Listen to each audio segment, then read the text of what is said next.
Imagine a world where every click, swipe, and purchase tells a story, and you're the one who deciphers it. Welcome to the booming field of data analytics, where turning raw data into actionable insights is not just a skill, but a superpower. By 2025, the demand for data analytics professionals is set to soar, with industries like tech, healthcare, finance, and retail heavily investing in data-driven decision-making. In India, entry-level salaries for data analysts range from 4 to 8 LPA, while experienced professionals can command up to 15 to 20 lakhs per annum. With the right skills, the opportunities are endless, and the course is your gateway to becoming a sought-after data expert. So let's dive in and explore the future of data analytics together.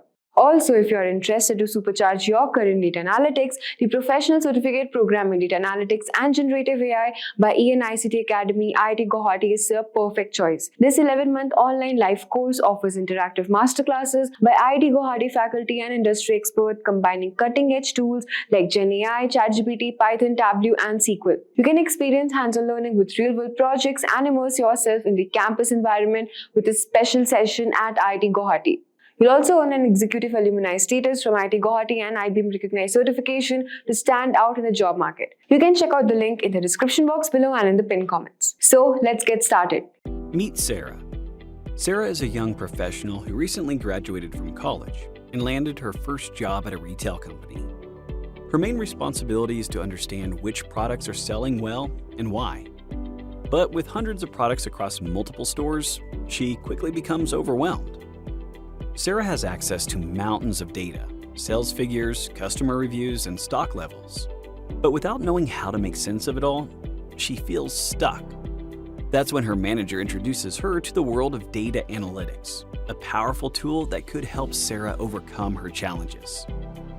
Let us first understand what data analytics is and what its various applications are. Data analytics is the process of examining, cleaning, and transforming raw data into valuable insights that businesses can act on. It helps professionals like Sarah understand customer behavior, track product performance, and make informed decisions about inventory and promotions. Widely used across industries such as healthcare, finance, marketing, and sports, data analytics aids in predicting trends, improving decision-making, and optimizing strategies, from potential patient outcomes to detecting fraud or enhancing sports performance. Let us now see how Sarah utilized data analytics to solve some of the key problems she faced. Her biggest challenge was that she couldn't figure out why certain products were performing better than others. While some items were flying off the shelves, others weren't moving at all, and Sarah didn't have a clear understanding of why this was happening. She needed to pinpoint the factors driving sales, whether it was pricing, seasonality, customer preferences, or promotions. Without knowing this, it was impossible for her to advise the company on what products to focus on or how to plan future promotions. Sarah realized that she needed a structured approach to analyze the data.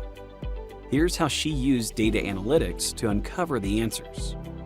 1. Data collection and integration. The first step Sarah took was to collect data from various sources. She gathered sales figures, customer feedback, and promotion records from the company's internal databases. She also included external data, such as market trends and competitors' pricing. Using Excel and SQL, she compiled all the data into a single, unified dataset. This step helped her see all the information in one place, setting the foundation for deeper analysis. 2. Data cleaning. Before diving into analysis, Sarah needed to ensure the data was clean and reliable. This meant dealing with missing values, removing duplicate entries, and correcting any errors in the dataset.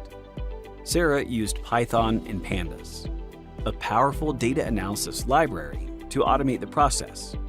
For instance, she filled in missing sales data and standardized customer feedback formats to make sure everything was consistent. By doing this, she ensured that her insights would be based on accurate data. 3. Descriptive analytics, spotting trends. Sarah then used descriptive analytics to understand the current state of sales. Descriptive analytics is about looking at past data to understand what has happened and identify trends or patterns. She ran calculations to determine average sales per product, sales per store location, and sales performance over time. Using Excel pivot tables and Power BI, Sarah was able to create clear visualizations, graphs, and charts that highlighted which products were selling the most, at what times, and in which locations.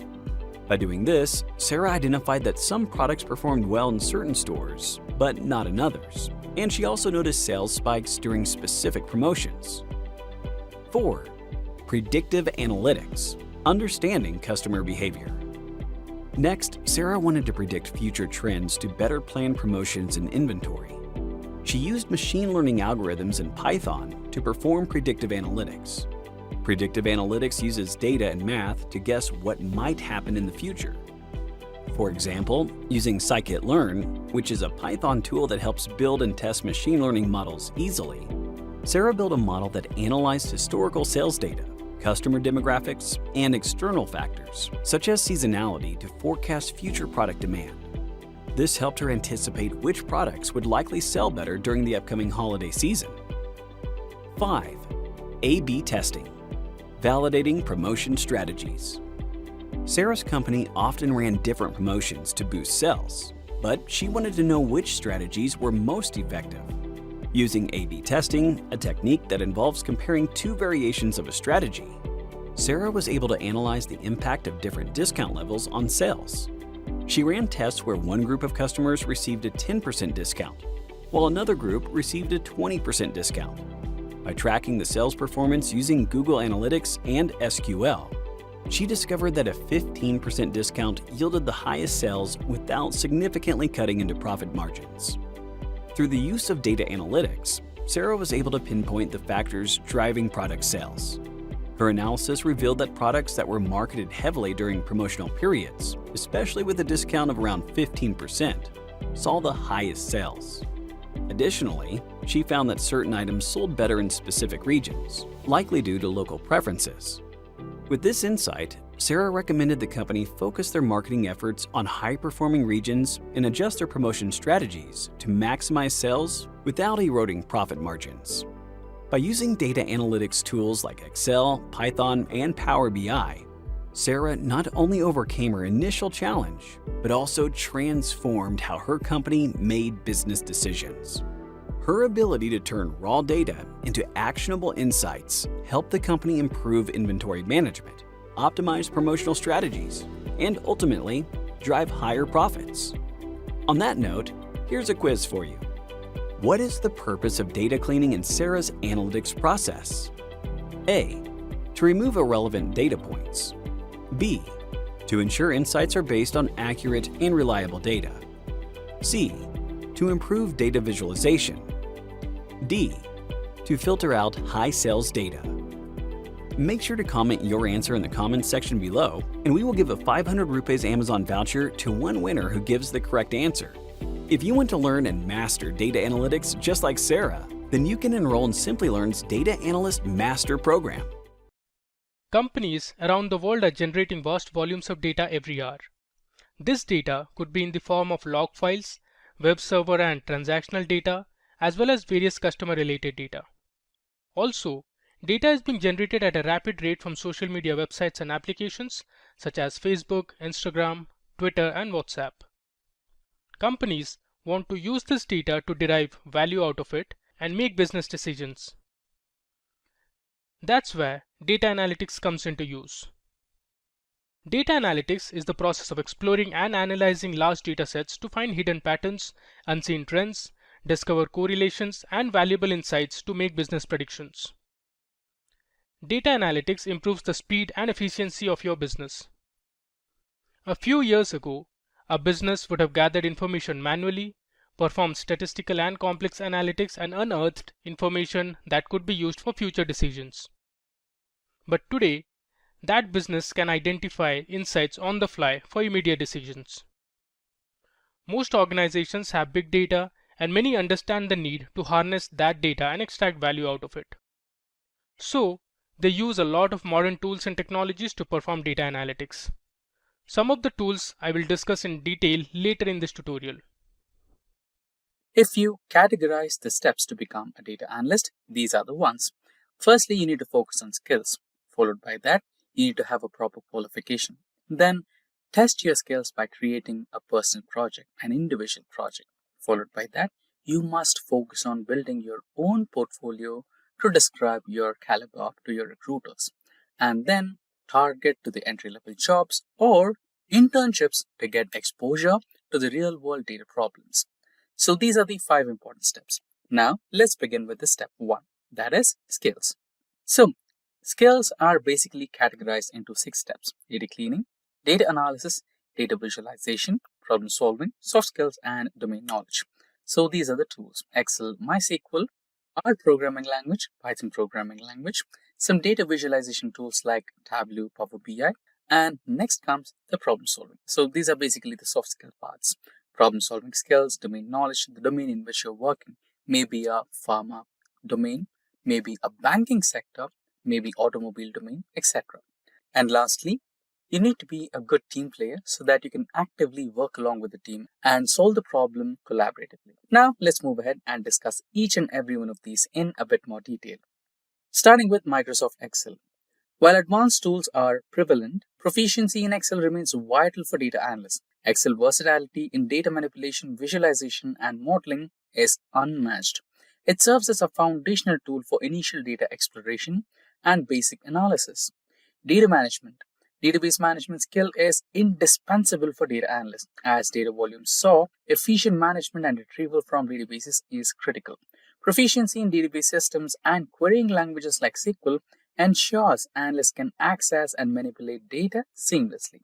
Followed by that, we have statistical analysis. Statistical analysis allow analysts to uncover hidden trends, patterns, and correlationships within data, facilitating evidence-based decision making. It empowers analysts to identify the significance of findings, validate hypotheses, and make reliable predictions. Next, after that, we have programming languages. Proficiency in programming languages like Python is essential for data analysts. These languages enable data manipulation, advanced statistical analysis, and machine learning implementations. Next comes data storytelling, or also known as data visualizations. Data storytelling skill is paramount for data analysts. Data storytelling bridges the gap between data analysis and actionable insights, ensuring that the value of data is fully realized in a world where data-driven communication is central to business success. Data visualization skill is a cornerstone for data analysts. As data complexity grows, the ability to present insights clearly and persuasively is paramount. Next is managing your customers and problem solving. Managing all your customers' data and companies' relationships is paramount. Strong problem solving skills are important for data analysts. With complex data challenges and evolving analytical methodologies, analysts must excel in identifying issues, formulating hypotheses, and devising innovative solutions. In addition to the technical skills, data analysts in 2025 will require strong soft skills to excel in their roles. Here are the top ones. Data analysts must effectively communicate their findings to both technical and non-technical stakeholders. This includes presenting complex data in a clear and understandable manner. Next soft skill is teamwork and collaboration. Data analysts often work with multidisciplinary teams alongside data scientists, data engineers, business professionals. Collaborative skills are essential for sharing insights, brainstorming solutions, and working cohesively towards common goals. And last but not least, domain knowledge. Knowledge on domain in which you're currently working is really important. It might be a pharmaceutical domain, it can be an automobile domain, it can be banking sector, and much more. Unless you have a basic foundational domain knowledge, you cannot continue in that domain with accurate results. Now, the next step, which was about the qualification to become a data analyst. Master's courses, online courses, and boot camps provide strong, structured learning that helps you gain in-depth knowledge and specialized skills in data analysis. Master's programs offer comprehensive, academically rigorous training and often include research projects, making sure you're highly competitive in the job market. Online courses allow flexibility to learn at your own pace while covering essential topics, and boot camps offer immersive, hands-on training in a short period focusing on practical skills. All 3 parts enhance your credibility, keeping you updated on industry trends and make you more attractive to potential employers. If you are looking for a well-curated all-rounder, then we have got you covered. Simplilearn offers a wide range of courses on data science and data analytics, starting from master's, professional certifications, to post-graduations and boot camps from globally reputed and recognized universities. For more details, check out the links in the description box below and comment section. Now, proceeding ahead, we have the projects for Data Analyst. Data Analyst projects demonstrate practical skills in data cleaning, visualization, and analysis. They help build a portfolio showcasing your expertise and problem-solving abilities. Projects provide hands-on experience bridging the gap between theory and real-world application. They show domain knowledge, making you more appealing to employees in specific industries. Projects enhance your confidence and prepare you to discuss real-world challenges in interviews. Proceeding ahead, the next step is about the portfolio for data analysts. A portfolio is a testament that demonstrates your skill and expertise through real-world projects, showcasing your ability to analyze and interpret data effectively. It provides tangible proof of your capabilities, making you stand out to the employers. Additionally, it highlights your domain knowledge and problem-solving skills, giving you a competitive edge during job applications and interviews. Last but not the least, data analyst internships.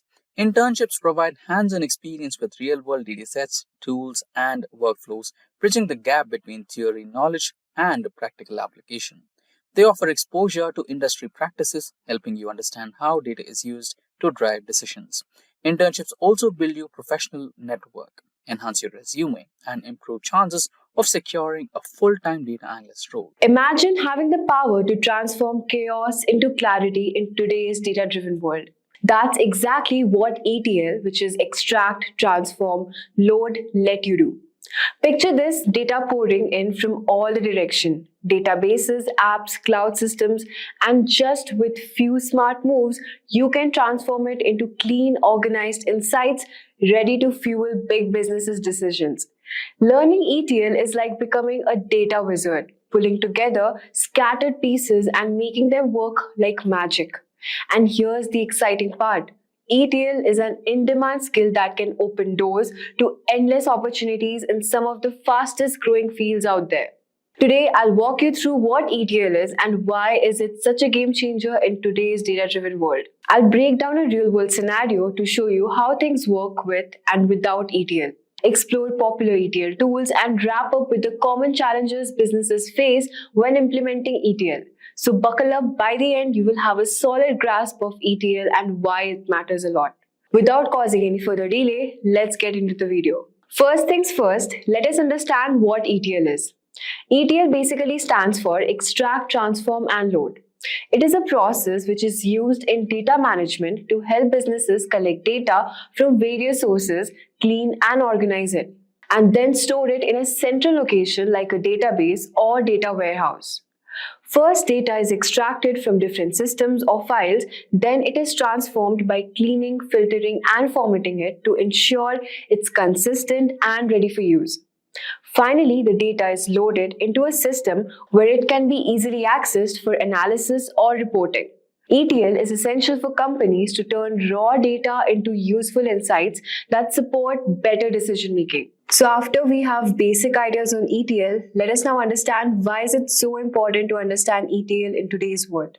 So understanding ETL is necessary in today's world because businesses rely more than ever on data to make informed decisions, improve operations, and stay competitive. With data coming from so many different sources, websites, apps, social media, and many more, ETL provides a way to gather, clean, and organize all this information efficiently. Without ETL, data would remain messy, inconsistent, and difficult to use, making it harder for businesses to extract valuable insights. In a data-driven world where quick and accurate decisions are critical, knowing how ETL works helps companies unlock the full potential of their data for growth, innovation, and success. Now, to make sure you understand better about ETL, let us understand it with the help of a real-world example. Let's imagine you're running an online store that sells clothes. You have data coming from multiple sources: sales data from your website, customer reviews from social media, and inventory details from your warehouse system. Now you want to analyze this data to figure out what products are selling the most. which customers are returning, and what items need restocking. Here's what happens with and without ETL. With the help of ETL, you collect and extract all the sales data from your website, customer feedback from social media, and inventory information from the warehouse system. The data is cleaned and organized, duplicate entries are removed, different formats are standardized, and any missing or incorrect data is fixed. You also combine all this data into a single format that's easy to work with.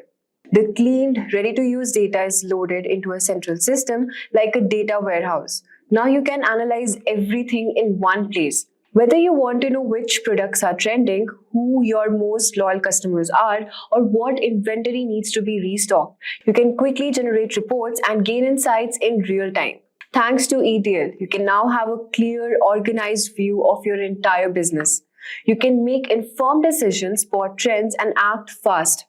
Now imagine the same scenario but without ETL. Your sales data is in one system, customer reviews are in another, and inventory details are stored separately. The data is messy, some formats don't match, and there is duplicate entries.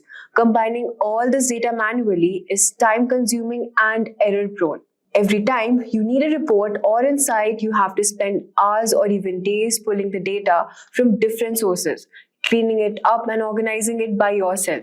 By the time you figure which products are selling the most, the trend might already be over. Without ETL, you're just stuck doing manual work, and important insights are delayed or missed. Decision making becomes slower, and you lose out on opportunities to optimize your business. In short, ETL saves times, reduces errors, and gives you the power to make faster, smarter decisions, some things that's crucial for any businesses in today's fast-paced world. By now, you're probably wondering which ETL tools are trending and what companies are using to manage their massive data workloads. Well, the wait is over. ETL tool can be grouped into two main types. First, we have traditional ETL tools, and second, we have cloud-based ETL tools.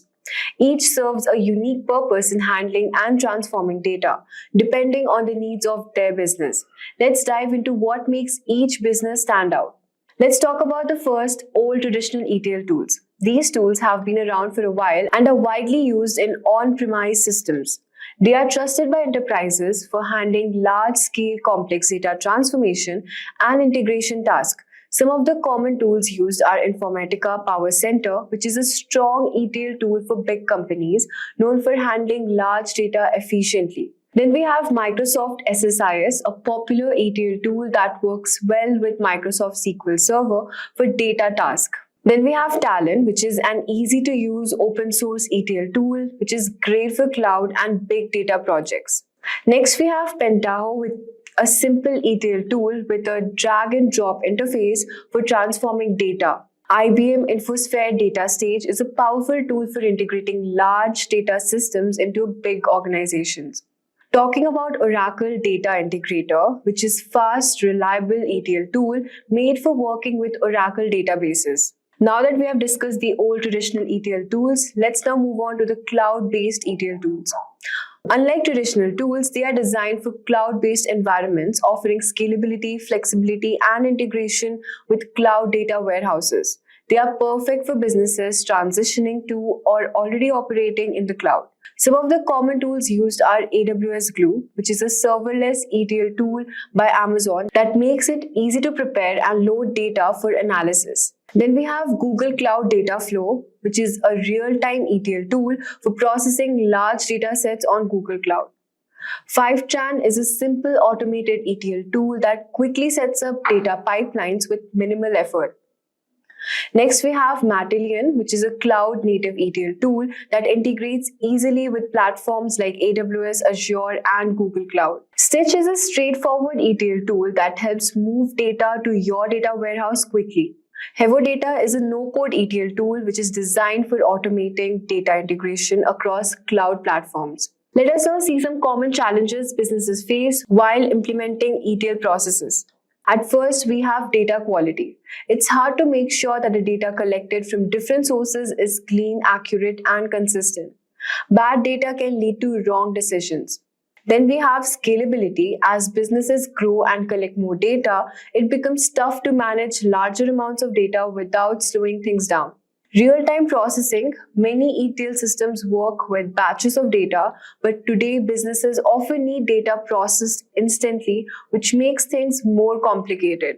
The next challenge is integration with different systems. Getting data from many different platforms like databases, apps, or files and making it work together can cause compatibility issues. Error handling. While something goes wrong in the ETL process, like a failed data load, it can be tricky to detect and fix those errors quickly. Then we have data security. Keeping sensitive information safe during the ETL process and following legal requirements like GDPR can be challenging, especially when using cloud services. ETL can throw a few curveballs your way, but don't let that freak you out. Think of those challenges as stepping stones to turn your raw data into absolute gold. Once you have nailed down a smooth ETL process, the payoff is incredible. Faster decisions, sharper insights, and a major data-driven advantage over your competitors. And yes, it takes a bit of effort, but once you have conquered the ETL game, your data will become one of the most powerful business's assets. Now, let's discuss the various steps involved in the data analytics process. As you can see on the screen, there are 5 process steps. Now let me make you understand each of this one by one.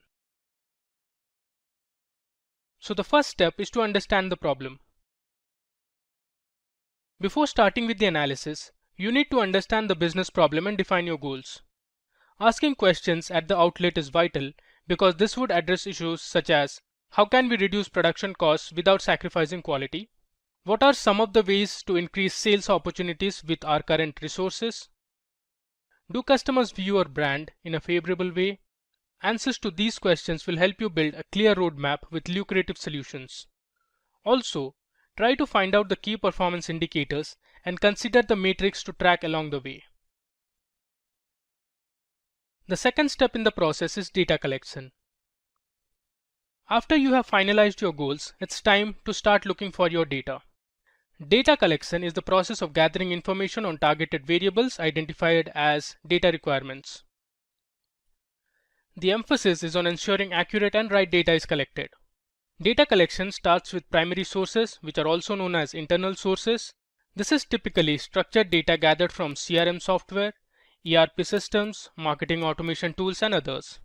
These sources contain information about customers, finances, gaps in sales, etc. Under external sources, you have both structured and unstructured data. So, if you are looking to perform a sentiment analysis towards your brand, you would gather data from various review websites or social media apps. The next step is to clean the data. The data which is collected from various sources is highly likely to contain incomplete, duplicate, and missing values. So, you need to clean these unwanted redundant data to make it ready for analysis. So to generate accurate results, analytics professionals must identify duplicate and anomalous data and other inconsistencies that could skew the analysis. According to a report, 60% of data scientists say most of their time is spent cleaning the data, while 57% of data scientists say it's their least enjoyable task. Now the fourth step in the process is data exploration and analysis. Once data is cleaned and ready, you can go ahead and explore the data using data visualization and business intelligence tools. You can also use various data mining and predictive modeling techniques to analyze the data and build models. You can use different supervised and unsupervised algorithms such as linear regression, logistic regression, decision tree, KNN, k-means clustering, and lots more to build prediction models for making business decisions. And the final step is to interpret the results. This part is important because it's how a business will gain actual value from the previous 4 steps. Interpreting the results will help you find unseen trends and patterns in the data and gain insights. You can have a validation check if the results are answering your questions. These results can be shown to your clients and stakeholders for better understanding and business collaboration. Now that we have looked at the various steps involved in data analytics, let's now see the different tools that can be used to perform the above steps. Today we will learn about what is DBMS. So let's start with an example. Imagine a library where all the books are meticulously organized, categorized, and cataloged. This library can quickly provide any book you request thanks to its efficient management system. Similarly, a database is like this library, but for data. Whether it's customer information for a bank, patient records for a hospital, or product inventories for an e-commerce site, databases efficiently store and manage data and making it easily accessible and updatable. So now we'll see the different types of databases that cater to various needs, just like different sections in a library cater to different genres of books. Understanding these basics is crucial for appreciating the advanced functionalities of database management systems. So in technical terms, a database is an organized collection of data, generally stored and accessed electronically from a computer system. Databases can store various types of data, such as text, numbers, images, and more. So let's begin with understanding what a DBMS really is. Essentially, a DBMS is software designed to manage databases. It helps in storing, retrieving, and updating data efficiently. Think of a DBMS as a sophisticated library system, where each book is a piece of data, and the DBMS ensures that each book is organized properly and can be easily found and is kept secure. Imagine you walk into a massive library filled with millions of books. Each book represents a piece of data. In this library, there are librarians who know exactly where each book is and can quickly find any book you need and ensure that the books are safe and well organized. This library is like a database, and the librarians are like a DBMS. And in the 1960s, as the amount of data grew exponentially, we needed something more efficient than manual methods. This led to the creation of DBMS, a software specifically designed to manage, retrieve, and secure data efficiently.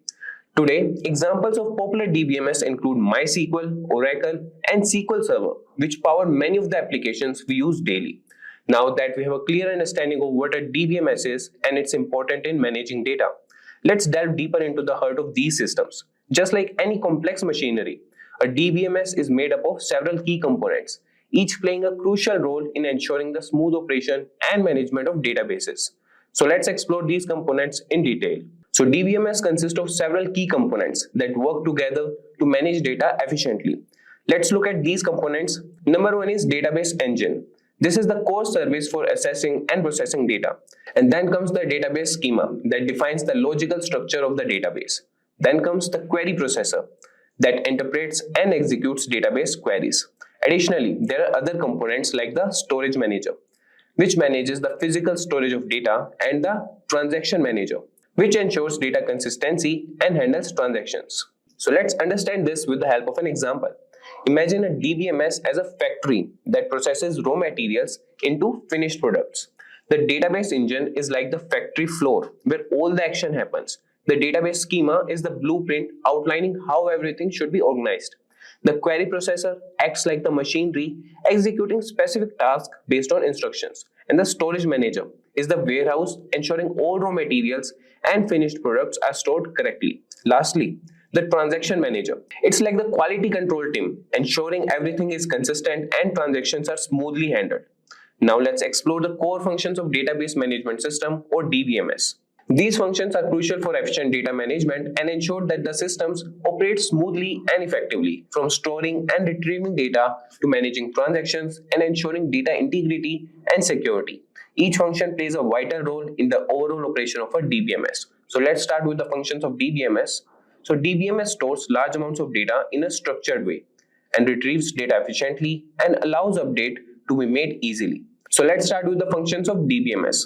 The functions are data storage, retrieval, and update. So DBMS stores large amounts of data in a structured way, retrieves data effectively and efficiently, and allows update to be made easily. Then comes the transaction management that handles multiple operations on the database while ensuring data consistency. It manages transactions to ensure they are processed accurately and securely. Then comes the data integrity and security that ensures that data remains accurate and consistent throughout its life cycle. That implements security measures to protect data from unauthorized access and breaches. Now moving to the advantages of using DBMS. So using a database management system offers numerous advantages that enhance the efficiency, security, and usability of data. So let's explore these benefits in detail, from ensuring data consistency and integrity to improving data sharing and providing robust security measures, DBMS plays a crucial role in modern data management. Additionally, it offers data abstraction and independence, making data handling more flexible and manageable. So imagine you are running a large company with numerous departments with hundreds of employees. Managing data manually would be chaotic and error prone, but with a DBMS, data consistency and integrity are maintained, ensuring that everyone works with accurate and up-to-date information. The system also promotes improved data sharing, allowing different departments to collaborate seamlessly. Enhanced security features protect sensitive data from unauthorized access, just like having a robust security system for your company's valuable assets. Furthermore, the separation of data from applications, known as data abstraction and independence, allows you to update or change your applications without affecting the underlying data structure, making your data management more flexible and efficient. So now moving to types of DBMS, that is database management system types. Data management systems comes in various types, each designed to handle different kinds of data and use cases. So let's explore the main types of DBMS. Number one is relational DBMS, then comes NoSQL DBMS, then we have object-oriented DBMS, and then we have hierarchical DBMS and network DBMS. Each type has its unique features and applications, making them suitable for different scenarios. So let's start with relational DBMS. It stores data in tables with rows and columns and uses SQL, that is structured query language, for querying and managing data. Examples are MySQL, Oracle SQL Server, and then coming to NoSQL DBMS, that is designed for unstructured data and big data applications. And it supports a variety of data models including document, key value, column family, and graph. Examples for these are MongoDB, Cassandra, Redis, and more. Now coming to object-oriented DBMS, that stores data as objects, similar to object-oriented programming, that supports complex data types and relationships. Examples for these are DB4O and ObjectDB. Now moving to hierarchical DBMS, that organize data in a tree-like structure with parent-child relationships, and that is efficient for specific applications like directory services. And the examples are IBM Information Management System, that is IMS. Now moving to the next, that is network DBMS, that uses a graph structure to represent data and its relationships, and it supports many-to-many relationships between data. And the example for these are integrated data store, that is IDS. Now imagine you are managing different types of libraries. A relational DBMS is like a traditional library with books organized in rows and columns, easily searchable with a catalog. Now coming to NoSQL. So NoSQL DBMS is like a digital library that supports various media types and formats, handling massive and unstructured collections efficiently. Then comes object-oriented DBMS. That's like a specialized library for complex collections, where each book is an object with detailed attributes and relationships. Then comes hierarchical DBMS. That is similar to an archive with a tree-like organization, making it easy to navigate through related documents. Finally, a network DBMS. That's like a web of interconnected libraries, supporting many-to-many relationships, making it easier to explore interconnected collections. So with that types of DBMS, now coming to common use cases of DBMS. So database management systems are widely used across various industries to handle massive amounts of data efficiently and securely. So let's look at some of the use cases where DBMS plays a vital role. From banking systems and airline reservation systems to telecommunication networks and financial systems, DBMS ensures data is managed effectively to support critical business operations. So talking about banking systems, it manages customer data, transaction records, and financial statements to ensure accurate and secure banking operations. Now we talk about airline reservation systems. So DBMS handles booking information, flight schedules, and passenger details to streamline the reservation process and improve customer service. Now coming to telecommunication networks, that manages subscriber data, call records, and network performance metrics to ensure reliable and efficient communication services. Now coming to financial systems, that supports trading, risk management, and compliance by managing large volumes of financial data with precision and security. So imagine walking into a bank and being able to access your account details instantly. This is made possible by the DBMS that manages all customer data and transactions seamlessly. When you book a flight, the reservation system quickly retrieves available seats and schedules, thanks to DBMS handling all booking information and flight schedules. In the telecommunication sector, DBMS ensures your call records and subscriber data are managed efficiently, providing you with reliable service. And similarly, in the financial industry, DBMS supports various operations like trading and risk management by securely managing large volumes of data. These are just a few examples of how DBMS support critical operations across different industries. And with that, guys, now we will discuss the future trends in DBMS. So as technology continues to evolve, so do database management systems. So let's explore some of the emerging trends in DBMS that are shaping the future of database management system. These trends include big data and NoSQL databases, distributed databases, cloud databases, and the integration of machine learning. So talking about big data and NoSQL database that is designed to handle massive volumes of unstructured and semi-structured data that support for various data models like document, key value, column family, and graph. Examples are MongoDB, Cassandra, Hadoop. Now coming to distributed databases. So these databases that run on multiple servers or nodes, providing high availability and scalability. So in this, data is distributed across different locations but appears as a single database to users. Examples are Google Spanner, Apache Cassandra, and Amazon DynamoDB.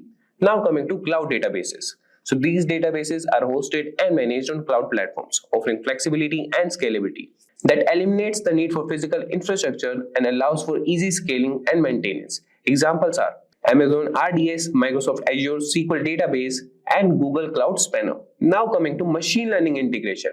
So incorporating machine learning algorithms into DBMS for advanced data analytics and predictive modeling that helps in automating data management tasks and extracting valuable insights from data. Examples are Google's BigQuery, Amazon Redshift ML, and Oracle Autonomous Database. With today's topic, which is about how to create Power BI Dashboard in a few minutes. Yes, you heard me right. You can create a complete Power BI dashboard, or also known as a report, in just a few clicks and a few minutes. Now, in this particular video, we are minimizing the time in creating dashboard because sometimes data cleaning process, you already know. If you're an expert or if you're a beginner in data analytics, you already know there are steps in data report or a dashboard, right? First, you load the data from a source. It can be cloud, PDF, Excel workbook, CSV, or anything. And after that, you do some data cleaning, right? You split the columns, or you eliminate some blank rows, blank columns, and some irrelevant data which does not fit, or some for more reference on data cleaning, you can also refer to the video, which is linked in the description box below. And so, right, that's the process. So basically, you import the data from the source, clean it, transform it, and then load it, and then create a dashboard, right? So in this particular video, we have the completely cleaned data set, which is really available for creating a report, which will be also linked in the description box below if you want to follow us along. So with that, let's get started, right? So that's how it goes. Now let's have a look at our data. So our data has some row ID, order ID, order date, ship date. So basically, you can totally understand this particular data set is about sales report, right? Let's say I'm working with XYZ company, which is based on data analytics, and I get an email from my client that he or she wants to know how exactly the sales are performing, in what exact states or countries, and what exact regions, and what category of products or subcategory of products, and what's the sales quantity, order, profit, right? So let's say you have a one category or subcategory or a product which is giving you high number of sales and profit, right? You want to improve more, you can increase the price. Or let's say you have some product which is not performing so well, right? So you can offer some discounts, let's say like 50% off, so that you can move out the product from your store, right? So some basically, if you analyze the data and you come up to a decision where which product is performing in which region or state or country, and which product is performing in not performing in which region, state or country, right? You can come up with a strategy for sales and improve your revenue. So that's the entire process, right? So with that said, so this is the data we have, and let's quickly jump onto Power BI and get going with creating a report or dashboard within a few minutes, right? So here we are on the Power BI desktop. So here, absolutely, you can see you can import data from Excel, you can import data from SQL Server, you can import data from a blank table, or use some sample data. Apart from that, you can also get data from different sources as well, right? See, we will be trying to do some automation, right? So regarding the automation, we can also go through another video from Simplilearn, which will help you understand how to automate the process of data transformation, cleaning, and uploading. So you can just give the file location here, the folder. So I'm going with the folder here. So it will give me a new window. You can go to browse, and I think I have my folder in downloads and Excel datasets. Excel. I think I'll be having that named as sales report. Yes, just click OK, and you have the sales report here. You can have a quick preview of the data. So here you have the options: combine, load, transform data, right? You can just directly load, because I've said you that this particular data set is completely clean and is ready for reports, right? So you can just select the data you want and just load, right? I'm doing it this way because let's say we have the data here in a form, in such a form that the data is from last 3 to 4 years, right? So let me select it this way. So in this case as well, it will take the Excel file, and even if you add some more data to it, it will apply the changes to it, right? So let's say we have the data for the last 4 years, 2020, 2019, 2021, 2, and 3. And since 2024 is not completed yet, we are not taking that data. Let's say we enter into 2025, then the new data for 2024 gets updated and loaded onto the same data table. And you don't have to process the data once again, clean it, transform it, load it. No, that's not gonna happen. You can just load the data, you can just drop the data on the Excel spreadsheet, and your dashboard or report will reflect the new changes automatically just by refreshing your dashboard, right? That's the automation you can do. So what exactly automation is? The process where human effort is not involved, and the computer or your any tool does the job for you is called as automation, which reduces a lot of time of yours, and you can use that valuable time to plan on the strategies to improve your revenue, right? That's the overall motto of data analytics. Now that's the preview of the data. I'm just going to directly load it. I'm not going to transform it because it's completely clean and transformed data and ready for reports. So here you go, and you can close. If there are minute errors, you can just close it. And if you want to check your data, you can go to your data here, and you can have the sample data right here, right? If you check the R date, not ship date, sorry, ship date can enter into 2023 as well, right? So here you have 2020 and the other dates, right? So you will have, okay, let's go to the data filter. So you basically have 4 years, not 2024, right? So that's the way. If you just add the 2024 data, it will automatically reflect in the visualization. Now, all that we need is create a dashboard or report which will help us analyze some data, right? So let's get started. Just double click on the report section, and here you'll have icon or wizard which will ask you what exactly you're looking for. Preparing Q&A. So I want region-wise sales, and I want it in a bar graph. There you go. You have the region-wise sales in bar graph. Press on OK, and you have it. And you can place it somewhere in the corner. Then if you want another one, double click, and you want category-wise category sales, and let's take that in pie chart. Category sales pie, and here you have it. Press on agree and accept, and you have it over here. And year-on-year sales in a line graph, sales by date, or sales by date line graph. Here you have it. Accept that. so that you can identify which is the peak performance year or peak performance date for us, which gave us the highest number of sales in a certain region, right? So here we have it. You can place it, you can customize it, right? And now let's go for subcategory. Double click and subcategory. I think we have a hyphen or space there. Sales. The type of chart you want, you can go with the donut one. Select that and agree. So you have a subcategory wise sale, and now let's go with region wise. I mean the country wise, right? So let's go to the data again here. So here we have segment city, state, country. Okay, let's go with country now, right? Country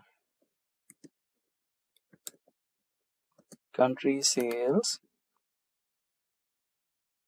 map chart. So whenever you have a region or state or a country involved, go with map charts. It's the best way to represent, right? So we have considered European nations over here. So for that reason, we have the European states here.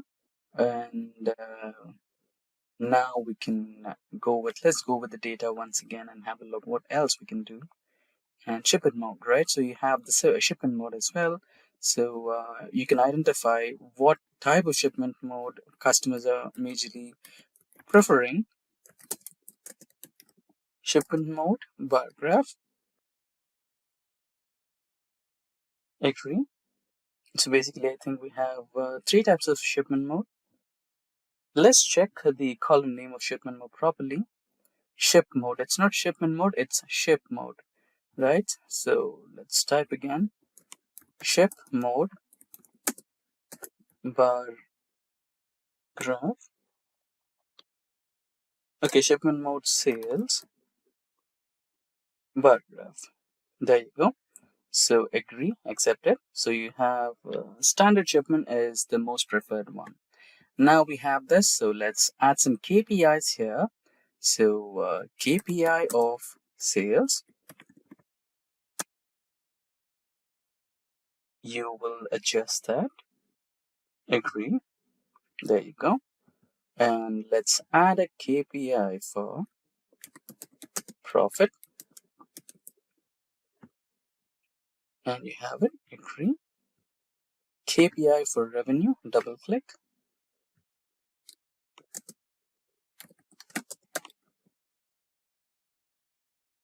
Let's check if we have a column called revenue. Quantity, discount, profit, right? So let's go with quantity and discount. So revenue is not added, so it's okay.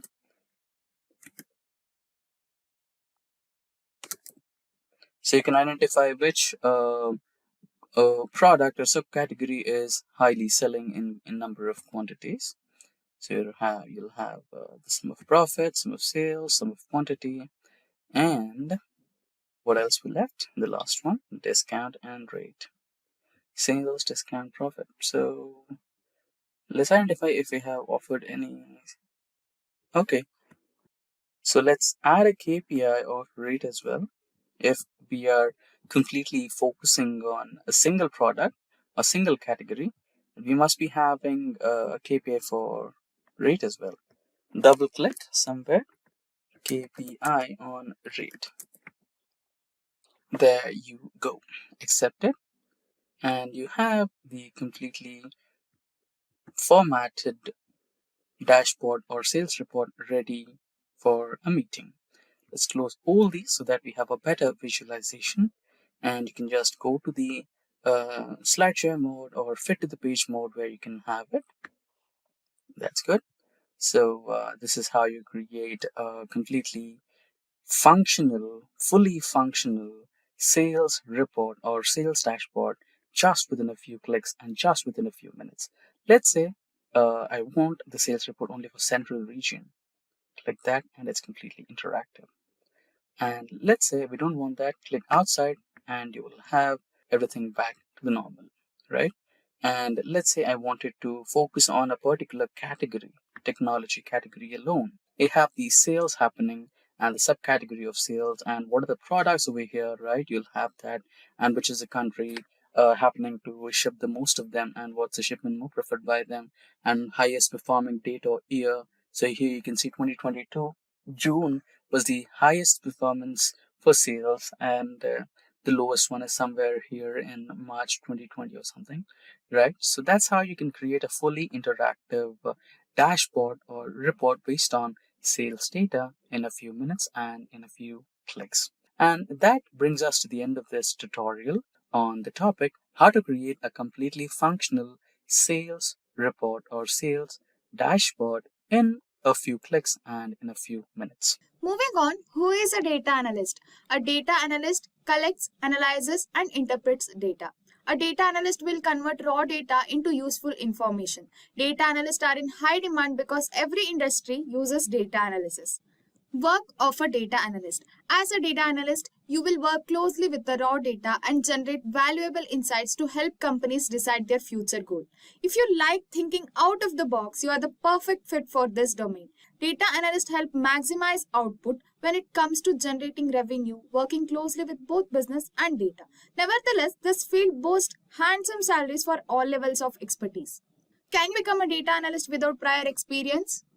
Yes, anyone can become a data analyst if they enjoy solving real-world problems, have a strong background in statistics, and have a creative mind. If you feel you don't have it, you can definitely develop it. So let us know the skills in detail. What are the basic skill sets required for a data analyst? Data analyst must know basic mathematics and statistics, programming skills, machine learning, and also data visualizations tools. So let us know what are the basics that you need to learn as a data analyst. Mathematics. It is always better to know basic mathematics like linear algebra and probability fundamentals. Linear algebra is used in data pre-processing and transformation, which is the critical process of every data analyst. Statistics, a branch of mathematics that deals with collection, analysis, presentation, and implementation. Probability. We know that probability is the study of how likely something will happen, which is essential for concluding. Both probability and statistics are the backbones of data analysis. It is feasible to become a data analyst with only a basic understanding of these three areas of mathematics. But in order to remain relevant and grow as a data analyst, one's mathematical knowledge should not be restricted. Compulsorily use some of the tools as a data analyst. What are that? First is Microsoft Excel. It is the most well-known spreadsheet software in the world. It also has computation and graphing features that are excellent for data analysts. No matter your area of expertise or additional software you might want, Excel is a standard in the industry. Its useful built-in features include form design tools and pivot table. It also generates a wide range of additional features that help simplify data manipulation. As a programming language, every data analyst should know Python. It is easy to learn and has a simple syntax. Python is quite adaptable and includes a vast variety of resource libraries that are appropriate for a wide range of diverse data analytics activities. These libraries help in numerical and data computation. The Pandas and NumPy libraries, for instance, are excellent for supporting standard data processing and streamlining highly computational operations. You can also choose between Python or R. R is a well-known open source programming language much like Python. Data visualization tool. As we previously mentioned, data visualization tool is also necessary to become a data analyst. Power BI is a user-friendly interface, makes building interactive visual reports and dashboards simple. Its most vital selling point is its superb data integration. It works flawlessly with cloud sources like Google and Facebook Analytics, as well as text files, SQL servers, and Excel. Tableau is one of the best commercial data analysis tool available. It handles huge amounts of data better than many other BI tools and is effortless. It has a visual drag and drop interface.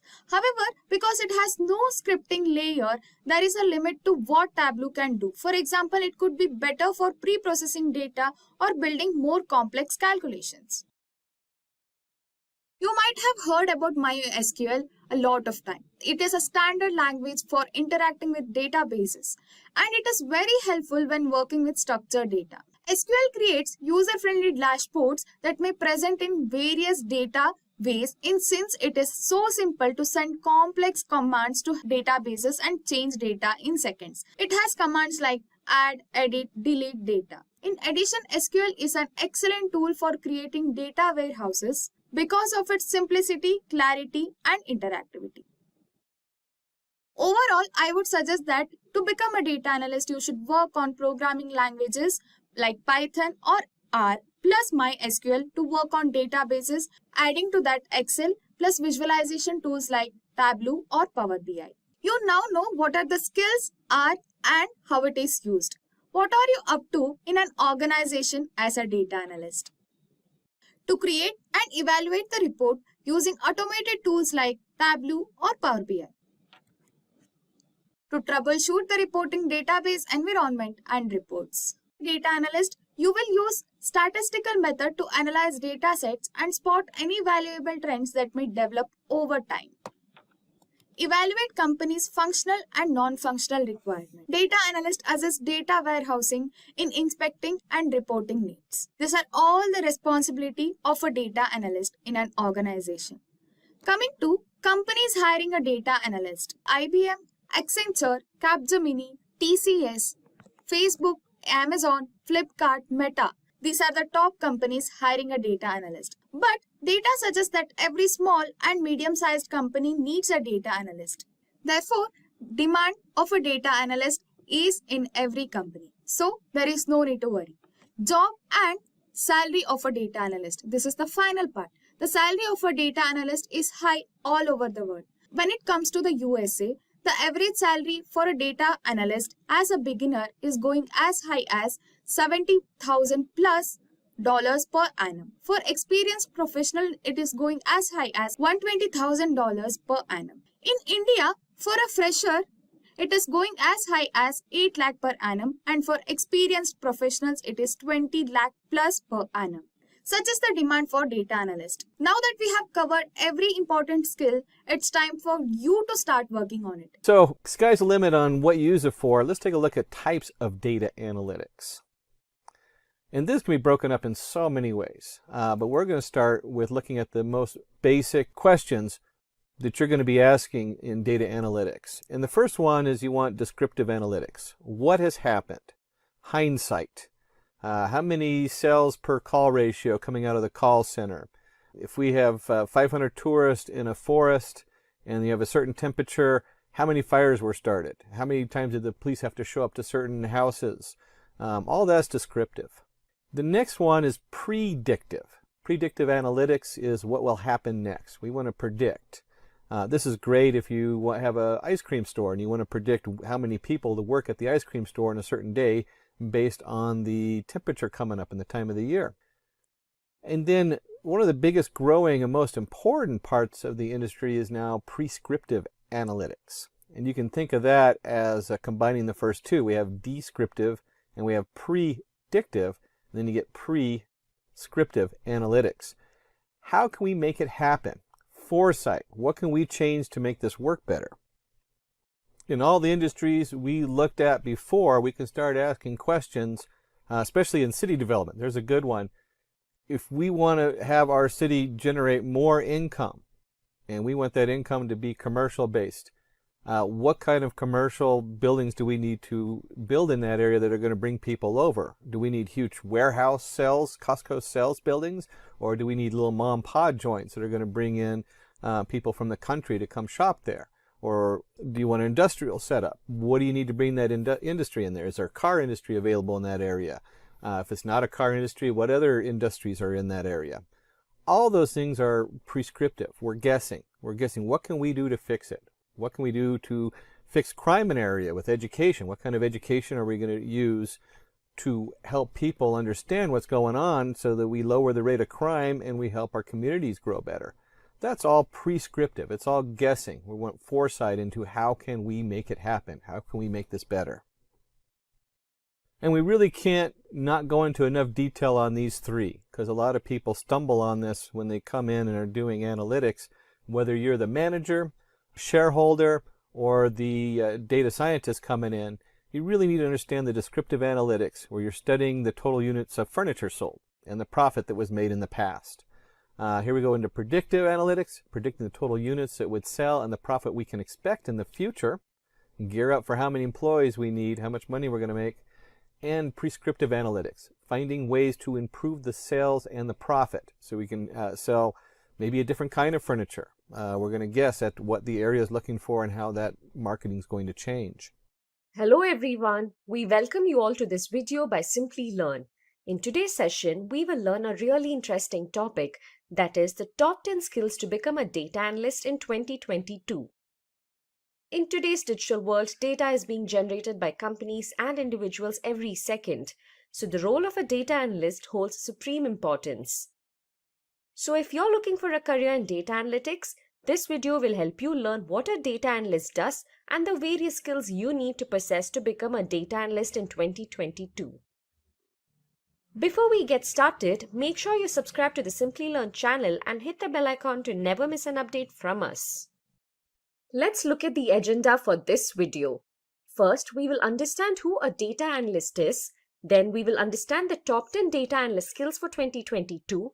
Moving on, we will look at the salary of a data analyst. And finally, we will look at the companies hiring data analysts. So now let's understand who is a data analyst. A data analyst is a professional who collects business data from various sources, interprets it, and uses various statistical tools and techniques to extract insights and useful information from it. They acquire data from primary or secondary data sources and maintain databases. They also recognize and understand the organization's goal and collaborate with different team members such as programmers, business analysts, and data scientists to build an effective solution to a business problem. Now, with this basic understanding of who a data analyst is, let's learn the top 10 data analyst skills for 2022. At number 1, we have Structured Query Language or SQL. SQL is a top skill that every data analyst should have. Data analysts use SQL commands and functions to store, process, analyze, and manipulate structured data using relational and NoSQL databases. They also build data models and write complex SQL queries and scripts to gather and extract information from several databases and data warehouses. Some of the popular databases a data analyst should be familiar with are Microsoft SQL Server, MySQL, PostgreSQL, and IBM DB2. The second important skill for a data analyst is Microsoft Excel. Microsoft Excel is one of the most popular and oldest spreadsheet applications for creating reports, performing calculations, and analyzing data. Data analysts need to know how to handle tabular data in Excel. So, they should be aware of features like sorting, filtering, conditional formatting, pivot tables, what-if analysis, and functions such as sum-ifs and count-ifs. The third crucial data analyst skill for 2022 is data cleaning and wrangling. Usually, the data collected by analysts from various heterogeneous sources is often messy and contains a lot of missing values. So, it is always crucial to clean the data and remove noise, missing, or erroneous elements. It is also important to format data using tools and methods before using it for analysis. They are responsible for data mining as well. The data mined from various sources are organized in order to obtain new information from it. Some of the tools you need to know for data cleaning and wrangling are Excel Power Query and OpenRefine. The fourth skill on our list is mathematics and statistics. Data analysts often work on data for higher dimensions that are greater than 3. In order to interpret such data, they need to be good at linear algebra and calculus. They also build predictive models and statistical models such as linear regression, logistic regression, naive Bayes, and k-means clustering. In order to understand the working of these algorithms, they must have knowledge about statistics and probability. Coming to the fifth important skill for a data analyst in 2022, we have programming. Data analysts need to master at least one programming language, preferably Python or R. In order to work with complex business problems, analysts need to write scripts and user-defined functions to automate tedious tasks. Python and R language provide a collection of different libraries and packages such as NumPy, Pandas, dplyr, matplotlib, ggplot, which data analysts can use to discover trends and patterns from complex data sets. After this, we have data visualization as our sixth skill. Another data analyst job role is to visualize large volumes of data and prepare summary reports and dashboards for the leadership team and clients so that they can make timely business decisions. To do this, data analysts use various data visualization tools such as Power BI, Tableau, and ClickView. Using these tools, data analysts can integrate various data sets, apply join conditions, sort and filter data, as well create different visualizations using charts and graphs. The seventh skill for a data analyst is industry knowledge. Data analysts should have good knowledge and understanding of the industry or domain they are working in. For example, if you're working in a healthcare domain, you need to know how healthcare analytics can be applied to improve patient care. You should have knowledge about the challenges faced in healthcare and how you can leverage data and analytics to solve the issues. Only if you have strong industry knowledge can you try to improve the business. The eighth skill that is important for a data analyst in 2022 is problem solving. A business deals with several problems on a daily basis. Data analysts should be ready to face those challenges. Data analysts are expected to use their problem-solving skills, work with the team, troubleshoot what went wrong, and provide an effective solution via data analysis. A data analyst with good problem-solving skills can help a business identify current and potential issues and determine a viable solution based on the data it collects. The ninth skill on our list is analytical thinking.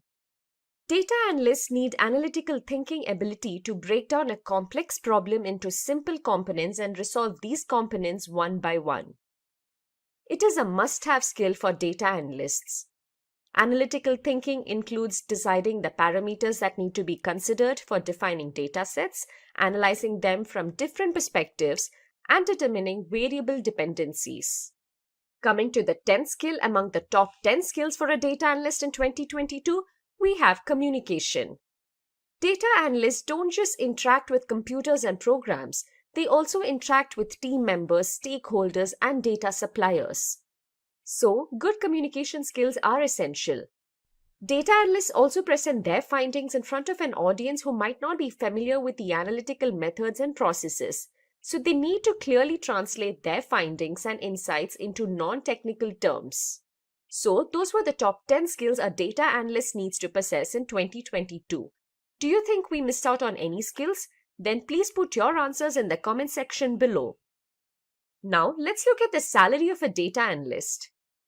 According to Glassdoor, the average annual salary for a data analyst in the United States is $69,517, while in India, you can earn nearly 7 lakh rupees per annum.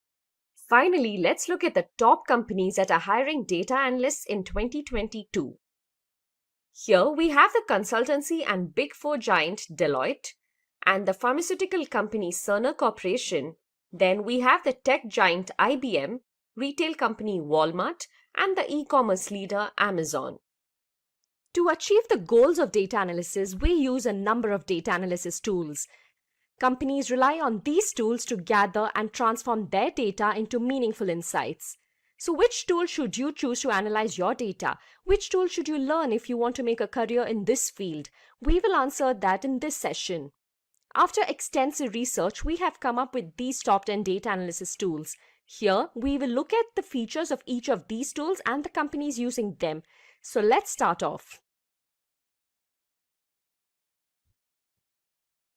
At number 10, we have Microsoft Excel. All of us would have used Microsoft Excel at some point, right? It is easy to use and one of the best tools for data analysis. Developed by Microsoft, Excel is basically a spreadsheet program. Using Excel, you can create grids of numbers, text, and formulae. It is one of the widely used tools, be it in a small or large setup. The interface of Microsoft Excel looks like this. Let's now move on to the features of Excel. Firstly, Excel works with the Windows version of Excel supports programming through Microsoft's Visual Basic for Applications (VBA). Programming with VBA allows spreadsheet manipulation that is difficult with standard spreadsheet techniques. In addition to this, the user can automate tasks such as formatting or data organization in VBA.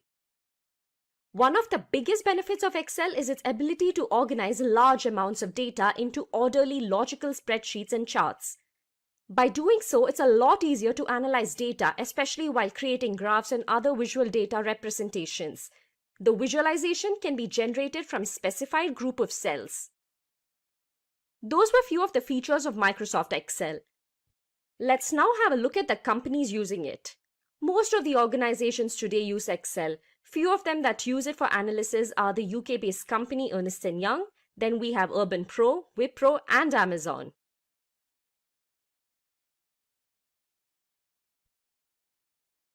Moving on to our next data analysis tool, at number 9, we have RapidMiner. A data science software platform, RapidMiner provides an integrated environment for data preparation, analysis, machine learning, and deep learning. It is used in almost every business and commercial sector. RapidMiner also supports all the steps of the machine learning process. Seen on your screens is the interface of RapidMiner. Moving on to the features of RapidMiner.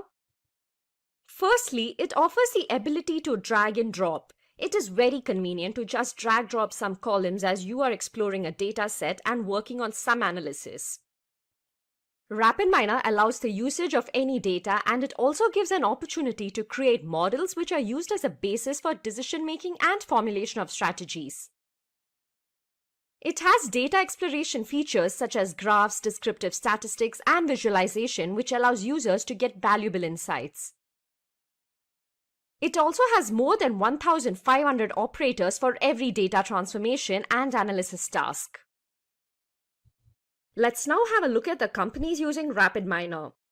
We have the Caribbean airline Leeward Islands Air Transport. Next, we have the United Health Group, the American online payment company PayPal, and the Austrian telecom company Mobilcom. So that was all about RapidMiner. Now let's see which tool we have at number 8. We have Talent at number 8. Talent is an open source software platform which offers data integration and management. It specializes in big data integration. Talent is available both in open source and premium versions. It is one of the best tools for cloud computing and big data integration. The interface of Talent is as seen on your screens. Moving on to the features of Talent. Firstly, automation is one of the great boons Talent offers. It even maintains the tasks for the users. This helps with quick deployment and development. It also offers open source tools. Talent lets you download these tools for free. The development costs reduce significantly as the processes gradually speed up. Talent provides a unified platform. It allows you to integrate with many databases, SaaS, and other technologies. With the help of the data integration platform, you can build flat files, relational databases, and cloud apps 10 times faster. Those were the features of Talent. The companies using Talent are Air France, L'Oreal, Capgemini, and the American multinational pizza restaurant chain Domino's. Next on the list at 7 we have KNIME. Constance Information Miner on KNIME is a free and open source data analytics, reporting and integration platform. It can integrate various components for machine learning and data mining through its modular data pipelining concept.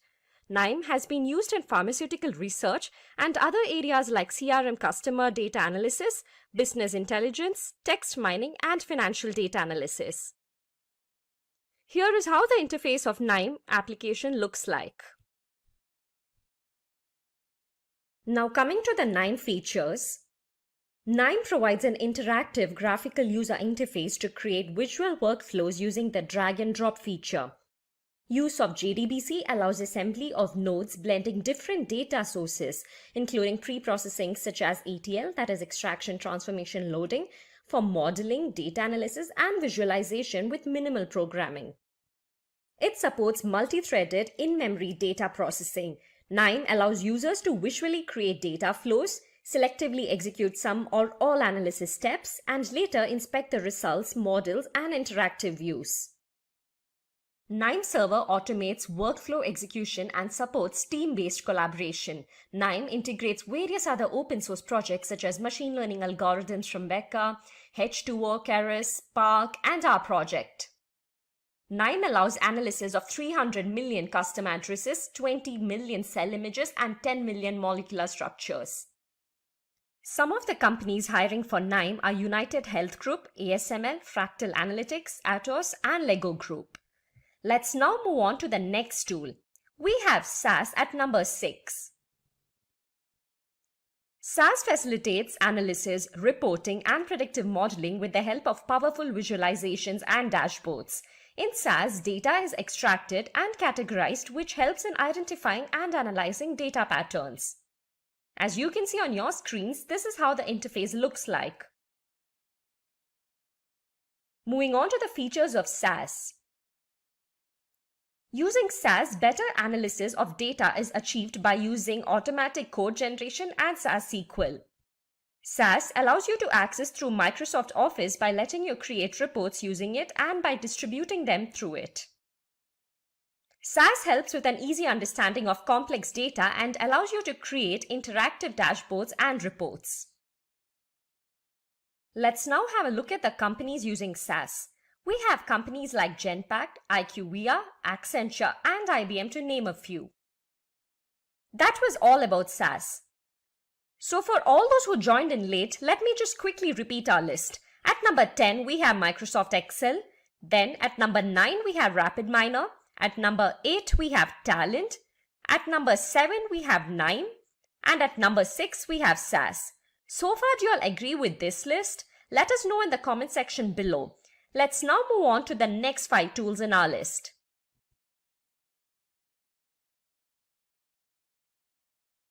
So at number 5, we have both R and Python. Yes, we have 2 of them in the 5th position. R is a programming language which is used for analysis as well.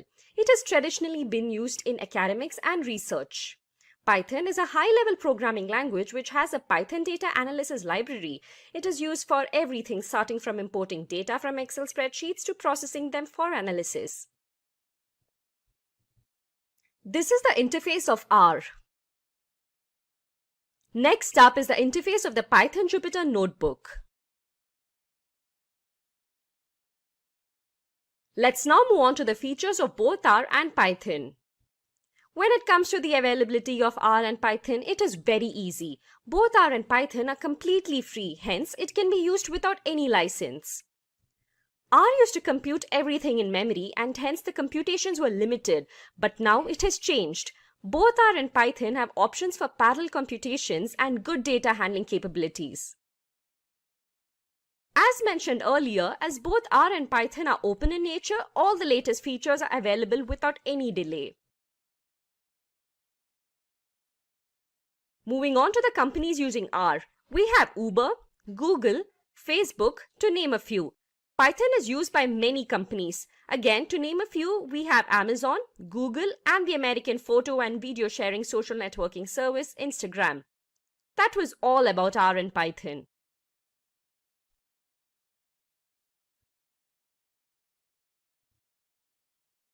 At number 4, we have Apache Spark. Apache Spark is an open source engine developed specifically for handling large-scale data processing and analytics.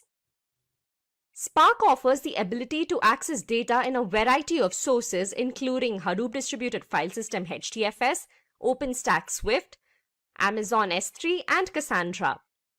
It allows you to store and process data in real time across various clusters of computers using simple programming constructs.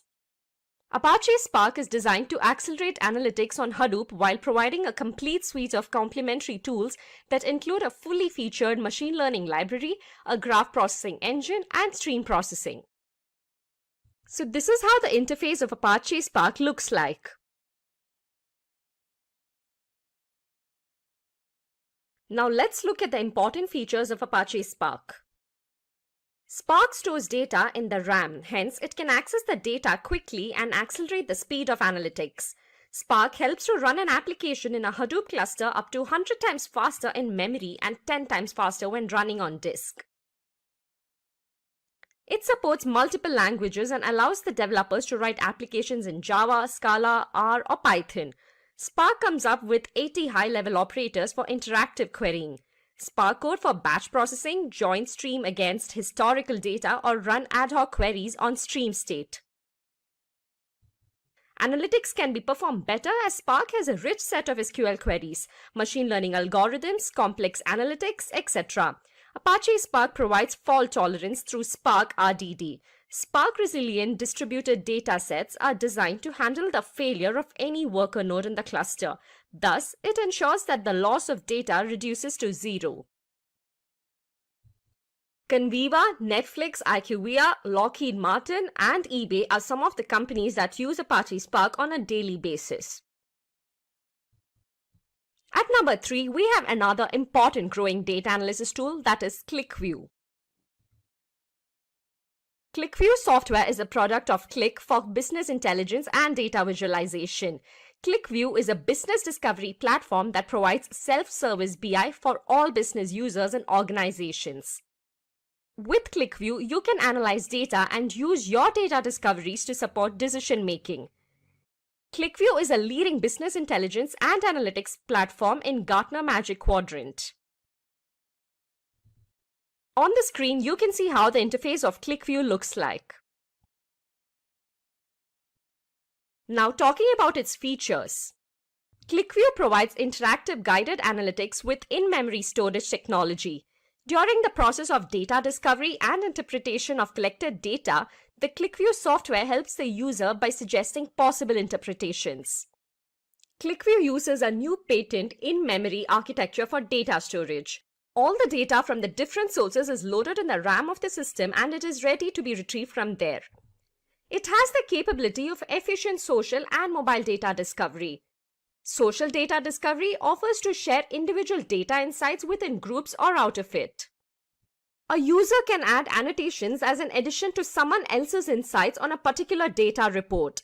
ClickView supports mobile data discovery within an HTML5-enabled touch feature which lets the user search the data and conduct data discovery interactively and explore other server-based applications.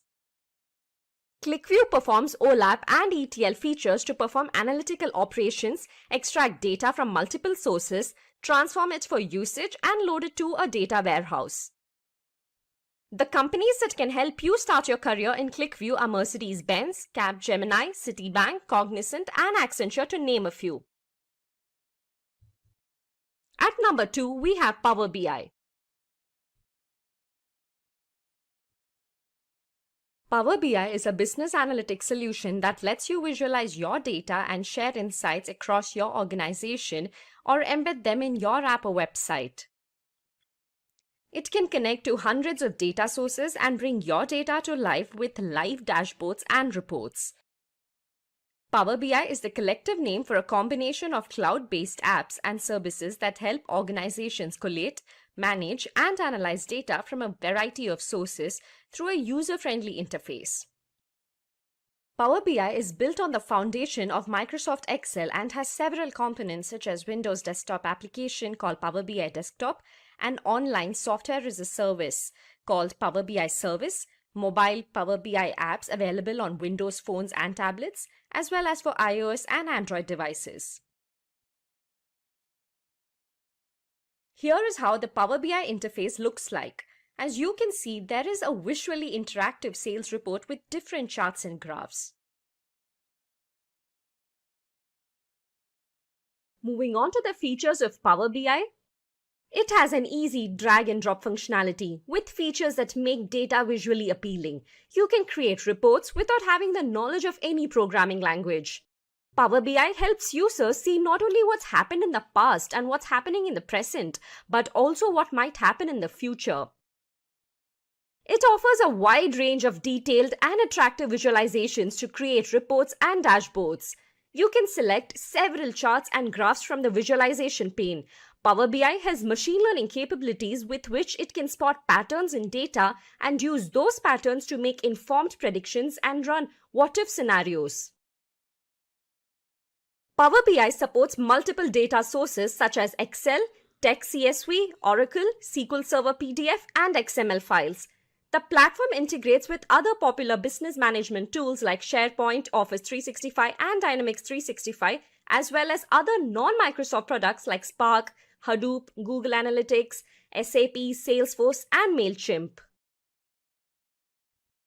Some of the companies using Power BI are Adobe, AXA, Carlsberg, Capgemini, and Nestle.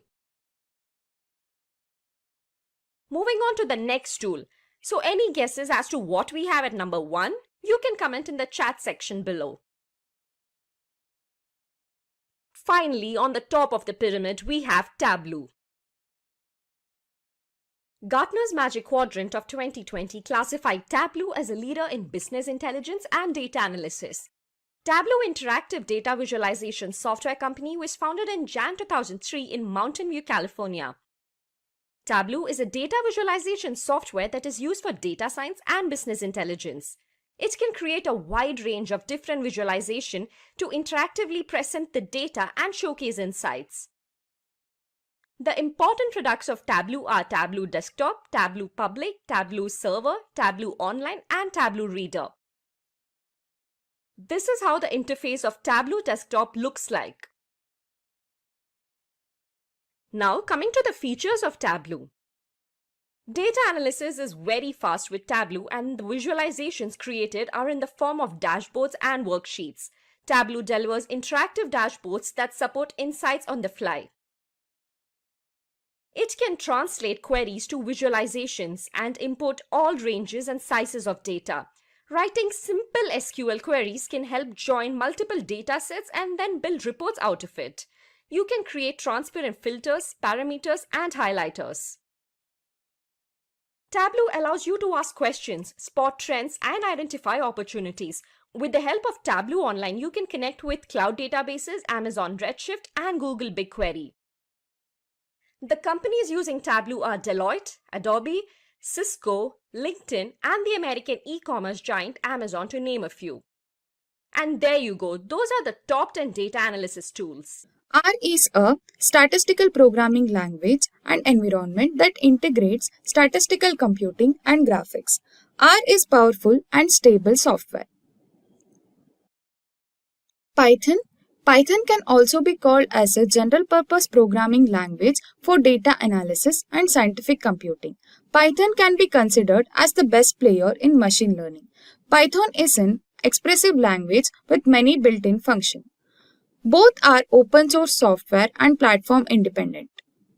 And they are platform neutral and also compatible with all major operating systems including Unix, Windows, and Mac.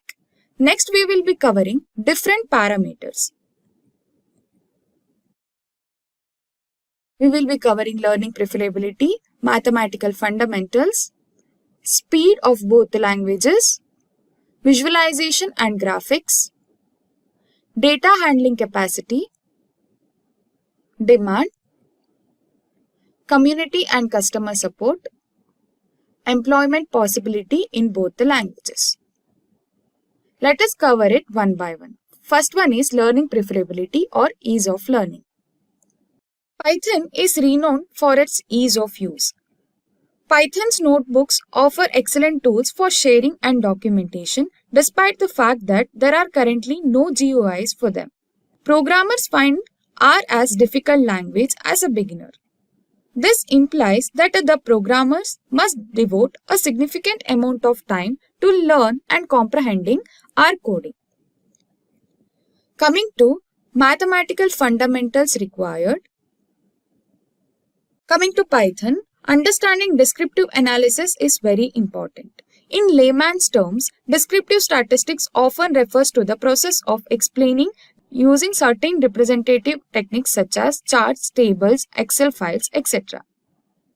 Python statistics is a built-in library for descriptive statistics. If your data sets are not too big or if you can't rely on importing other libraries, you can use Python. On the other hand, R requires basic statistics. From basic statistics, what I mean is mean, mode, and median are the terms used most frequently in basic statistics. It is referred to as measures of central tendency. Probability statistics plays an important role in handling various types of probability distribution. It includes binomial and normal distribution. Next parameter is speed. Python is an interpreted language with dynamic typing. Python always executes slowly because the code is executed line by line. Compared to MATLAB and Python, our language is significantly slower. Our packages are substantially slower than those for other languages. Now that we have covered speed, coming to data visualization and data collection in Python. When selecting data analysis tools, visualization are crucial, and Python has some incredible visualization tools. In Python, to large and varied scatter plots using regression lines, we can use ggplot2 and ggplot tools. Compared to raw values, visualized data is easier to comprehend. Therefore, R has many packages that offers sophisticated graphic features. In R, we can use tools like matplotlib, seaborn, etc. Data handling capability in both Python and R. The new releases in Python have resolved the issue with the Python packages for data analysis. R is useful for analysis because of the abundance of packages, accessibility of the test, and benefit of employing formulas. However, simple data analysis can also be done using the need to install many packages. Crucial part of parameter, that is tools and libraries in Python and R. As a Python developer, one needs to be well versed in the best libraries because Python has a lot of libraries that have many different uses. Libraries like TensorFlow, Scikit-learn, NumPy plays an important role in solving many Python-related problems. Libraries perform a wide variety of tasks in R that are very beneficial for data science operations. Example for that is dplyr, bioconductor, etc. Community and customer support index offered by Python and R. Compared to R, Python has a larger community. For assistance, we can contact www.python.org. For any queries regarding Python and help, you can you can visit support.realpython.com. For any help and queries, R offers you with RStudio community. R provides assistance through its official website. For queries and community-related issues, we can contact www.r-project.org. Next is job opportunities in Python and R. A recent survey from Indeed.com predicts that at least 55,000 Python jobs in the USA with exponential pay rates are available. Big tech companies like Google, Amazon, Twitter, Facebook requires Python developer to handle massive amount of data. Position provided for a Python developer is software engineer, data analyst, data scientist, and many more. Career in R is an excellent job opportunity for you as a beginner. Big tech companies like Google, Twitter, Facebook are using R. Position provided by companies as a R developer is data scientist, data analyst, data visualization analyst, etc. Moving on, let us wrap up an important topic, which language to be used between R and Python. There is no right or wrong way to study both Python or R. Both are in demand skills that will enable you to complete almost any data analytics work you come across. It ultimately depends on your background, interest, and career objectives that which one is better for you. But compared to R, Python is easy to learn. Let's compare its strengths and weaknesses. It is used to handle large amount of data. Python performs non-statistical functions and it is best suitable for programming. However, Python is better when it comes to coding. Whereas R is used in data visualization graphics, R is a widespread language in the statistical community. It is used to accomplish many mathematical tasks. So before concluding the topic, let me answer the query that I have asked regarding R and Python. Do you guys remember the question? The query was, R language is superficially related to which language? So the answer for the question is C language. Imagine you are trying to figure out what most people in your neighborhood love to eat for dessert. You could ask everyone, right?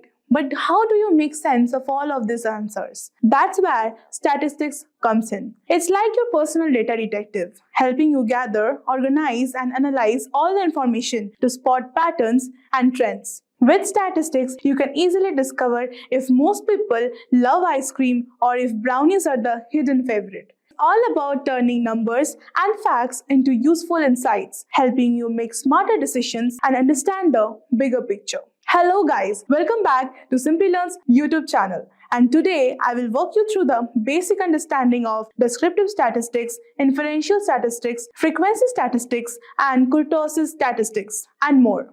Then I will take you through the differences among the various types. By the end of the video, you will know all you want to know about statistics and its types. Without any further delay, let's get into the video. First things first, let us understand what statistics actually is. Statistics is a branch of mathematics that help us collect, organize, and analyze data, understand patterns, trends, and make decisions. It's like having a big group of information and breaking it down to learn something useful.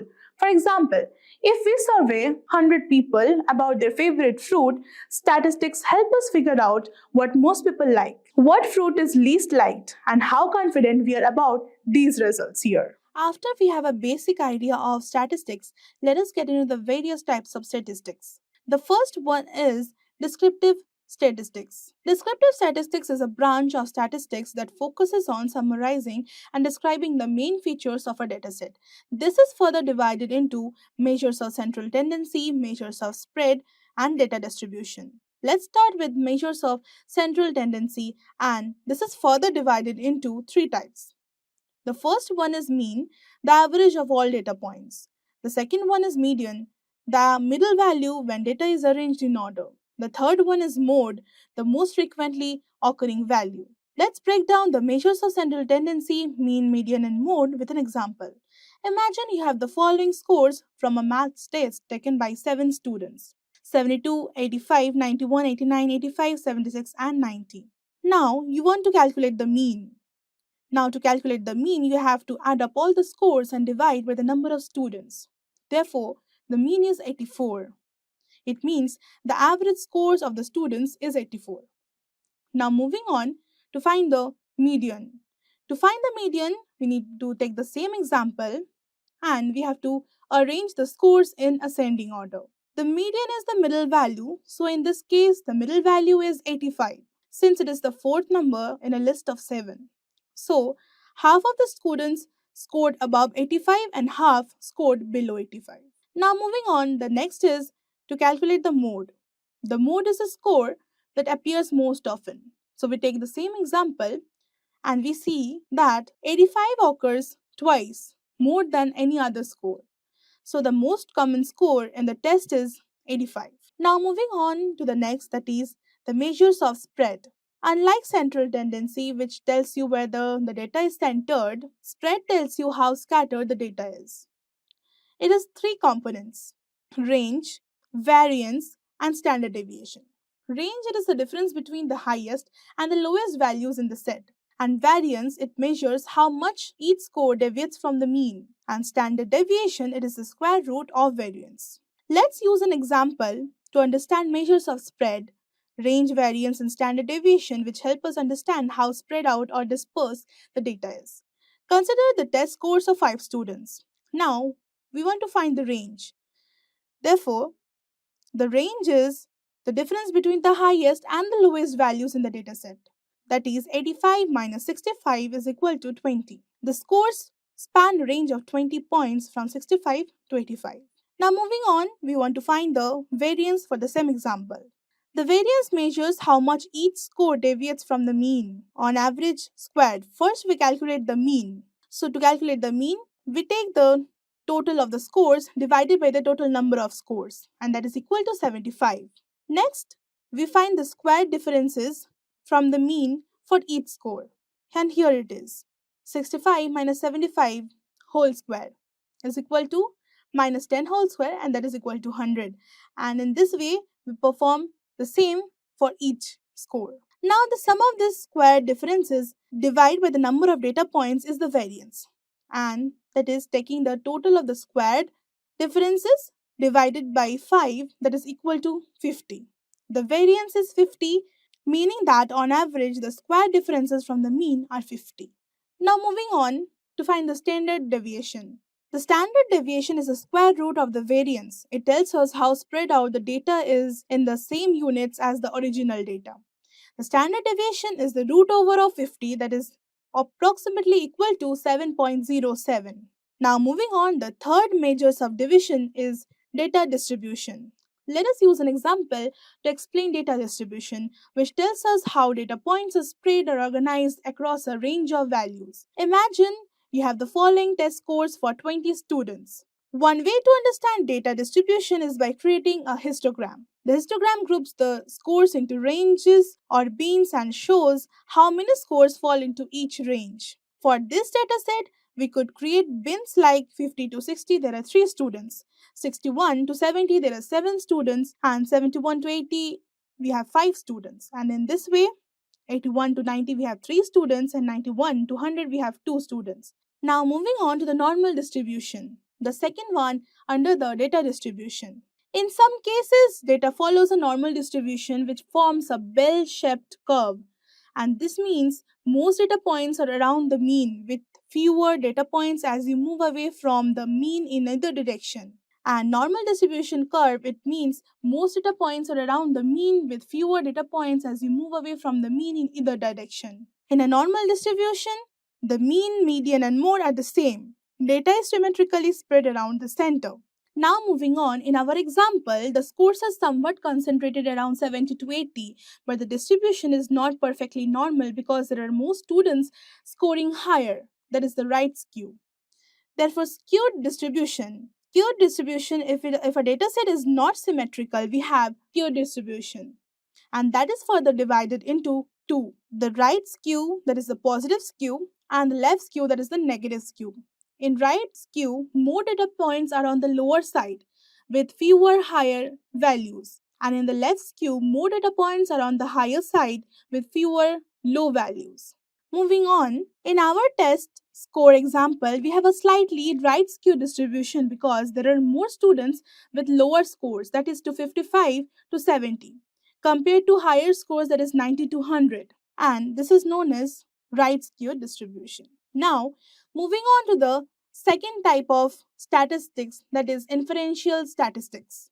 It uses sample data to make predictions and generalizations about a larger population, allowing researchers to draw conclusions beyond the immediate dataset. Inferential statistics comprises several techniques for drawing conclusions. Here are some common types. Hypothesis testing. Second one is confidence intervals, and the third one is regression analysis. Now moving on to hypothesis testing. Hypothesis testing is a statistical method used to determine whether there is enough evidence in a sample of data to support a specific claim about a population. Let's work through the process of testing whether a new teaching method improves student test scores, breaking it down step by step with some explanations to make it easier to follow. Step number 1 is hypothesis. We always start by stating what we want to test. In this case, we want to see if the new teaching method helps students score better compared to the traditional one. To do this, we set up two hypotheses. H0, that is the null hypothesis, and that is the average test score with the new method is equal to 75. This means that the new method has no impact and there is no improvement in the test scores. H1, that is the alternative hypothesis. The average test score with the new method is greater than 75. This suggests that the new method does improve test scores. In simple terms, we are trying to figure out if the new method makes any difference compared to what we normally expect, which is a score of 75. Now moving on to the next step, that is significance level. Next, we need to decide how confident we want to be in our conclusion. The significance level helps us measure this. It tells us the probability of mistakenly rejecting the null hypothesis when it's actually true. Type 1 error. A common choice for this significance level is 0.05 or 5%. This means we are willing to accept a 5% chance of making a mistake by rejecting the null hypothesis when it is true. So we said alpha is equal to 0.05. Step 3. Collect data. Now we need some actual data to test. Let's say we taught 30 students using the new method and their average test score came out to be 78. This is our sample data and we will compare it to the population mean, which is 75, the traditional method score. Now moving on to the next step, that is perform statistical test, the t-test. With the data in hand, we need to perform a statistical test. For this test, we will use a t-test which will help us compare the sample mean 78 to the population mean 75. The t-test checks if the difference between the two means is significant or if it could just be due to random chance. Moving on to the next step, that is the p-value. The p-value from the t-test is the number that tells us the probability of getting the sample data if the null hypothesis is true. Let's say the t-test gives us a p-value of 0.03. This means there is 3% chance of seeing this level of improvement if the new method doesn't actually improve scores. Now moving on to the last step, that is decision. Now we compare the p-value to our significant level alpha. If the p-value is smaller than 0.05, it means the results are statistically significant and we can reject the null hypothesis. In our case, the p-value is 0.03, which is less than 0.05. So we reject the null hypothesis. Now moving on to the second part, that is confidence interval. A confidence interval is a range that tells us how sure we are about an estimate from sample data. It gives a range of values whether the true member likely false. For example, suppose you survey 100 men in a city to estimate the average height. The average height from your sample is 175 centimeter and the standard deviation is 10 centimeter. You want to calculate 95% confidence interval to estimate the true average height of all men in the city. Now let's move on to the steps. Sample mean. The sample average is 175 centimeter. The standard error is calculated as 10 by root over of 100, that is equal to 1. Now, the confidence interval formula for a 95% confidence level use the critical value 1.96. The confidence interval is 175 plus minus 1.96 into 1. That is equal to 175 plus minus 1.96. The result, the 95% confidence interval is 173.04, 176.96. You can be 95% confident that the true average height of all men in the city is 173.04 centimeter and 176.96 centimeter. Now moving on to the third one, that is regression analysis. Regression analysis is a way to understand how one thing affects another. For example, if you own a shop and want to know if spending more on advertising increases your sales, you can use regression analysis. In this case, advertising spending is a thing you control, that is the independent variable, and sales is what you want to predict. By analyzing the past data, regression helps finding a pattern or relationship. For example, you might discover that For every $100 you spend on advertising, your sales increase by $200. This means you are positive relationship between advertising and sales. Now, if you plan to spend $500 on advertising, you can predict an increase in the sales by applying that relationship. Regression analysis gives you a formula or model to make such predictions based on the pattern you identified. In short, regression helps you logically predict how changes in one factor affect another. Next, I will be talking about is frequency statistics. In statistics, frequency refers to how often something occurs in a dataset. It simply counts how many times each value or event appears. Frequency is useful for understanding the distribution or pattern of data. Let's say you surveyed 10 people about their favorite food and the results were 4 people chose apples, 3 people chose bananas, 2 people chose oranges, and 1 person chose grapes. Here's how frequency works. Apples have a frequency of 4 as 4% chose it. Bananas have a frequency of 3, oranges have a frequency of 2, and grape has a frequency of 1. In this simple example, frequency helps you see that apples were the most popular fruit choice, while grapes were the least popular. Last but not the least, let's talk about kurtosis statistics. Kurtosis is a statistical term that describes the shape of the distribution of data, especially how the data is concentrated in the tables. It helps us understand if the data has more or fewer extreme values compared to a normal distribution. It is further divided into high kurtosis and low kurtosis. High kurtosis has more extreme values, and in low kurtosis, the data has fewer extreme values.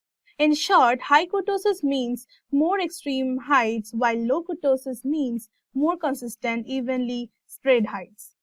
By now, you must be curious to know about the differences among all the types of statistics. So here we go. Differentiating them on the basis of purpose. Descriptive statistics summarizes the main features of a dataset, for example, mean, median, and standard deviation.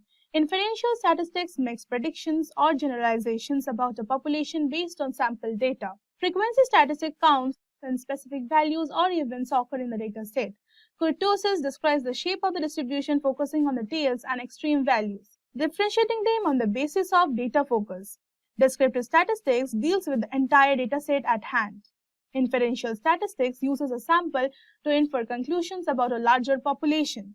Statistics focuses on the frequency of individual values or categories. Kurtosis focuses on whether the data has many or few extreme values. Now differentiating them on the basis of common metrics. In descriptive statistics is the mean, median, mode, and standard deviation and range. In inferential statistics, it is hypothesis testing, confidential intervals, regression analysis. In statistics, it is frequency counts, frequency tables, histograms, bars, and charts. In kurtosis value, high kurtosis is equal to more extreme values and low kurtosis is equal to fewer extremes. Now, differentiating on the basis of complexity.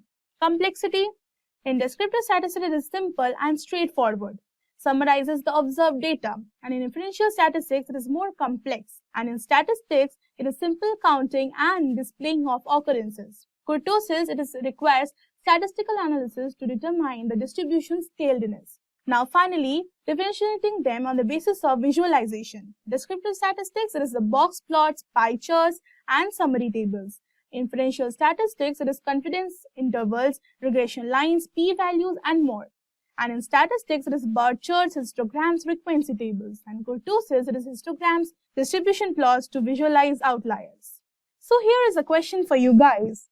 I hope everyone will comment your answers in the chat section and let's see how many of you really understood the topic. So the question is, which of the following is not a measure of central tendency? And the options are mean, median, mode, and standard deviation. Participate in the quiz and I hope to see your answers in the comment section. We will reply to whoever provides the correct answer and the wrong answers will be corrected for sure. I will provide you 1 minute to write your answers in the comment section.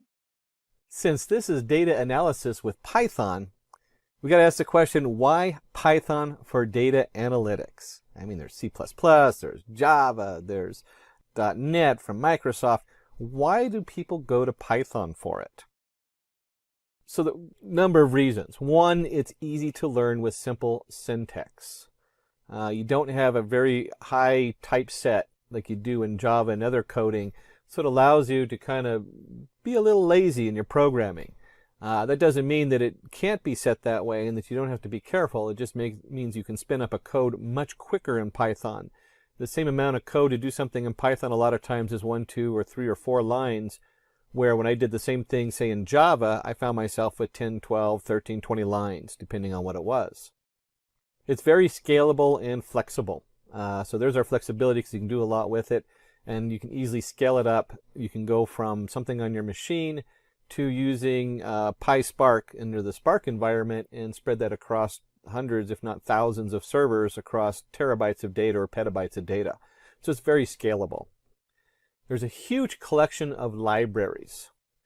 This one's always interesting because Java has a huge collection of libraries. C has a huge collection of libraries. .NET does, and they're always in competition to get those libraries out. Scala for your Spark. All those have huge collections of libraries. This is always changing, but because Python's open source, you almost always have easy to access libraries that anybody can use. You don't have to go check your licensing and have special licensing like you do in some packages.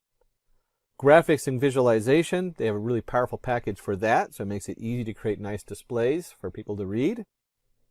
And community support. Because Python is open source, it has a huge community that supports it. You can do a quick Google and probably find a solution for almost anything you're working on. Python libraries. Let's bring it together. We have data analytics and we have Python. So when we're talking data analytics, we're talking Python libraries for data analytics.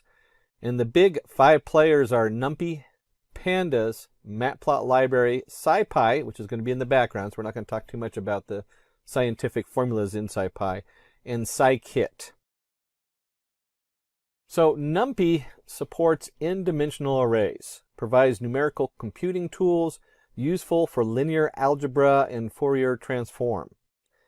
And you can think of this as just a grid of numbers. And you can even have a grid inside a grid, or data. It's not even numbers because you can also put words and characters and just about anything into that array. But you can think of a grid, and then you can have a grid inside a grid, and you end up with a nice 3-dimensional array. If you want to talk 3-dimensional array, you can think of images. You have your 3 channels of color, 4 if you have an alpha, and then you have your XY coordinates for the image we're looking at. So you can go X, Y, and then what are the 3 channels to generate that color. And NumPy isn't restricted to 3 dimensions. You could imagine watching a movie. Well, now you have your movie clips, and they each have their X number of frames, and each of those frames have X number of XY coordinates for the pictures in each frame, and then you have your 3 dimensions for the colors. So NumPy is just a great way to work with n-dimensional arrays. Now closely with NumPy is Pandas. Useful for handling missing data, perform mathematical operations, provides functions to manipulate data. Pandas is becoming huge because it is basically a data frame. And if you're working with big data and you're working in Spark or any of the other major packages out there, you realize that the data frame is very central to a lot of that. And you can look at it as an Excel spreadsheet. You have your columns, you have your rows or indexes, and you can do all kinds of different manipulations of the data within, including filling in missing data, which is a big thing when you're dealing with large pools or lakes of data where they might be collected differently from different locations. And Matplot library. We did kick over the SciPy, which is a lot of mathematical computations, which usually runs in the background of NumPy and Pandas. Although you do use them, they're useful for a lot of other things in there. But the Matplot library, that's the final part. That's what you want to show people. And this is your plotting library in Python.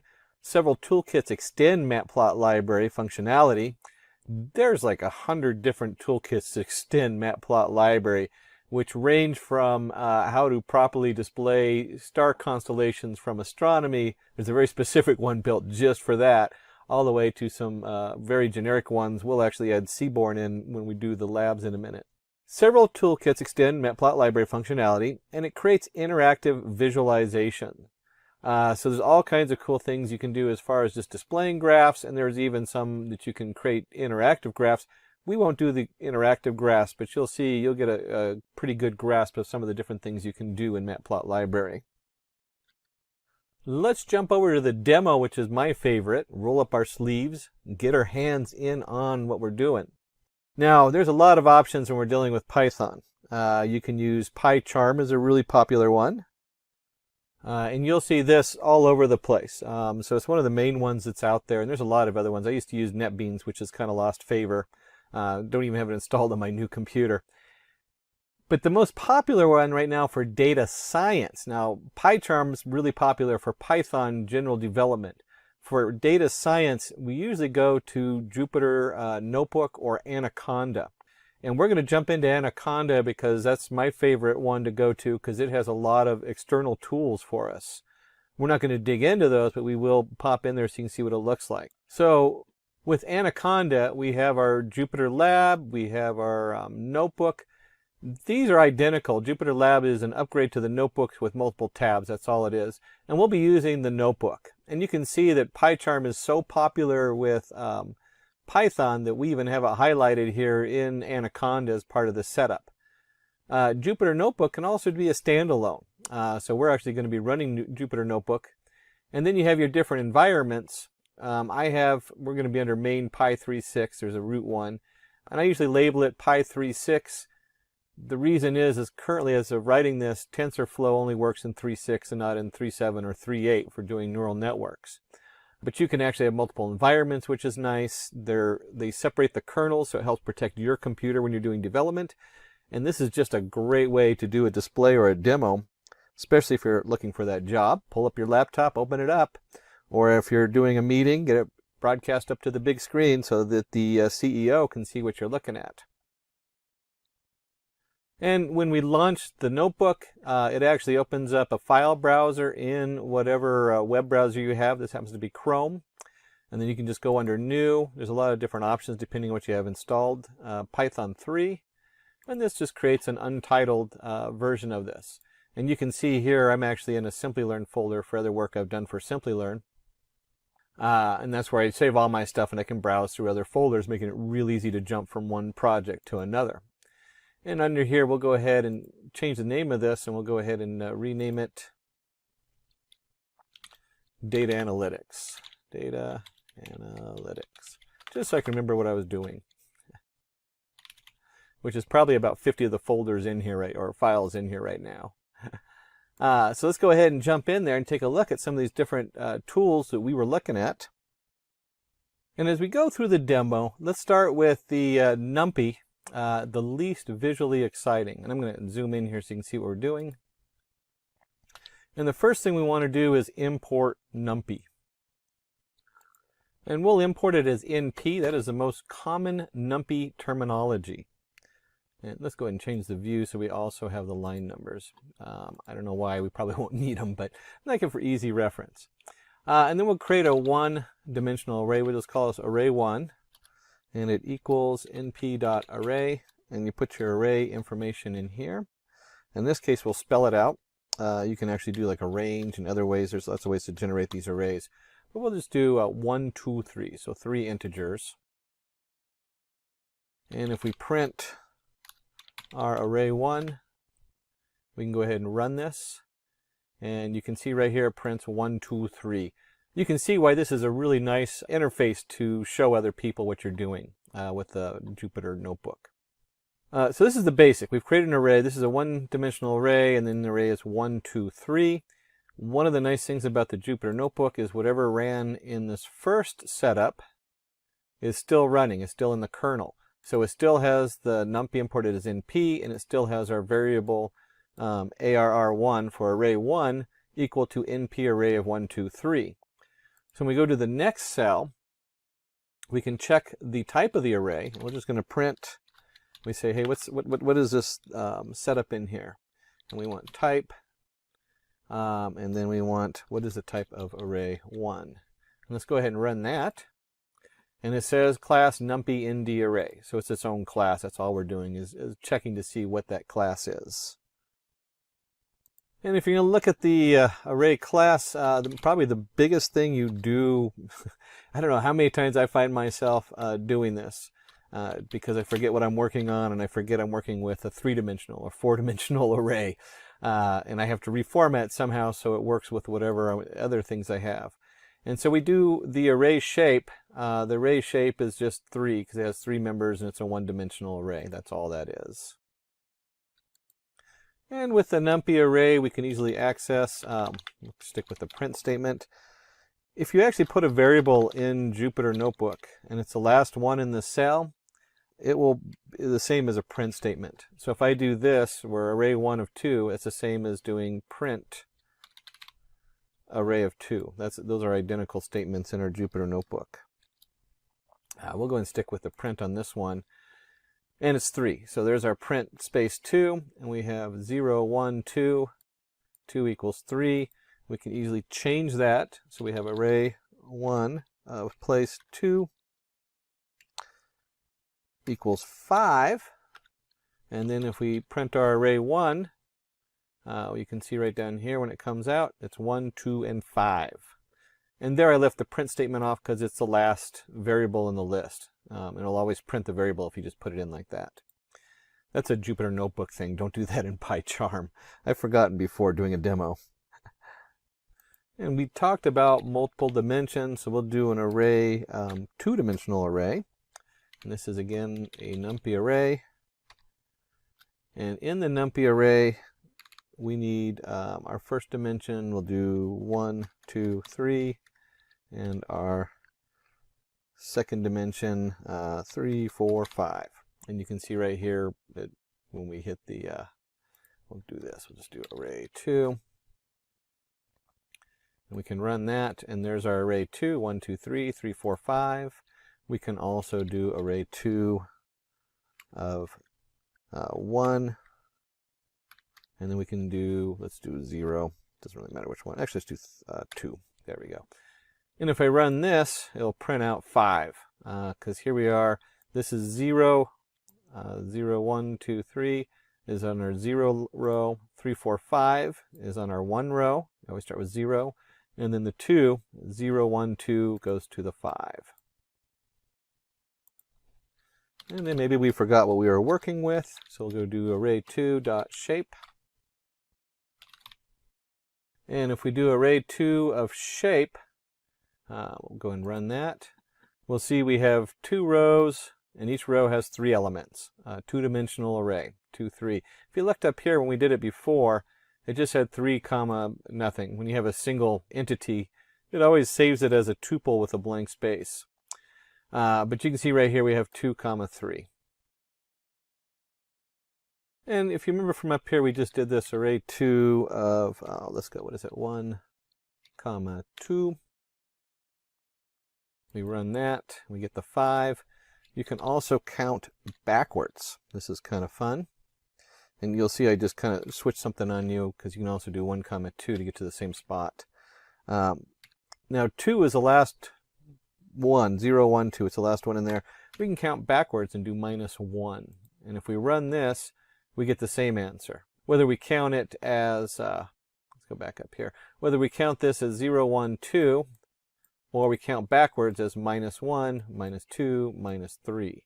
And you can see that if I change this -1 to a -2 and run that, I get 4, which is going backwards, -1, -2.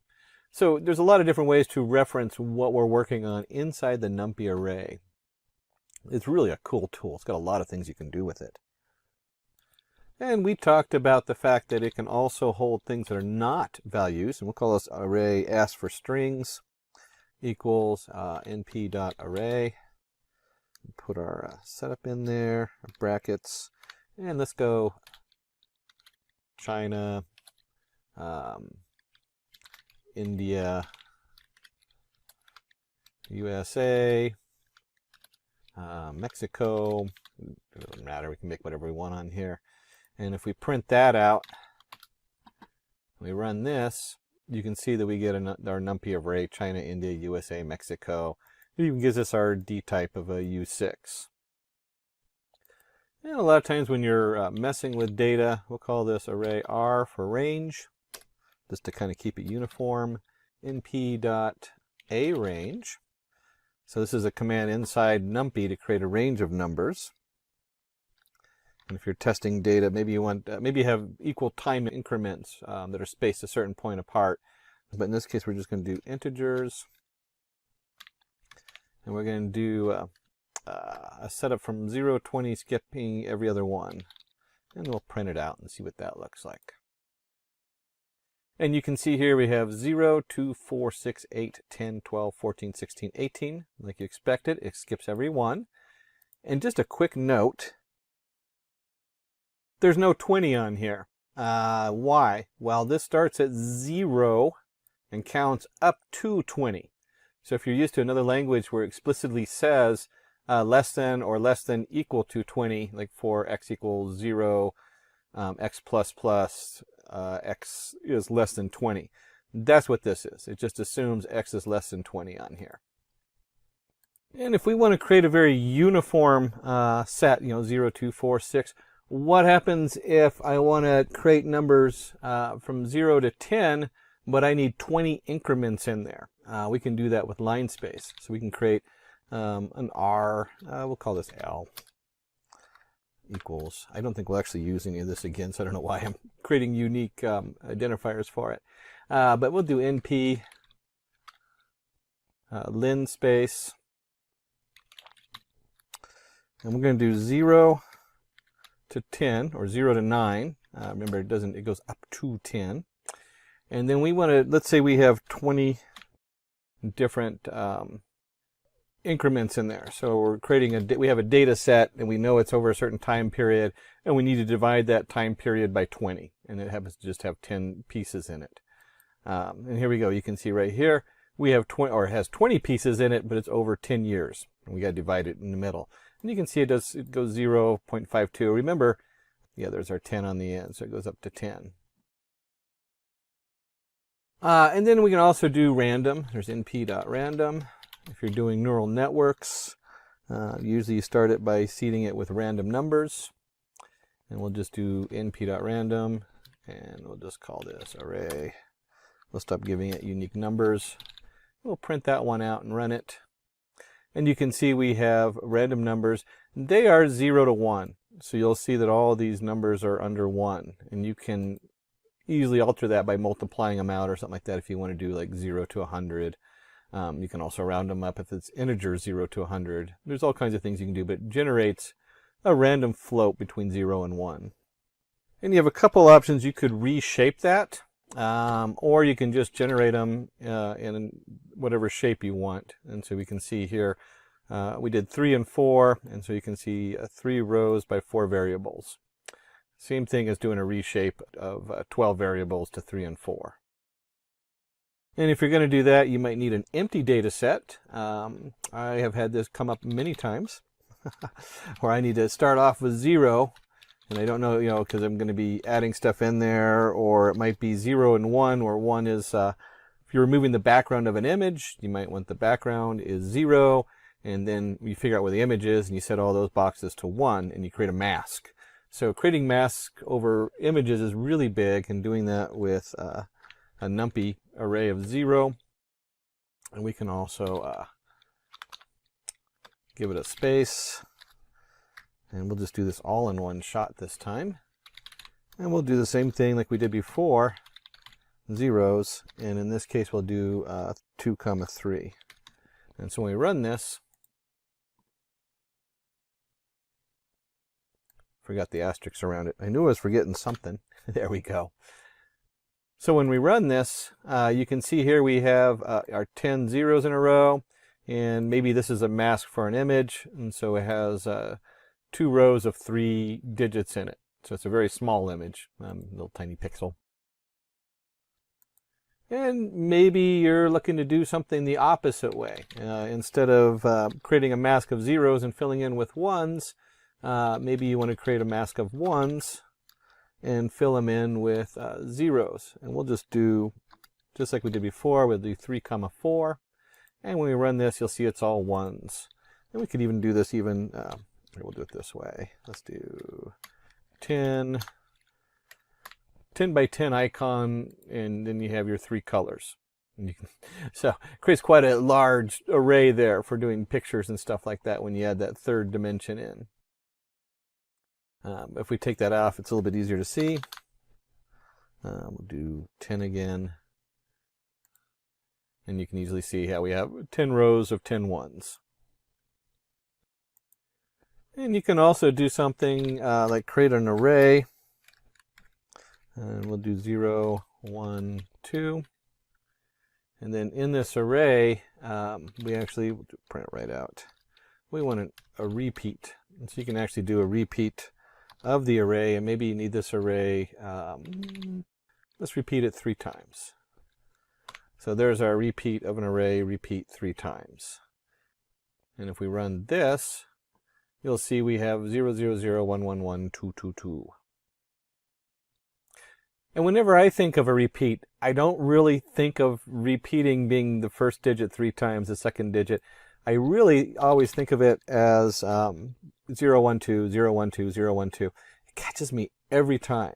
But the actual code for that one is going to be tile. And again, if we do arrange 3 and we run this, you can see how you can generate 0, 1, 2, 0, 1, 2, 0, 1, 2.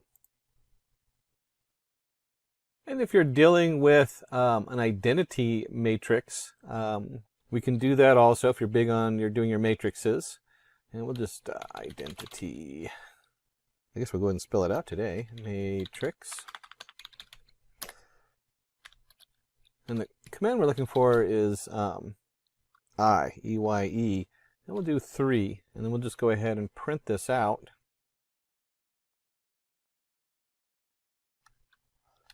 There we go. There's our identity matrix. And it comes out by a 3 by 3 array, because there's our matrix.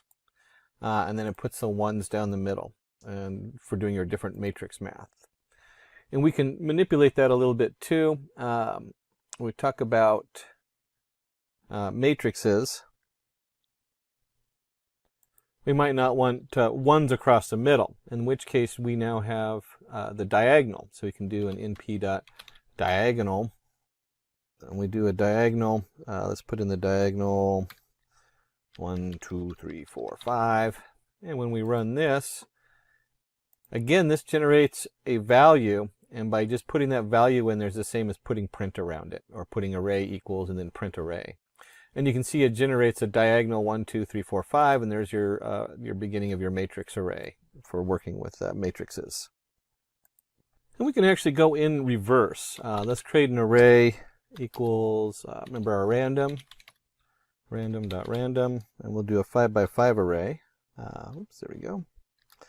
5 by 5. And just so you can see what that looks like. Helps if I don't mistype the numbers, which in this case I just need to take out the brackets. And there you go. You have your 5 by 5 array set up in there. And we can now, because we're working with matrices, we might want to do this in reverse and extract the diagonals, which would be the 0.79, the 0.678, and so on. And we simply type in np.diagonal. We put our array in there. And this will, of course, print it out because it returns it as a variable. And you can see here, here's our diagonal going across from our matrix. And we did talk about shape earlier. If you remember, you can do print the shape out. You can also do the dimensions. So in dimensions, very similar to shape, it comes out and just has 2 dimensions. We can also look at the size. So if we do size on here, we can run that. And you can see it has a size of 25, 2 dimensions, and of course 5 by 5. And that was from the shape from earlier that we looked at. There's our 5 by 5 shape. And if you remember earlier we did random, well, you can also do random. I talked a little bit about manipulating 0 to 1 and how you can get different answers. You can also do straight for the integer part, and we'll do minus 10 to 10, 4. And so we're going to generate random integers between minus 10 to 10.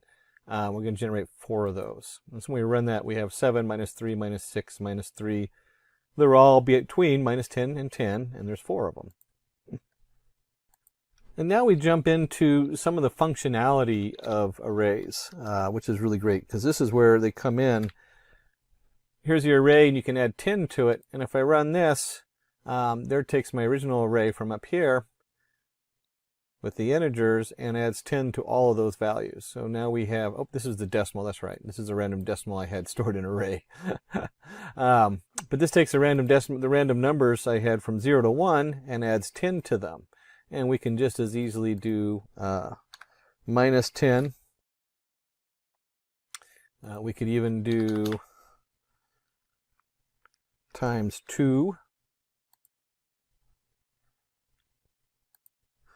And we could do divide by 2. And it'll take that random number we generated and cut it in half. So now all these numbers are under 0.5. Another way you can change the numbers to what you need on there. And as you dig deeper into NumPy, we can also do exponential. So as an exponential function, which should generate some interesting numbers off of the random. So we're taking them to the power, I don't even remember what the original numbers in the array were, because we did the random numbers up there. Here's our original numbers, and if you build an exponential on there, this is where you get e to the x on this. And just like you can do e to the x, you can also do the log. So if you're doing logarithmic functions, that reinforced learning, you might be doing some kind of log setup on there, and you can see the logarithmic of these different array numbers. And if you're working with log base 2, you can just change it in there, np log 2. You have to look it up, because this is not log 1, 2, 3, 4, 5. It is log and log 2. So just a quick note, that's not a variable going in. That is an actual command. There's a number of them in there, and you'll have to go look and see what the documentation is. But you can also do log 10. So here's log value 10. Some other really cool functions you can do with this is your sine. So we can take a sine value of all of our different values in there. And if you have sine, you of course have cosine. We can run that.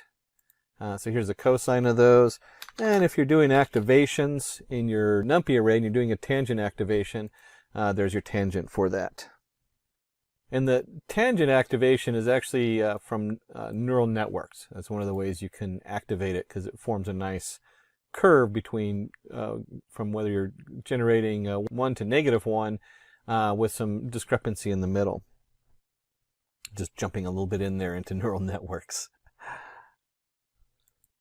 And then we get into, let me just put the array back out there so that we can see it while we're doing this.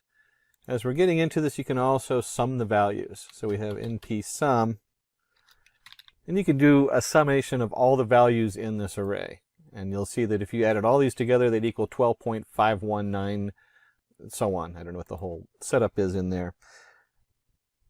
But you can see right here the summation of this. One of the things you can also do is by axes. So we could do axes equals 0. And if we run the summation of the axes equals 0, and you can think of that in NumPy as the rows. So that would be, or you can think of that in NumPy as being the columns. We're summing these columns going across. And you can also change this to 1, and now we're summing the rows. And so that is the summation of this row, and so forth going down. And maybe you don't need to know the summation. Maybe what you're looking for is the minimum. So here's our minimal. You're looking for, and this comes up a lot because you have like your errors. We want to find the minimal error inside of this array. And just like the other one, we can do axes equals 0. And you can see here 0.0645 is the smallest number in this first column is 0.0645, and so on. And if you have a minimum, well, you might also want to know the max. Maybe we're looking for the maximum profit. And here we go. You can see maximum 0.79 is the maximum on this first column.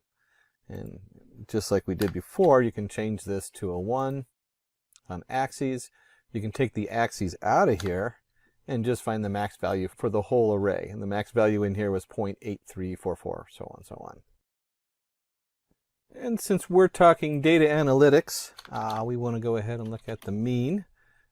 Pretty much the same as the average. This is the mean across the whole thing. And just like we did before, we could also do axes equals 0.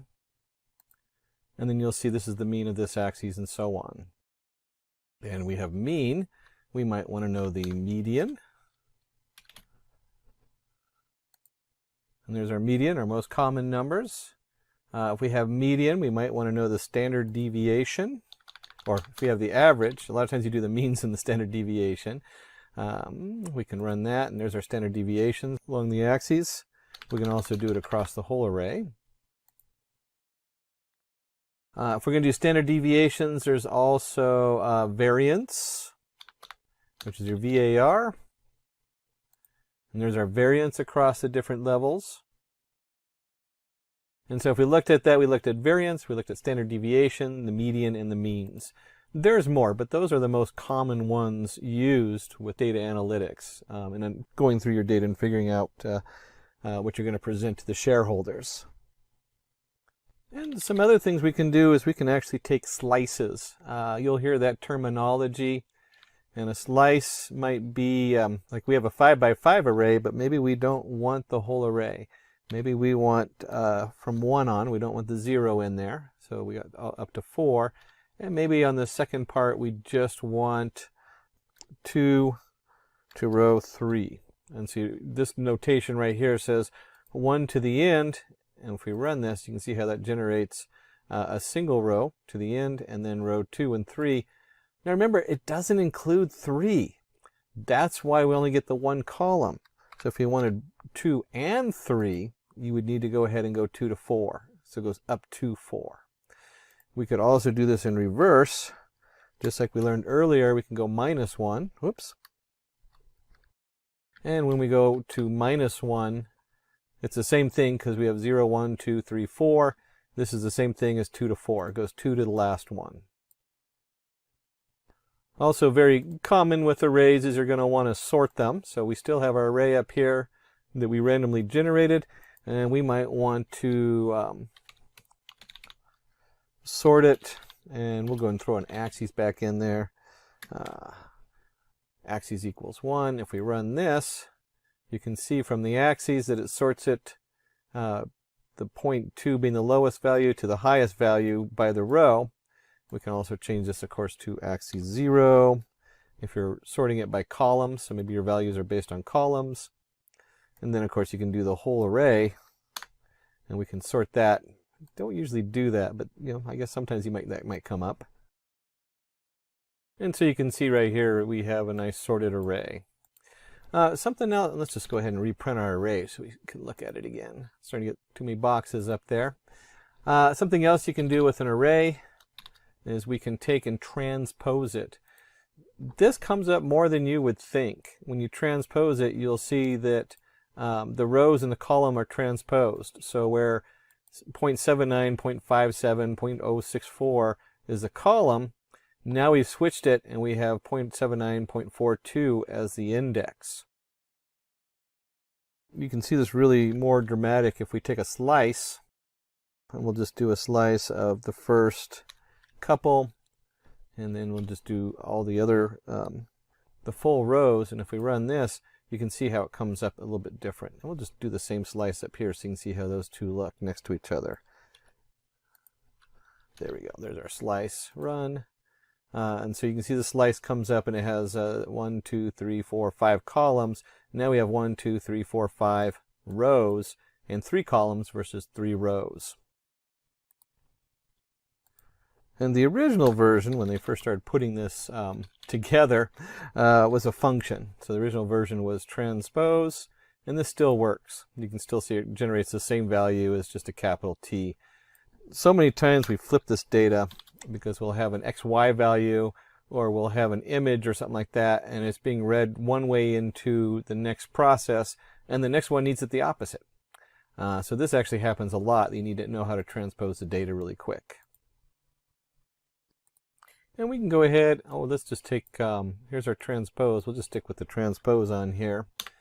And instead of doing it this way, we might need to do something called flattening. Why would you flatten your data? If this is an array going into a neural network, you might want to send it in as one set of values instead of 2 rows. And you can see here is all the values as a single array. It just flattens it down into one array. So we covered our scientific means, transpose, median, some different variations on here. Some of the other things we want to do is what happens if we want to append to our array. So let's create a new array. I'm getting tired of looking at the same set of random numbers we generated earlier. So we'll go ahead and create a new array here, something a little simpler so it's easier to see what we're doing. And 4, 5, 6, 7, 8. That's good enough. We'll just do 4, 5, 6, 7, 8. And if we print this array, there it is, 4, 5, 6, 7, 8. And we might want to append something to the array. So we have our array, we need to extend it. You got to be very careful about appending things to your array, and there's a number of reasons for that. One is runtime. Because of the way the NumPy array is set up, a lot of times you build your data and then push it into the NumPy array instead of continually adding on to the array. And then it also it automatically generates a copy for protecting your data. So there's a lot of reasons to be careful about appending this way. But you can certainly do it. And we can just take our array, we're going to create a new array, array 1. And if we print array 1 and we append 8 to it, you'll see 4, 5, 6, 7, and then there's our 8 appended onto the end. And if you want to append something to an array, you'd probably also want to, whoops, array 1. Let's try that again. There we go. Now we have the 8 appended onto the end. So you can see 4, 5, 6, 7, 8, and then we appended another 8 on there. And if you're going to append something, you might want to go ahead and insert. Instead of appending, it might be you need to keep a certain order. And we can do the same thing. We can do our array, and we're going to append or insert at the beginning. And let's go ahead and insert 1, 2, 3. 1, 2, 3. And we go ahead and print our array 2, and we run it, and you can see 1, 2, 3 is inserted at the beginning. Insert's a lot more powerful in that you can put it anywhere in the array. We can move it to the 1 spot, and there we go, 1, 2, 3. We can do a -1 just for fun, and you'll see it comes up 1, 2, 3, and we're counting backwards by 1. I imagine you can do a -0 and run this, and it turns out that -0 puts it back at the beginning because that's how it registers as 0, just takes a minus sign off. And just like we add numbers on, we might want to delete numbers. And so let's do an np.delete. Well, let's keep it a little bit, make it a little easy here to watch. We'll go ahead and create an array 3, and we'll do np delete. We were just working with array 2. And what we want to do is delete 0 space. So if you look at this, here's our array 2. Array 2 starts with 1. And when we delete the space on here and print that out, we deleted the 1 right out of there. And we can also do something like this, where we can do it as a slice.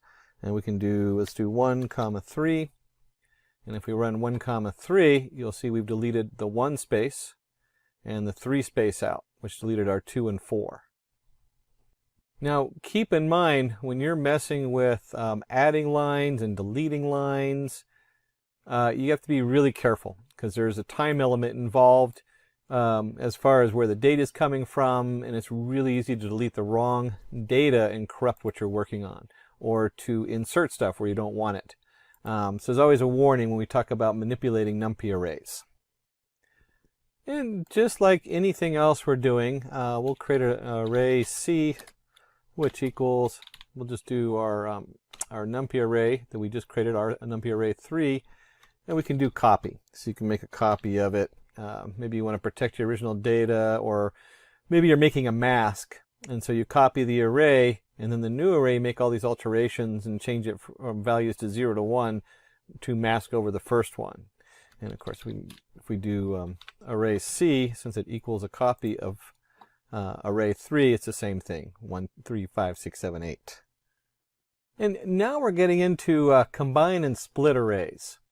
I end up doing a lot of this, and I don't know how many times I end up fiddling with this and having a mess. So, but you do it a lot. You know, you combine your arrays, you split them. You might need one set of data for one thing, another set of data for the other. So let's go ahead and create two arrays, array 1, array 2. And I want you to note, and the terminology we're going to look for is concatenate. And what that means is we're going to take, we'll call this array cat. I like array cat. There we go. Our array cat, our concatenated array, we're taking array 1 and 2, and it's very important to really pay attention to your axes and your counts. I can't merge two arrays that have, like, if their axes are messed up and I'm merging on axis 0, it's going to give me an error and I'll have to reshape them. So you got to make sure that whatever you're concatenating together works. And what that means, as you can see here, we have 1, 2, 3, 4, 1, 2, 3, 4, and then 5, 6, 7, 8, 5, 6, 7, 8 along the 0 axis. These each are 4 values. So it's a 2 by 4 value. And if we go ahead and switch this to 1, you can see how that flips it a little bit. So now we have 1, 2, 3, 4, 5, 6, 7, 8. It's interesting that we chose that one. If I did something like this, where this is now, there we go, and we concatenate it, run this, and it gives me an answer okay because I have 2 by 2, and I'm using axis 1. But if I switch this to axis 0, where now it's got 3 and 5, it gives me an error. So you got to be really careful on that to make sure that your whatever axes you are putting together, that they match. So like I said, this one, oops, axis 1. Axis 1 has 2 entities, and since we're going on axis 1 or by row, you can see that it lets it merge it right onto the end there. And you could imagine this if this was a XY plot of value, or the X value going in and the predicted Y value coming out, and then you have another prediction and you want to combine them. This works really easy for that. And we'll go back and let's just put this back to where we had it. Oops, I forgot how many changes I made. There we go. We'll just put it, whoops, I messed up in my concatenation order here.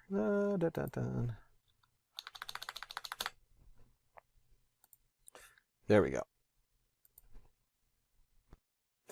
Okay, so you can see that we went through the different concatenation. Axes is really important when you're doing your concatenation values on here. And we'll switch this back to 1 just because I like the looks of that better. There we go. 2 rows. Now, there are other commands in here. So we can do cat v equals np v stack. This is nothing more than your concatenation. But instead, we don't have to put the axes in there because V stands for vertical. And so if we print out cat V and we run this, you can see we get the 1, 2, 3, 4, 1, 2, 3, 4, and that would be the same as making this axis 0 for vertical stack. And if you're going to have a vertical stack, you can also have an H stack. So if we change this from V stack to, oops, here we go, H stack, and we'll just change this from cat to cat, and I run this, it's the same as doing axis 0. The process is identical in the background. This is like a legacy setup, your V stack and your H stack. Most people just use concatenate and then put the axes in there because it's has a lot more clarity and is more commonly used nowadays. The last section in NumPy we're going to cover is kind of data exploration, and that'll make a little bit more sense in just a moment. Sometimes they call them set operations. But let's say we have an array, 1, 2, 3, 4, 5, 6, 3, whatever it is. You can see we generate a nice little array here. And what I want to go ahead and do is find the unique values in that array. So maybe I'm generating what they call a one-hot encoder, and so these values then all become, I need to know how long my bit array is going to be. So each word, each word is represented by a number, and then I want to know just how many of those words are in there. If we're doing word count, very popular thing to do. And you can see here when we do unique, we have 1, 2, 3, 4, 5, 6. Those are our unique values. Some of the things we can do with the unique values is we can also, instead of doing just unique, we can do uniques, our unique values, and counts of each unique value. And this is very similar to what we just did up here, where we're doing NP unique, but we're going to add a little bit more into there. And it's just part of the arguments in this. And we want to do return counts equals true. So instead of just returning the unique values, we want to know how many of those unique values are in each one. And we'll go ahead and print our uniques and print our counts. When we run that, you can see here we have our unique value 1, 2, 3, 4, 5, 6, just like we had before. And then there's two of the first of 2 1s, 2 2s, 2 3s, 2 4s, 1 5, 2 6s, and so on. And you can go through and actually look at that if you want to count them. But a quick way to find out your distribution of different values. So you might want to know how often the word the is used versus the word and, if each word is represented as a unique number. And along the set variables, we might want to know, let me just put a note up here. We're going to start looking at intersection, and we might want to also know differentiation, and neither. So when we're, neither. So when we're looking at now is we want to know, hey, where do these two arrays intersect? And we have 1, 2, 3, 4, 5, 3, 4, 5, 6, 7. We might want to know what is common between the two arrays. And so when we do that, we have NP intersect, and it's a 1D array, one-dimensional array. And then we need to go ahead and put array 1, array 2. And if we run this, we can see they intersect at 3, 4, 5. That's what they have common. And because we're going to go ahead and go through these and look at a couple different options, let's change this from intersect 1D. And we'll do the same thing. We'll go ahead and print this. So we might want to know the intersection where they have commonalities. Another unique word is union of 1D. So instead of intersect, we want to know all the values that are in both of them. So here's our union of 1D. When we run that, you can see we have 1, 2, 3, 4, 5, 6, 7. So it's all the different values in there. And the last, one of the last words, we have 2 more to go, is we want to know what the set difference is. And so that's where you'll see that, if you remember set, we talked about that being what they call these things. So the set difference of a 1D array, when we run that, you can see that 1 is only in one array and 2 is only in one array. And if we want to know what's in array 1 but not in array 2, we might want to know what is in array 1 but not 2 and what's in 2 but not 1. And this would be the set XOR 1D on here. So we have the 4 different options here where we can do an intersection. What do they both have in common? We can do a union. What are all the unique values in both arrays? We can see the difference, what's in array 1 but not array 2, so set diff 1D. And then set XOR, what is not in 1 but is in 2, and what is not in 2 but in 1. So we dug a lot in NumPy because we were talking, there's a lot of different little mathematical things going on in NumPy. A lot of this can also be done in Pandas, although usually the heavy lifting is left for NumPy because that's what it's designed for. Let's go ahead and open up another Python 3 setup in here. And so we want to explore what happens when you want to display this. This is where it starts getting, in my opinion, a little fun because you're actually playing with it and you have something to show people. And we'll go ahead and rename this. We're going to call this Pandas and PyPlot. So Pandas PyPlot, just so I can remember for next time. And we want to go ahead and import the necessary libraries. We're going to import Pandas as PD. Now remember, this is a data frame, so we're talking rows and columns, and you'll see how Pandas works so nicely when you're actually showing data to people. And then we're going to have NumPy in the background. NumPy works with Pandas, so a lot of times you just import them by default. Seaborn sits on top of the Matplot library. So sometimes we use the Seaborn because it kind of extends. It's one of the 100 packages that extends the Matplot library. Probably the most common used because it has a lot of built-in functionality. Almost by default, I usually just put Seaborn in there in case I need it. And of course we have Matplot library as PyPlot, as PLT. And note we have as PD, as NP, as SNS, as PLT. Those are pretty standard. So when you're doing your imports, I would probably keep those just so other people can read your code and it makes sense to them. That's pretty much a standard nowadays. And then we have the strange line here. It says ampersand Matplot library inline.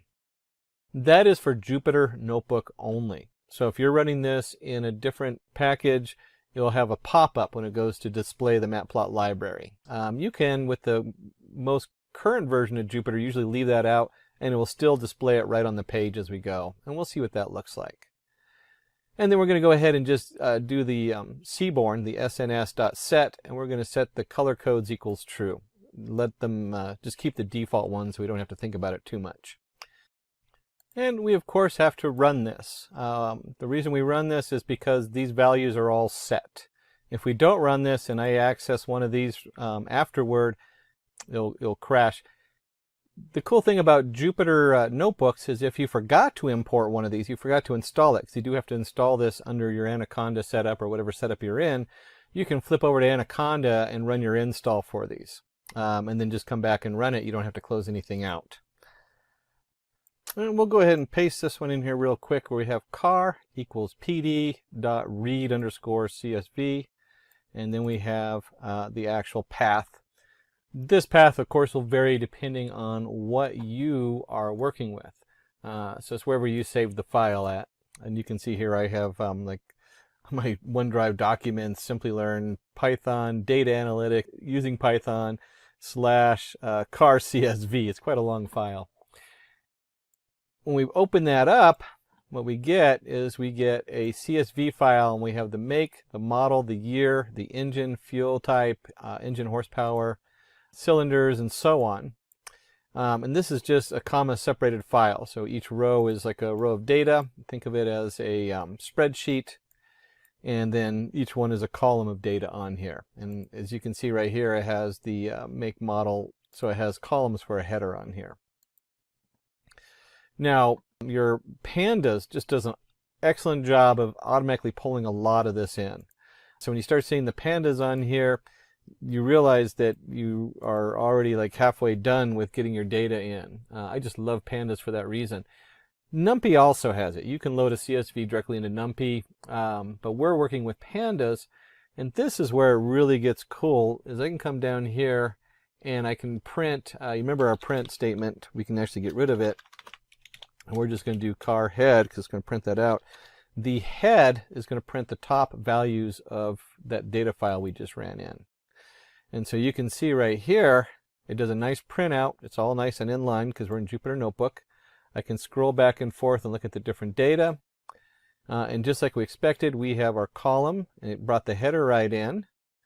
One thing to note is the index. It automatically created an index 0, 1, 2, 3, 4, and so on.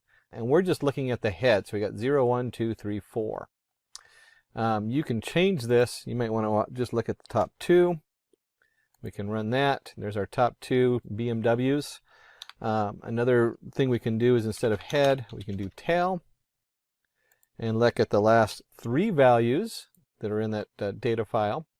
And you can see right here, it numbered them all the way up to 11,913. Oh my goodness, they put a lot of data in this file. I didn't even look to see how big the file was.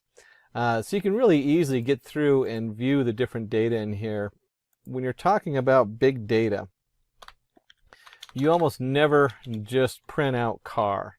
In fact, let's see what happens when we do. If we run this and we just run the car, it's huge. In fact, it's so big that the Pandas automatically truncates it and just does head plus tail, so you can see the two. So we really don't want to look at the whole thing. We'll go ahead and go back to, let's stick with the head, displaying our data. There we go. So there's the head of our data. It gives us a quick look to see what's actually in there. I can zoom out if we want, so you can actually get a better view. Although we'll keep it zoomed in so you can see the code I'm working on. And then from the data standpoint, we of course want to look at data types. What's going on with our data? What does it look like? Now this, you show when you're talking to your shareholders, they like to see these nice, easy to read charts. They look like a spreadsheet. So it's a nice way of displaying pieces of the chart. When we talk about the data types, now we're getting into the data science side of it. What are we working with? Well, we have make model, we have an integer 64 for the year. Engine fuel type is an object. If we go up here, you can see that most of them are it's a set manual, rear wheel drive. So they might be very limited number of types in there. And so forth. And it's either going to be a float 64, an integer, or an object is the way it's going to read it on here. And the next thing you're going to know is like your columns.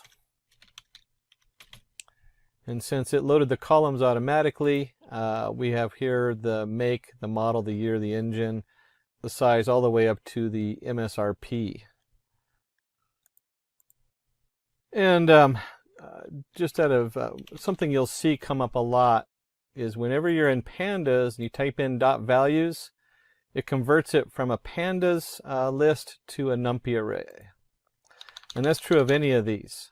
So then you end up in a numpy array.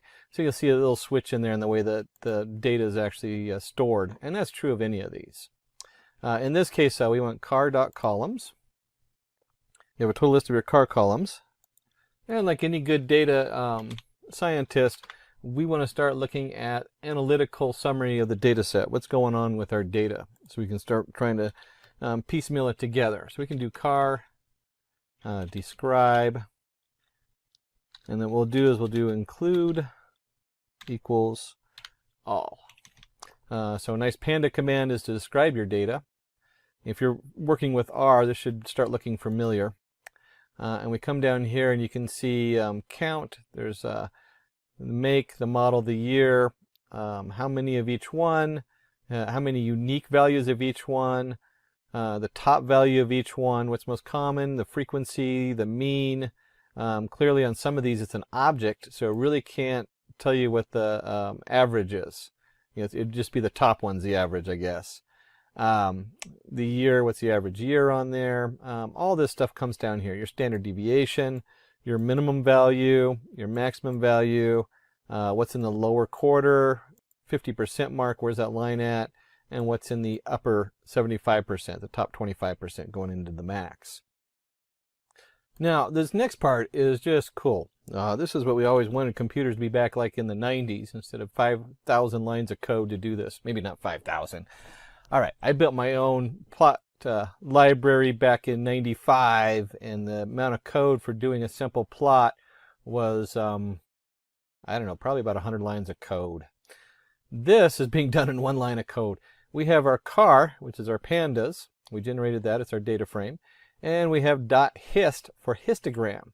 That is the power of Seaborn. Now, it's still going to generate a numpy graph, but Seaborn sits on top, and then we can do the figure size. This is just so it fits nicely on the paper on here. And we do something simple like this, and you can see here where it comes up, and it does say matplot library and does subplots and everything. But we're looking at a histogram of all the different pieces in our database. And we have our engine cylinders. That's always a good one because you can see like they have some that had a null on there, so they came out as 0. Maybe one of them had a 2-cylinder engine way back when. 4 is a common, 6 a little less common, and then you see the 8-cylinder, 12-cylinder engines. Boy, that's got to be a speedster or something. But you can see right here, it just breaks it down. So now you have how many cars with how many, whatever it is, cylinders, horsepower, and so on. And it does a nice job displaying it. You can see if you're working with your, you're going into your demo, it's really nice just to be able to type that in and boom, there it is. They can see it all the way across. And we might want to zero in and use like a box plot. And this time we'll go ahead and call the Seaborn, SNS, box plot. And we're going to go ahead and do vehicle size versus engine horsepower XY plot. And the data comes from the car. So if we run this, we end up with a nice box plot You see our mid-size, compact, and large. You can see the variation. There's our outlier showing up there on the compact. That must be a high-end sports car. Large car might have a couple engines, and again we have all these outliers and then your deviation on them. Very powerful and quick way to zero in on one small piece of data and display it for people who need to have it reduced to something they can see and look at and understand. And that's our Seaborn box plot, or SNS.boxplot. And then if we're going to back out and we want a quick look at what they call pair plotting, we can run that, and you can see with the Seaborn it just does all the work for you. It takes it just a moment for it to pull the data in and compile it. And once it does, it creates a nice grid. And this grid, if you look at this one space here, which is, you might not be able to see the small number, it says engine horsepower. This is engine horsepower to the year it was built, and it's just flipped. So everything to the right of the middle diagonal is just the rotation of what's on the left. And as you expect, the engine horsepower gets bigger and bigger and bigger as time goes on. So the year it was built, the further up in the year, the more likely you are to have a heavy horsepower engine. And you can quickly look at trends with our pair plot coming up. And look how fast that was. It took it a couple, moment to process. But right away, I get a nice view of all these different information, which I can look at visually and kind of see how things group and look. Now, if I was doing a meeting, I probably wouldn't show all the data. One of the things I've learned over the years is people, myself included, love to show all our work. We were taught in school, show all your work, prove what you know. The CEO doesn't want to see a huge grid of graphs, I guarantee it. So what we want to do is we want to go ahead and drop the stuff that might not be interested in. And I'm not really a car person. Our guy in the back is, obviously. So you have your engine fuel type. We're going to drop that. We're going to drop market category, vehicle style, popularity, number of doors, vehicle size. And we have the axes in here. If you remember from NumPy, we have to include that axes to make it clear what we're working on. That's also true with pandas. And then we'll look at just what it looks like from the head. And you can see that we dropped out those categories, and now we have the make, model, year, and so forth. And we took out the engine fuel type, market category, etc. And this should look familiar to you now. When you start working with pandas, I just love pandas for this reason. Look how easy it is. It just displays it as a nice spreadsheet for you. You can just look at it and view it very easily. It's also the same kind of view you're going to get if you're working in Spark or PySpark, which is Python for Spark across big data. This is the kind of thing that they come up with, and this is why pandas is so powerful. And we may look at this and decide we don't like these columns. And so you can go in here and we can actually rename the columns. Simple command, car equals car, rename. Columns equals engine horsepower equals horsepower. This is just your standard Python dictionary. So it just maps them out. And instead of having like the lengthy, here we had engine horsepower, we just want horsepower. We don't need to know it's the engine horsepower. Engine cylinders, we don't need to know that it's for the engine, because there's only one thing we're describing if we're talking about cars, and that's cylinders. And we'll go ahead and just run this. And again, here's our car head, and you can see how that changed. We have model year and horsepower versus model year, engine horsepower, engine cylinders, and just cylinders. Again, we want to keep reducing this so it's more and more readable. The more readable you get it, the better. And of course, we can also adjust the size a little bit, so that when it prints out, instead of splitting it on two lines, we get like a single line. We can do that also. That's just your control mouse up or plus sign you use in Chrome. That's a Chrome command. And if you remember from NumPy, we had shape. Well, Pandas works the same way. We can look at the shape of the data. So we now have 11,914 rows and 10 columns. So you see some similarities because Pandas is built on NumPy. And questions that come up just like you did in NumPy, we might want to know duplicate rows. And so we can do car. And look at this switch here. We're doing a selection. This is a Pandas selection with the brackets. but we want to select it based on car.duplicated. So how many duplicates on there?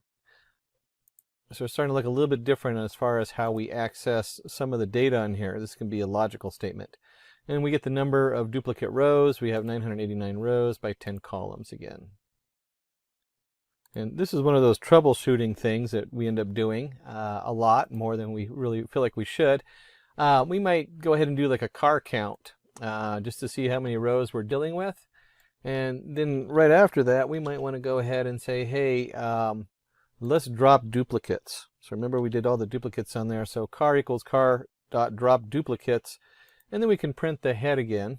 We'll just do car head here. And you can see the data on there looks the same as before. And just note that we did car equals car.duplicates. There are commands in here where you can do, where it changes the actual value. And it works on some of them and not on others depending on what you're doing. But by default, it always returns a copy. So when we do this, we're reassigning it to car. And you can see it's the same header, but we want to go ahead and do count and see how the count changes. Let's go ahead and run this. And you can see here, instead of 11,914, we have 10,925. So we've removed about 100 cars that were duplicated, just slightly under 100 there. And then as we're prepping our data, we might want to know car is null. So it's going to count the values of null, and then we want to sum that up. And when we do that, we do the car is null function.sum. We end up with HP, the horsepower is 69 have null values, and 30 have cylinders have null values. Now, if you don't put the sum at the end, it's just going to return a mask with the true false of is it null or is it not, by 0 and 1. So you're summing up the ones underneath each column. And this, of course, then you have to decide what you're going to do with the null values. There's a lot of different options. It might be that you need to put in the average or means. Maybe you want to put in the median value. There's a lot of different ways to fill it. Usually when you first start out with the data, a lot of them you just drop your null values. And you can see here car.drop NA, which is equal to all. And then we're going to go ahead and count it. And you can see that we've dropped almost another 100 values. So from 10,925 to 10,827, maybe 75 or so values. So we've cleaned this is really a big part of cleaning data. You need to know how to get rid of your null values, or at least count them and what to do with them. And of course, if we go back to counting our null values, we should now have null values. There we go. And you'll see there's 0 null values. I don't know how many times I've been running a model that doesn't take null values and it crashes, and I just sit there and look at it trying to get, why did that crash? It should have worked. It's because I forgot to remove the null values. So we've been jumping around a lot. We're going to go back to finding outliers, and let's go ahead and bring that back into our Seaborn. And if you remember, we did a box plot earlier. This time we're going to do a box plot just on the price. And you can see here our price value, and we have the deviation with the 2 thinner bars on each side of the main value. And then as we get up here, we have all these outliers. In fact, we have one way out here that's probably a really expensive high-end car is what we're looking at. If you were doing fraud analysis, you would be jumping on all over these outliers. Why are these deviation from the standard? What are these people doing? Again, this is probably, like I said, a really high-end expensive car out here. That's what we're looking at. And we can also look at the box plot for the horsepower. And we'll put that in down here and run that.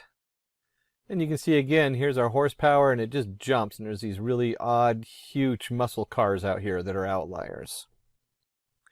And we're going to jump into making this a little bit more, as you start displaying your data or your information to your shareholders. We're going to look at plotting a histogram for the number of cars per brand. And the first thing we want to go ahead and do is we have with our car, go back over here, here we go. We have our make value counts, largest plot, and we want to do a kind equals bar, fig size 10.5.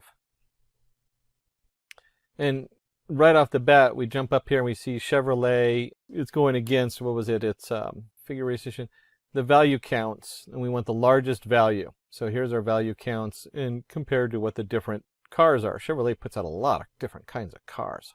I didn't realize that they made that many cars or different types. And then for readability, let's go ahead and add a title, number of cars by make, number of cars, and make. If you had looked at this the first time, you would have been like, well, what the heck am I looking at? Well, we're looking at the number of cars by make. And then you can see here, now we're talking about the type of cars and the different ones were put out. Lotus, I guess, only had a few different kinds of cars over there. Very high-end cars. And then as doing data analytics and as a data scientist, one of the things I am most interested in is the relationship between the variables. So this is always a place to start. We want to know what's going on with our variables and how they connect with each other. So the first thing we're going to do is we're going to go ahead and set a figure size because we want to make sure it fits our graph. We'll just go ahead and set this one plot figure set to figure size 2010. If you never used the matplot library, which is sitting behind Seaborn, whatever is in the PLT, this is what's loaded. It's like a canvas you're painting on. So the second you load that pyplot as PLT, anything you do to that is affecting everything on it. And then we want to go ahead, since we're using Seaborn, we'll go ahead and create a variable C for relationships or correspondence, and car.corr.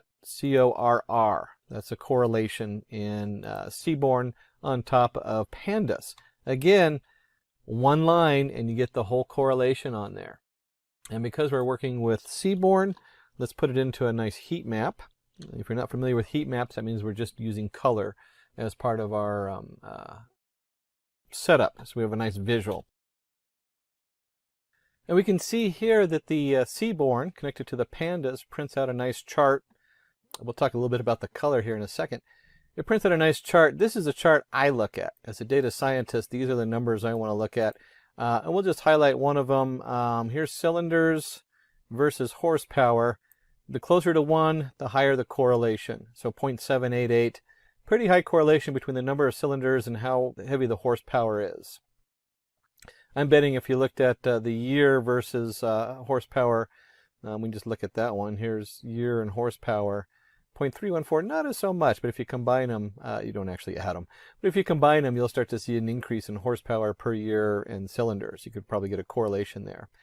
And just like 0.78 is a positive correlation, you might notice if we look at cylinders, or let's look at horsepower and mileage. So if we go here to horsepower to mileage, you get a nice negative. We'll do cylinders, that's a bigger number.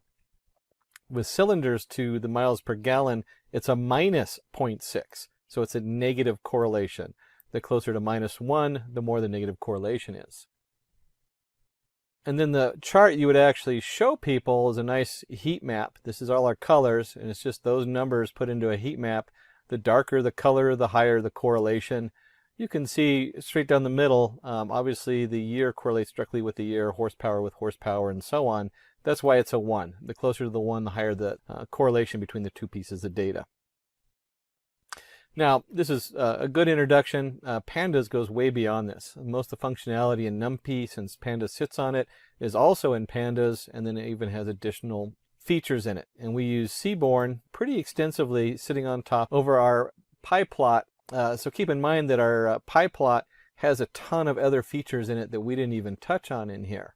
We couldn't, even if you had a sole course in it, there's just so many things hidden in there depending on what your domain you're working on.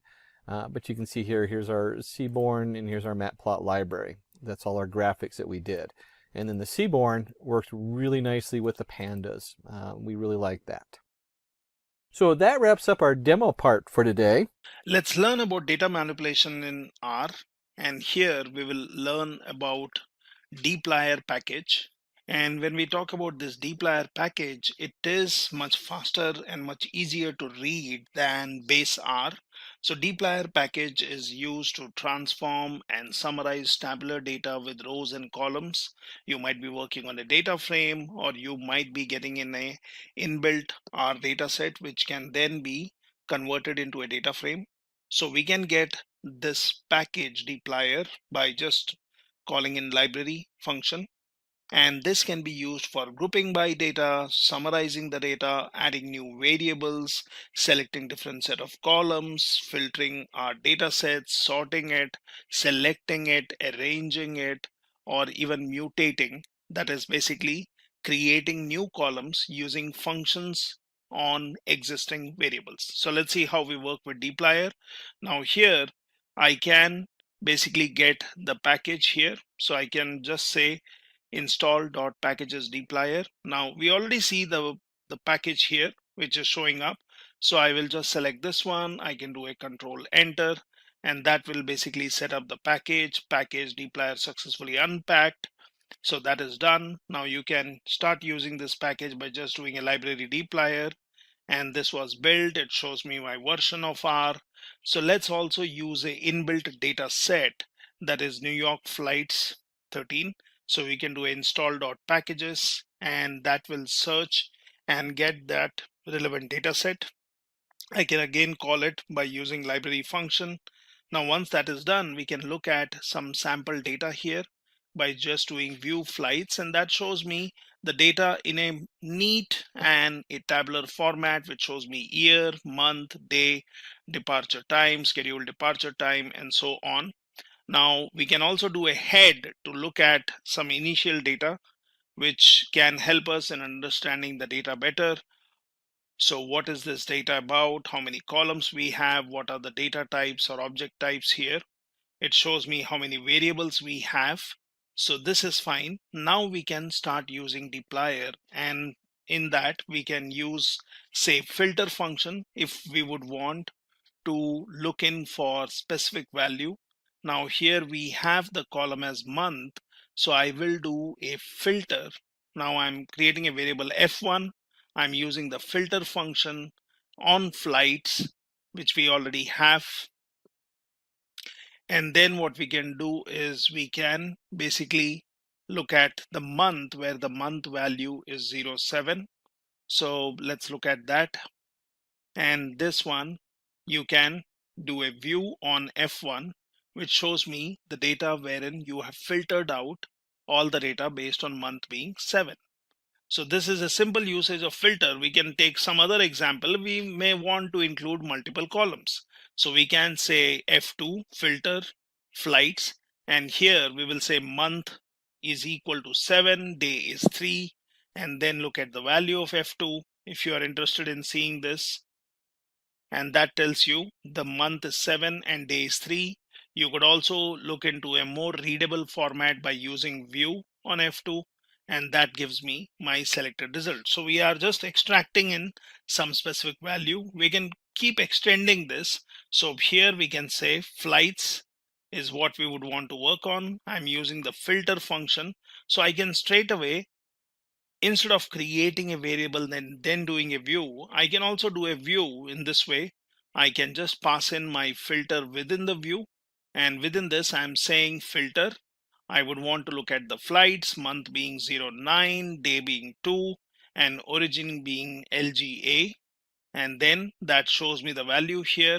And obviously you can scroll and look at all the columns, and if you see the origin column, it shows the selected value. So now we have filtered our data based on values in 3 different columns. Now what we can also do is we can use and, or we can use or operators. So I could have done this in a little different way. So I could have said head, which shows me initial result. I will do a flights. So within my head function, I'm passing in this. And what does that contain?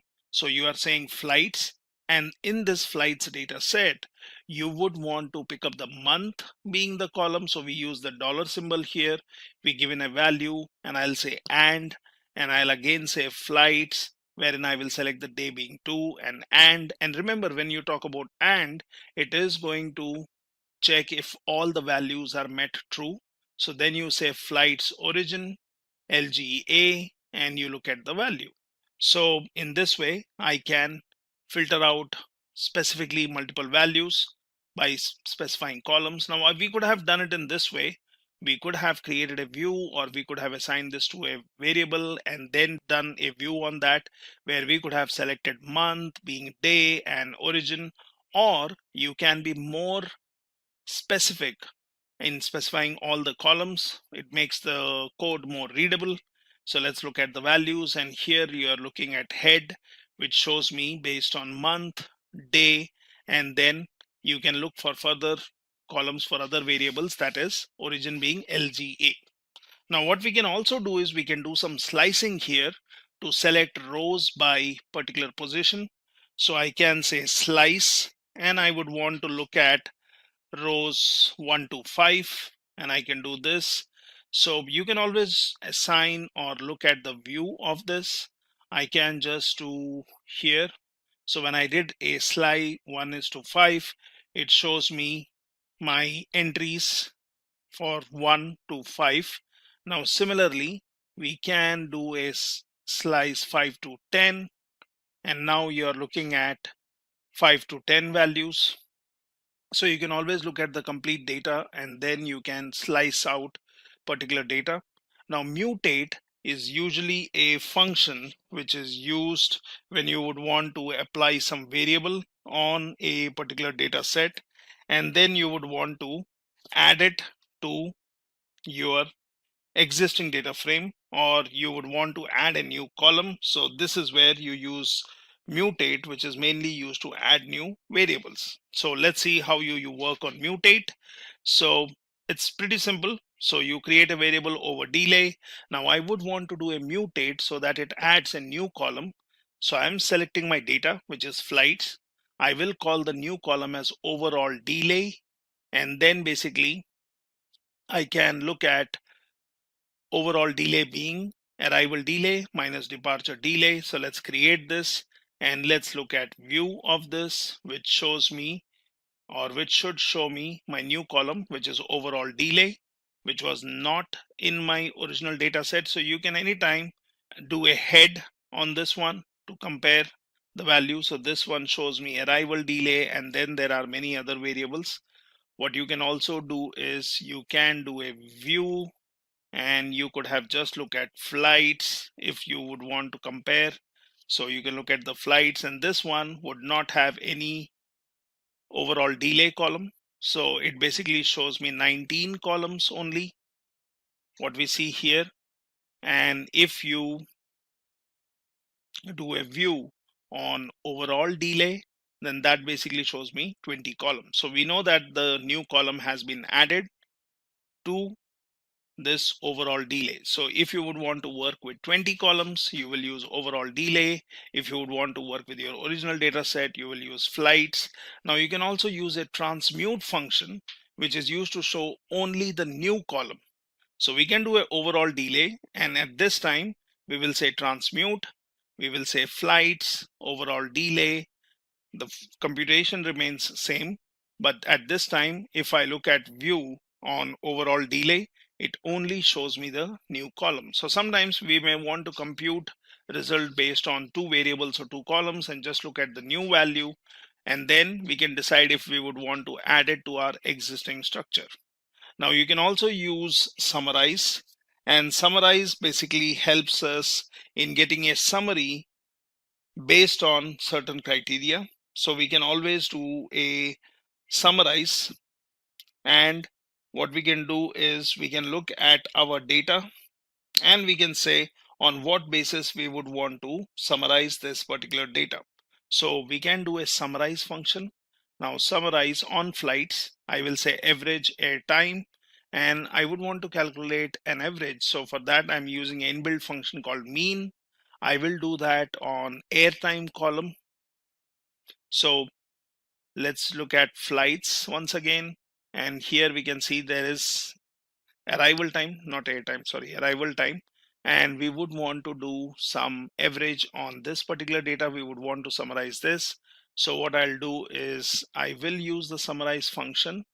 I will say average airtime, and this one I will look at mean of airtime. So let's see if there is a airtime column. I might be, let's look at this one, arrival delay, and yes, we have an airtime. So we were actually looking at summarizing based on airtime, not the arrival time. So airtime is how much time it takes in air for this particular flight, and we will want to use the summarize function, not the transmute. So summarize flights average airtime, and this one we will calculate the mean of average airtime, and I will also do a NA removal, which is I'm saying true. So let's do this, and that basically shows me the average airtime is 151. I can also do a total airtime where I'm doing a summation of values, or I can get the standard deviation, or I can basically get multiple values such as mean. I can say total airtime where I'm doing a summation, and then I can look at other values, which is if you would want to put in standard deviation here, you could do that. So let's look at the result of this summarize, and this basically allows me to get some useful information which is summarized based on a particular function such as mean, sum, standard deviation, or all three of them. Now let's look at grouping by. So sometimes we may be interested in summarizing the data by groups, and that's where we use the group by function. So we can always use the group by clause. Now here we are taking a different data set. So we will say, for example, let's look at head of empty cars, and that is basically my data set on empty cars. Now that shows me the model of the car, it shows me mileage, cylinder power, and your horsepower, and various other characteristics or variables in this particular data set. So here we can say let's do a grouping by gear. So there is a column called gear, so I will call it by gear. I will look at my data set, and then what I'm using here, which you see with these percentage and greater symbol, is called piping. So that basically feeds your previous data frame into next one. So this is sometimes useful, and you can get this by just saying Control Shift and M, and you can then use this. So we are going to have piping. So I'm saying empty cars. Now this is my original data set where I did a head, or I could have done a view on this one if you would want to see it in a more readable format, and that basically shows me the data. So we are using a different data set, so I want to group it by the gear column. So I'm going to call it by gear, and this one takes my data that is empty cars. I'm using the piping, and then I'm saying group the data based on gear column. That's done. Now let's look at the value of by gear, or you can always do a view. So remember, whenever you're doing a group by, it is giving you a internal object where your data is grouped based on a particular column. So we can look at the values here. You can do a view that shows you your data grouped based on a particular column. Now I can again use the summarize function where I would want to now work on the new one where it was grouped based on gear. So I'm doing a summarize, and here I'm going to say gear 1, which will be having the value of summation on the gear column, and then I'm saying gear 2, which is mean. Well, you could give some meaningful names to this, and let's look at the value of this one where we are basically now looking at the values, which is sum and mean values based on the gear. Similarly, we can look at different example. So we can say by gear, and I'm again using piping, but earlier we had taken gear, we had grouped the data, and we called it by gear. So we took our original data set empty cars, but now within this particular data, which was grouped by gear, I will take this data set, I will use the piping, and I will summarize it where I am saying within this particular data set, I would want to get the sum, or I would want to get the mean, and then you can look at the values. So what you're doing is you are either looking at your original data set, or you're looking at the data which was already grouped, and then you can look at the values. Now here what we can do is we can group by cylinder. Say might be you are interested in looking at data which is summarized based on the cylinder column. You can do that, And then for this by cylinder, I'm doing a piping where I'm using the summarize function, and summarizing will then be done based on the mean values of the gear column or the horsepower. So let's do this, and then you can basically look at the value. At any point you may want to look at the data set again, so just do a head and you can look at what does the value contain, and by cylinder or by gear and do a head, and it gives you the value.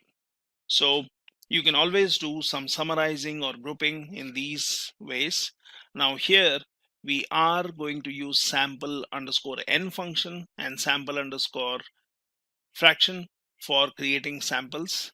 So for this, let's take the flights data set again, and we would want to get 15 random values. Now that is done, and it shows me 15 rows with some random values from the data.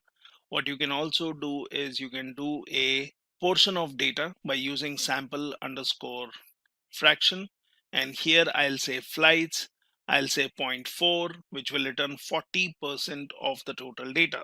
So this can be useful when you are building your machine learning, where you would want to split your data into training and test. Might be you are interested in some portion of the data, so you can do this, which is very useful function, and then you can look at the value of that. Now what we can also do is we can use a range function. So like we were doing a grouping by, or we were trying to pull out a particular column. So in the same way, we can use a range, which is a convenient way of sorting than your base R sorting. So for a range function, let's do a view based on a range. So we will work on the flights data set, which we have. And here, what we would want to do is we would want to arrange the flights data set, which is based on year and departure time. And we are doing a view out of it. So that basically gives me the data, which is arranged based on your year and departure time. Now I can do a head to give me some highlighting of that data. Now the piping operator, what we are using, can be used in these ways also. So here I will say df, I will just assign the data set empty cars to it. Let's look at the df, which has basically your different models. You can obviously look at the head or view of it to look at useful information. We can also go for nesting options, which can be useful. So we are creating a variable called result here. Now that has the arrange function. So what does this arrange function do? So when we would want to use arrange to sort the data, so I would want to sort the data, but what data would I sort? So I will use sample n, which will give me some portion of the data or some sample data. Now what is that sample data? So here we are using nesting. That is, earlier when we did a sample, we just said data and how many random samples we want. But instead of giving that, what we are going to do is we are going to use filter here. Now this filter will work on df. So filtering will happen based on the mileage, which is greater than 20. I will say size is 5, and I would want to basically arrange this in a descending order. So I'm using the des on this particular mileage column. By default, it is always ascending. So let's get the result out of this, which will basically show me the mileage details in a descending order. So this is my data frame, and now we can look at the result, what we have created. So just do a view or do a head and look at the view. So here you see mileage, where the highest value is on the top, and we were only interested in 5 values in our random sample. So that's why when you did a view, it shows your 5 values, and it shows in a descending order based on mileage. So we have not only used an inbuilt function, we have not only arranged the data, that is, we have sorted the data, but we have sorted the data based on a descending order on a particular column. We have said the value should be greater than 20, and we have also said we just need 5 random samples. Now, let's look at some other examples. So you can always do a multi-assignment. So I can say filter, wherein I'm going to use DF, which was assigned empty cars. I'm going to say mileage should be greater than 20. Then I say B, which is going to get a sample out of A. And I just want 5 random values. So let's look at that. So we have B, which is going to get a set of 5 values from A. Now I will create a result variable which will arrange B, which is sample data, in a descending order. Now let's look at the result of this, and that basically shows me what we were seeing earlier. So you can do a multi-assignment where you can create a variable, get a sample out of it, and then basically whatever is that result, you can arrange that or sort that in a descending or by default descending order. So same thing, we can do it using pipe operator. So piping. So here I will say result. I'm passing in my DF, that's the data set. I'm using piping, and which basically tells what you need to do on this particular data set. So I'm going to filter out the data based on mileage 20. Then I'm going to push that or forward it to get the random sample, and whatever is this random sample is going to be pushed.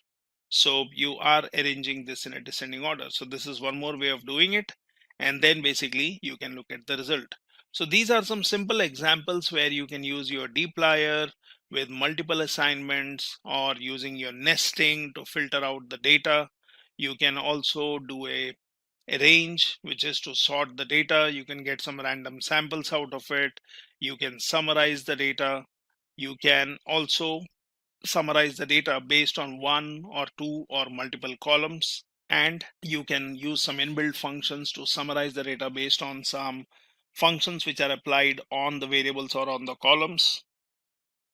You can transmute it, where you would be interested in only looking at one column. You can mutate it, where you want to add a new column. You can slice it, and you can give the conditions where you can say and or to filter out the data. So what we can also do is, on this particular data set which we have, say for example DF, where I have my data. Let's look at this one, and if I just do a DF at this point, it shows me my data set. And if you would be interested only in particular column, then your dplyr also allows you to, either we can do a filter or we can simply do a select. Now for selecting, we can choose our data. So for example, I'll say df underscore, I'm interested in mileage, I'm interested in horsepower, might be I'm interested in your cylinders in this.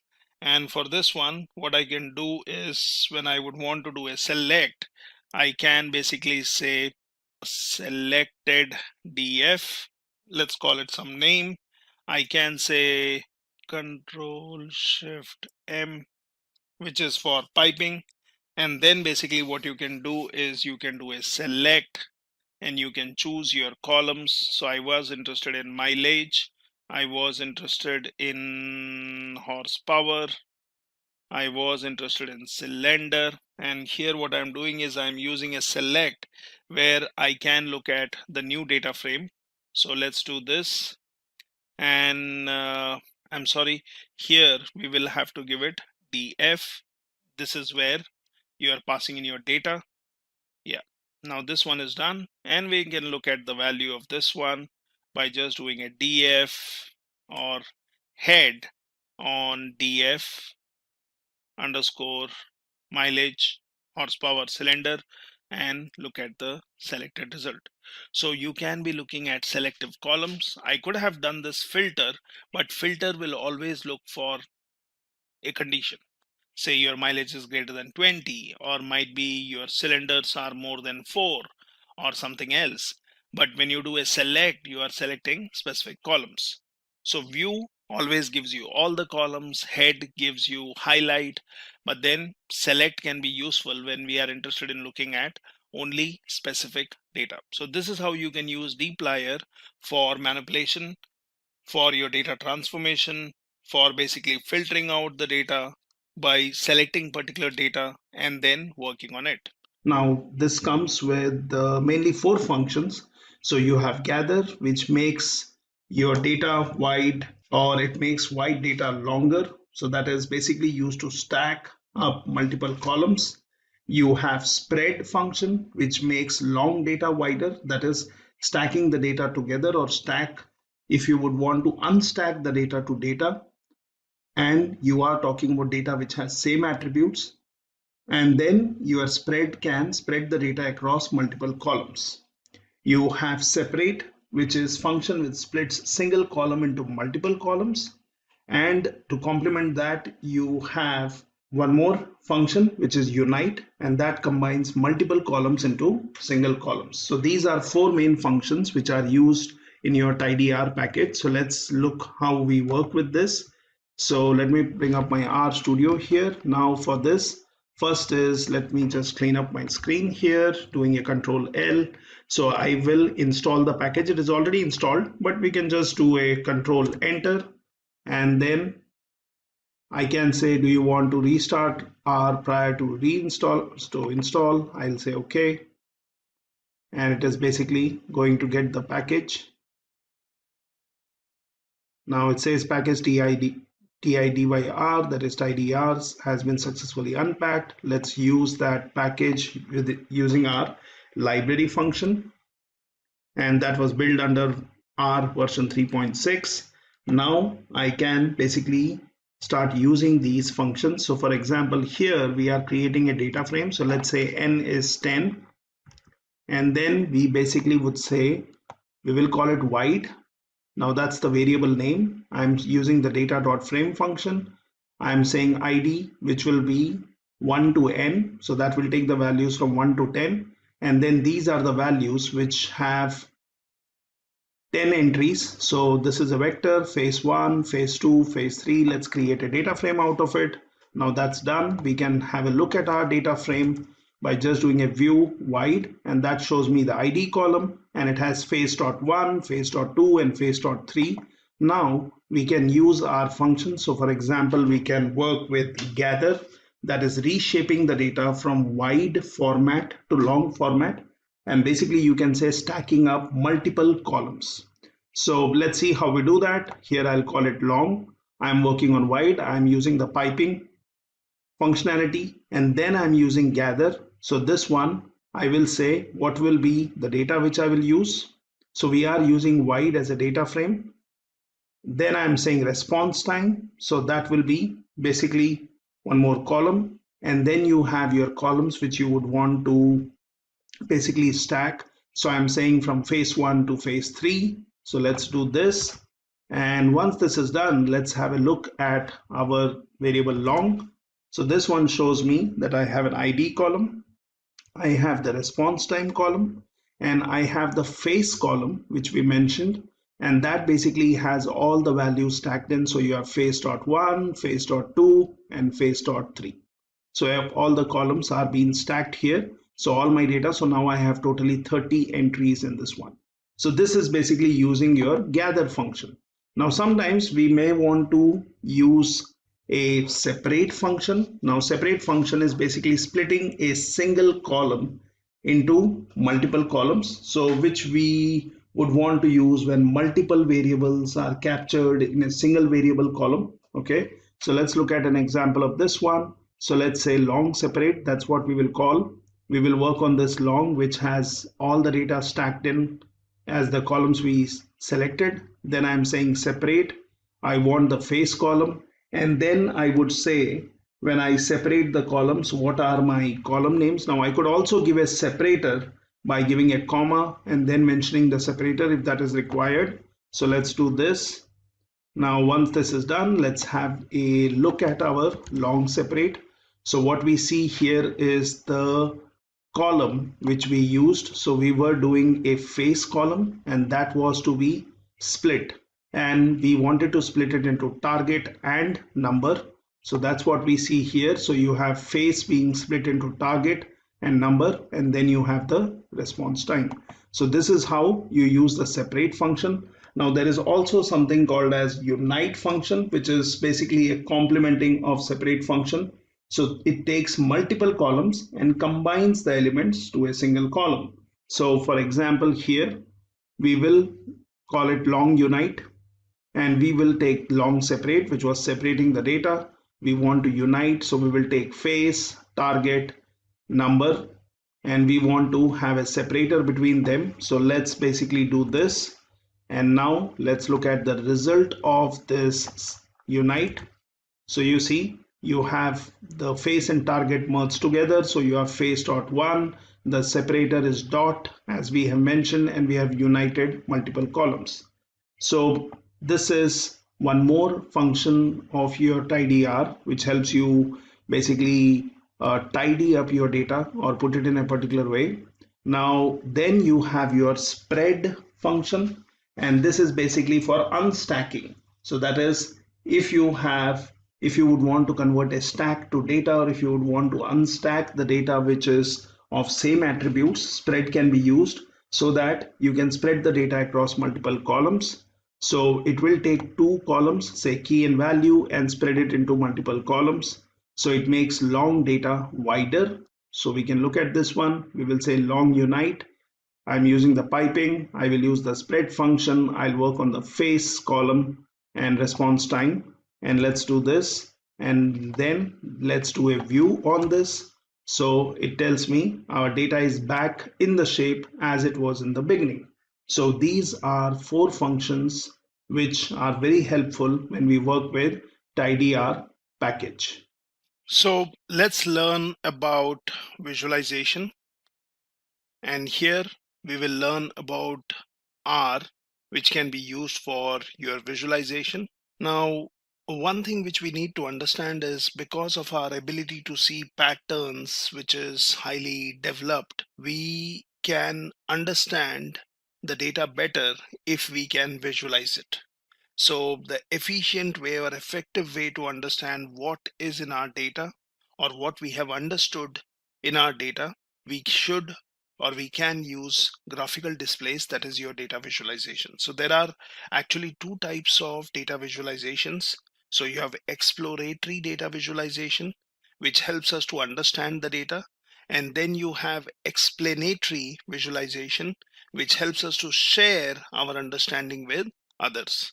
So when you talk about R provides various tools and packages to create data visualizations, and which can be used for both kind of data analysis or both kind of visualizations. So when you talk about exploratory data visualization, the key is to keep all the potentially relevant details together. Now, the objective when we talk about exploratory data analysis is to help you see what is in your data. And the main question is, how much details can we interpret? Now, when you talk about different functions which we see here, such as plot, which is more for a generic plotting. You have bar plot, which is used to plot data using rectangular bars, or you can say creating bar charts. You have histogram or hist function to create histograms, where you look at the frequency of the data, or basically used to look at the central tendency of the data. You have box plot, which is used to represent data in the form of quartiles. You have ggplot, which is a package which enables the user to create sophisticated visualizations with the little code using the grammar of graphics. And then you have plotly or plotly. It creates interactive web-based graphs via the open source JavaScript graphing library. Now, before we see some examples here, let's also talk about, when you talk about plotting, let's also try to understand what kind of plots you can have and what kind of techniques you have. So let me open up my RStudio here. Now, for example, I can pull out a particular data set, and let's look at this one. So here I can look at all the panes, and that shows me the information. Now what I can do is I can install and get the inbuilt data sets, and then I can simply do a plot wherein I am doing a plot on chick-weight dataset.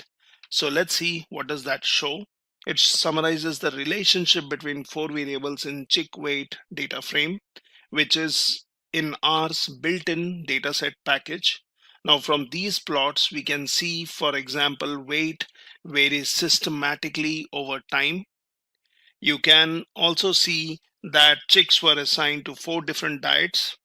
Now, when we talk about explanatory data analysis or visualization, that shows others what we found in the data. This means we need to make some editorial decisions, what features we would want to highlight for emphasis, what features are distracting or confusing and you want them to be eliminated, right? So there are different ways of doing it. Now, when you talk about your graphics or visualizations, you have, I would say, 3 different types, or you can say 4.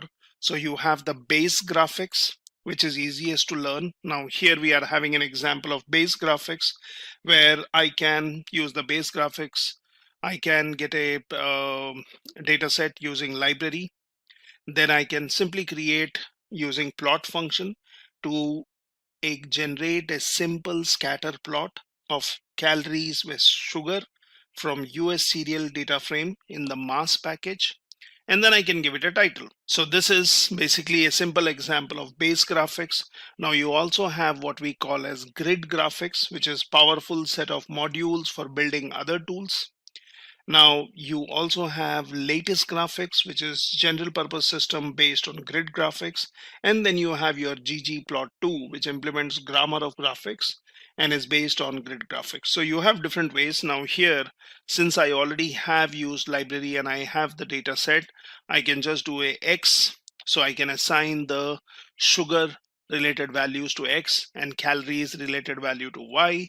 Then I can use one more, which is library function and calling in grid. Now I can basically use functions such as push viewport if I would want to create a plot using your grid graphics to create the similar kind of plot which we created using base graphics, but this will give you much more power than base graphics. It will have a steep learning curve, but it is usually useful. So I can do this where I'm saying push viewport. Then I can basically say I would want to have a data viewport. I would say different functions of your grid package. So I'm saying rectangle, you have x-axis, y-axis, given some points here. And then basically you can add details to the graph by giving the names to the columns, and you can basically create a simple grid graphics based plot here. Now, there are different other options which we can use to create plots. Now, before we go into understanding how you create plots, let me just give you a brief on what are the different kind of plots and how they can be used. So here we will look at these different plots. Now, for example, we have a bar chart, which is a graph which shows comparisons across discrete categories. So you have x-axis, which will show the categories being compared, and y-axis, which represents a measured value, and height of the bars are proportional to measured values. Now, to create different kind of charts, you can use ggplot, which is a package for creating graphs in R. It is basically a method of thinking about and decomposing complex graphs into logical subunits, and that is a part of tidyverse ecosystem. So it takes each component of graph axes, you can give scales, you can give colors, you can give the objects, and you can build graphs on particular data. You can modify each of those components in a way that's more flexible and user friendly. You can, if you are not providing details for the components, then ggplot will use sensible defaults, and this basically makes it a powerful and a flexible tool. Now here are different options when you use your ggplot, such as you can use geom, or what we call as geometry objects, to form the basis of different type of graphs. For bar charts, you have for line graphs, you have scatter plots, that is underscore point, you have underscore box plot for box plots, you have quartile for continuous x, violin for richer display of distribution, and jitter for small data. So here is some simple example where I would not go into too many details here, but you can just have a look at this one where we are using library function to get the ggplot2 package. Then basically we would want to look into the mileage data. We would want to look at the structure of it. And then we can basically get the tidyverse package. Finally, we can create a bar chart using geom_bar, and we can basically also mention what would be in x-axis. Now you can also give different colors to basically add more meaning to your data. You could also go for stacked bar charts. So here we are actually telling ggplot to map the data in the drive column to fill the aesthetic. So here I am giving aesthetic access class, and I'm saying what is the data we need to have, and then we are using geom_bar. So you can also have dodged bar in your ggplot, that is not bar charts which are stacked but next to each other, and you can create that by using your position as position_dodge. Okay, now you can obviously use your different packages which are inbuilt, and you can create your bar charts. And you have other kind of graphs such as line graph, which is basically a type of graph that displays information as a series of data points connected by straight line segments such as this one. And for this one we are using, if you see, geom_line. Now you can also create a scatter plot, which is a two-dimensional data visualization that uses points to graph the values of two different variables, one on an x-axis, one on y-axis, like what we saw in base graphics example. And they are mainly used if you would want to assess the relationship or lack of relationship between two variables. And you also have histogram, which I mentioned is mainly to look at the distribution of a data, to look at the central tendency of the data, basically looking at your large amount of data or for a single variable. You would be interested in saying where is more data found in terms of frequency, where is lesser data found in the graph, how close the data is towards its midpoint, or what we call as mean, median, mode. So you can use histogram where you can categorize the data in what we call as bins.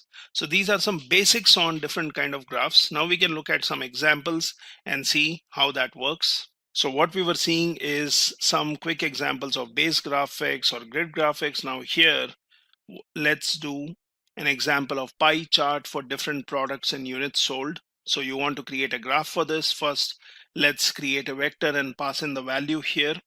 Now I can also create labels which I would want to assign to these values.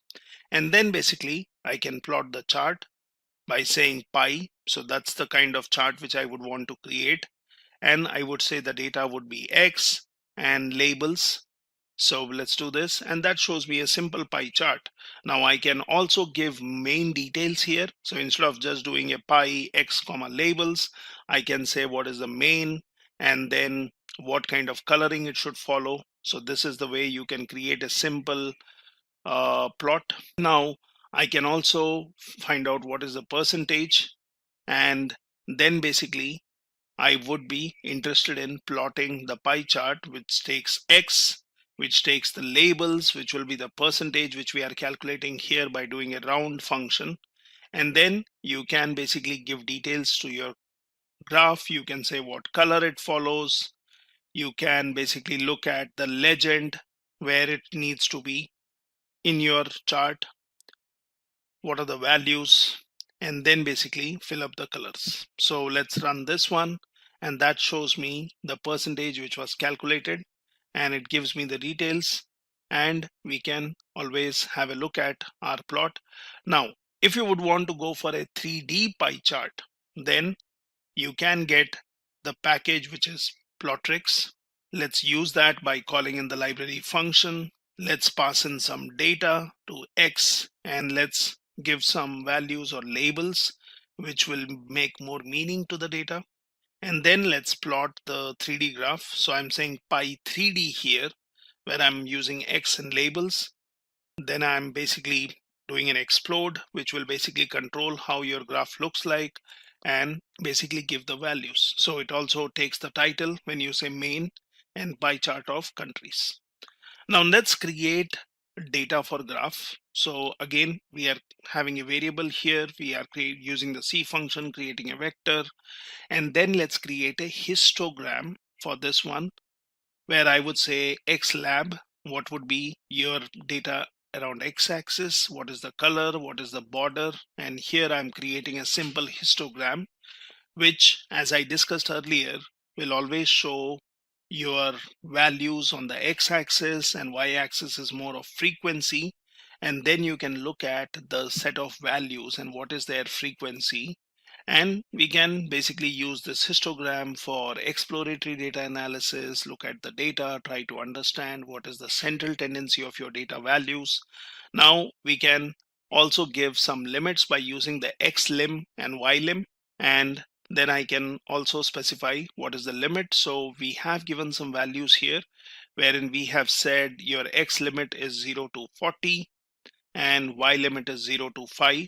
Now if you compare this with the previous one which we had created, this one based on the frequency had taken the limits, but we can assign limits explicitly by giving this and then create a histogram which makes more meaning. Now let's take another data set, that is air quality. Let's view this to see what does that data contain. So you have ozone, solar, wind, temperature, month, and the day. So this is the kind of information we have in the air quality. Now let's use the plot function to draw a scatter plot, where, as I mentioned, you would be interested in analyzing variables and see what is the relationship between them. So to plot a graph between ozone and wind values, so we will say plot, we will say the data which is air quality. From that I would be interested in the ozone column or ozone field and the wind field. I can create a plot based on this. Now I can also be saying what should be the color, what is the type of the data which you would want to create, and you can look at the information. So you can create a histogram, you can create a scatter plot to basically understand the data better and then infer some information from that data. So let's take the air quality data set itself without specifying any particular column, and you can create a plot which shows me all the different values which you have in the data, and it basically shows you the difference. This is more of an example like what we did for chick weight, where we did a base graphics. Now you can assign labels to the plot. So that is when you are creating a plot, you can say air quality, you will say ozone, and then that's your ozone concentration. You have your YLab, which is the number of instances. You have what is the title, ozone levels in New York City, what is the color. So these are the details what we have given with our plot function. And let's look at the data. So it just tells me that this is the ozone concentration, the number of instances what you have, and you are looking at the data. Now we could also create a histogram by picking up a particular column, that is such as solar, from your air quality, and that basically shows me the frequency of solar values, and we can then try to find out what is the mid, what is the mean, what is the standard deviation, and so on. You can also look at your histogram and try to understand if it is left skewed and right skewed. So we can do that. Now here, let's get the temperature out from this particular data set. Let's create a histogram on temperature, and that basically shows me the frequency of the temperature values and what values have the most frequency or most occurrence. Now you can create a histogram with labels. So let's do that with the limit, and then let's also use text to basically give in the values, which also takes the values, and for each set of frequency or each set of values it gives me the labels. Now you can have a histogram with non-uniform width, so you could do that by doing a hist function and then passing in your temperature. You can say what will be the main, what is the title, what will be your X lab, It will tell you a limit around x-axis, what is the color, what is the border, what are the breaks you would want to have for your bars, and you can simply create a histogram using this. So this basically takes the breaks which we have given, such as 55 to 60, 60 to 70, 70 to 75, and so on. So this is basically creating a histogram with non-uniform width, and it purely depends on the kind of values what you have. Now you can also create a box plot, which sometimes helps us in understanding the data quartiles, also understanding our outliers. So you can create multiple box plots based on the data from air quality. So we'll select all the data and then we'll do some slicing on the data. So let's create a box plot which tells me the values. And if you look at these points here, like single dots, these are basically your outliers. We can learn about that more in later sections. So you can use your ggplot2 library to analyze a particular data set. So for that, we will first use the install.packages and get ggplot2. So it says, do you want to restart R? And I can say yes. So let it get the package. I think the package was already there.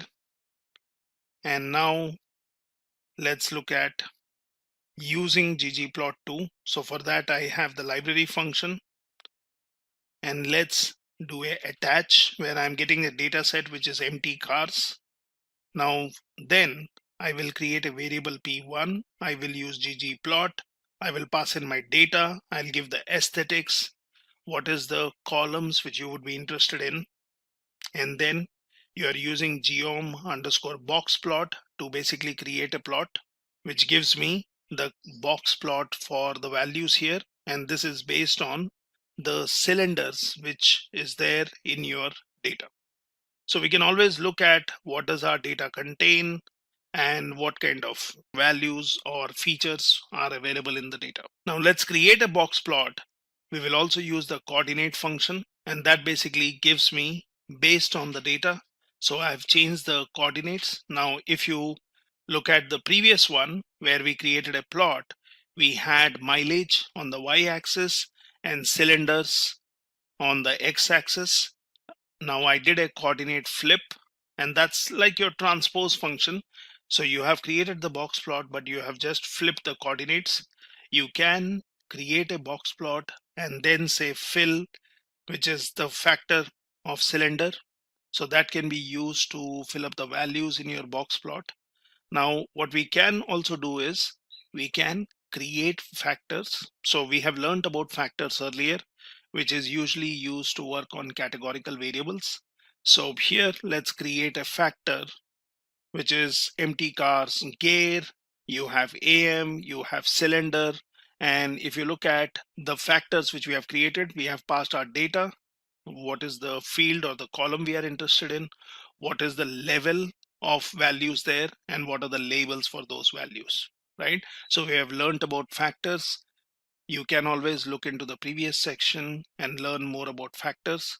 Now let's create a scatter plot by using the ggplot function. Again, we will use the data as empty cars. I will go for mapping option, and then I will give my aesthetics.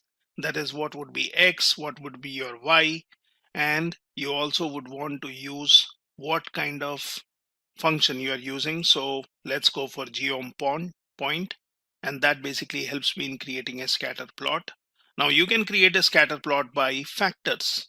So here we will say ggplot. So notice in all of these cases, depending on the kind of data you have, depending on the kind of plot you are interested in, you will use the ggplot and then basically a function with that or the inbuilt package. So here I'm saying data is empty cars. I'm going for mapping, which basically will take the values for your X and Y. What is the color? And the coloring will be done based on the factor values. Now, if you remember, factors will obviously have some levels, and those levels will basically help you in differentiating between your categorical variables. So I'm saying as dot factor on cylinder, and then I'm using geom point to basically create this scatter plot. So let's do this, and I can look at the values of this one. So it says must be, there is an error which says must at least one color from the hue palette. So let's look at that one. So the error which we were facing when we gave color as the factor values was because when you look at these factors which were created with some labels, if we look at the values of these, it tells me there are NA values in that particular column. Similarly, your gear, or similarly, you can completely look at the complete data set. It tells me cylinder, you have AM, you have gear. Now these have some, we have created some labels, but these have NA values. So what we can do is we can create a scatter plot as we did earlier by giving the aesthetics, and that's a simple scatter plot wherein I'm also using geom point so that I can have these points by defaults or with defaults. You can also give a color specific, basically if you would want to have different kind of data in the same plot, or I can create scatter plots by different sizes by giving a size, or I can give a color and size, and that's again one way in which you can create your scatter plots. Now let's also see how you can visualize one more data set, which is MPG. So I can also do it in this way where I set ggplot2 and then pass in, look at the data set what we have here. You can just do a view on this to see what my data contains, if the fields have any NA values, if that's going to affect your plotting. So now what we can do is we can create a bar plot or a bar chart. So I'm saying ggplot, the data would be as we have given in previous lines, that is ggplot2 mpg. Then I will say what should be in my aesthetics and what kind of chart are you going to create. So I'm saying geom underscore bar. So that's my bar chart, and that has basically your class and count. Now you can create a stacked bar chart where your information is stacked in the same bars, and we are still using the same data. We are going for aesthetics, which is class, and then when you say geom bar, which creates your stacked bar, we will use fill, which is drive. And we can always go back and look at our data. For example, you can always look into this. So you have the drive column here, and you are also working on this complete data set. So let's go ahead and create a stacked bar chart. And that basically gives me the information where you have the drive information, which is stacked here. Now you can do a dodge by giving the position as dodge. So we are still going to go for a stack chart, but this time the bars will be next to each other, and that can also be done, which is very useful. You can use this by using geom point where you are mapping and you are specifying what are your aesthetics. So we were creating a scatter plot. Now you can also use or give more details where you can say color can be based on the class, and we have different classes, and based on that my points have been colored. Now you can also use a plot ly or plotly library. So let's install this one. I will say yes, for example. Let it basically restart so that all my packages are updated. Then I can access that package using library function, and then create a variable to which you are assigning your plot underscore ly plot. So data is empty cars, what will be your x-axis, what will be your y-axis, and details on your marker which we have given, wherein I will give a list which is size, color, which is a combination, and then you have your line, what kind of color it will have, and what will be the width. So this is where I'm going to use plot ly, and let's look at this plot. So it basically gives me some information. Now we see some warnings which are getting generated, but you don't need to worry about that. So you can look at the packages, what you have, and what options you are using. So similarly, we can create one more plot using plot ly and look at the values of those. So that's a plot with a trend which explains me about my data. So this is a simple small tutorial on understanding or how you can have your graphics or visualization used to understand your data. Obviously, there are much more examples, much more ways in which you can pass into your plot functions or your ggplot and the inbuilt packages which are available in R for your visualization. Now that could be for exploratory data analysis or explanatory data analysis. So try these graphs and see if you can change these options and try or create new visualizations. Good morning and good evening, everyone. So welcome to this session where we will learn on time series analysis using R programming language. So this is basically a mini project where we will look at time series data and how we can analyze it, visualize it to basically find some important information or gather insights from the data. Now, when you talk about time series analysis, time series is basically any data set where your values are measured at different points in time. So when you talk about time series data, data is usually uniformly spaced at a specific frequency. For example, hourly weather measurements, you have daily counts of website visits, monthly sales total, and so on. So when you talk about time series, that can also be irregularly spaced and sporadic. For example, timestamp data in computer systems, event log, or history of 9/11 emergency calls. Now, when we work with time series data, for example, here I'm taking an energy data set, we can see how techniques such as time-based indexing, resampling, rolling windows can help us explore variations in electricity demand and renewable energy supply over time. Now, here we will look at some aspects of this data set, which I am considering. So this is open power systems data set, and here is the data set I have. We can look at the data set. Now this is in a simple format. It has time. It basically has values for consumption, and then you have data for wind and solar and wind plus solar. So in certain cases, you have only the date and the consumption. But then if we scroll down, we will also find data for wind, solar, wind plus solar, and so on. So this is a time series data set which we would want to work on. Sometimes you may also have the data collected which just does not have the time, but it may also have timestamp. That is, it would have, say, hour, minutes, and seconds, and that can also be worked upon. So let's consider this data set and let's work on this project where we will analyze this time series data set. Now here we can work on this time series data. We can basically create some data structures out of it, such as data frames. We can do some time-based indexing. We can visualize the data. We can look at the seasonality in the data, look at some frequencies, and also do some trend detection. Now, when you talk about this data set, it has electricity production and consumption, which is reported as daily totals in gigawatt hours.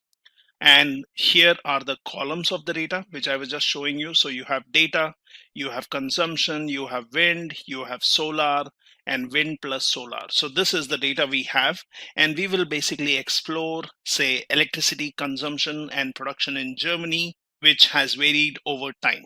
So some of the questions which we can answer here is, when is electricity consumption typically highest and lowest? How do wind and solar power production vary with seasons of the year?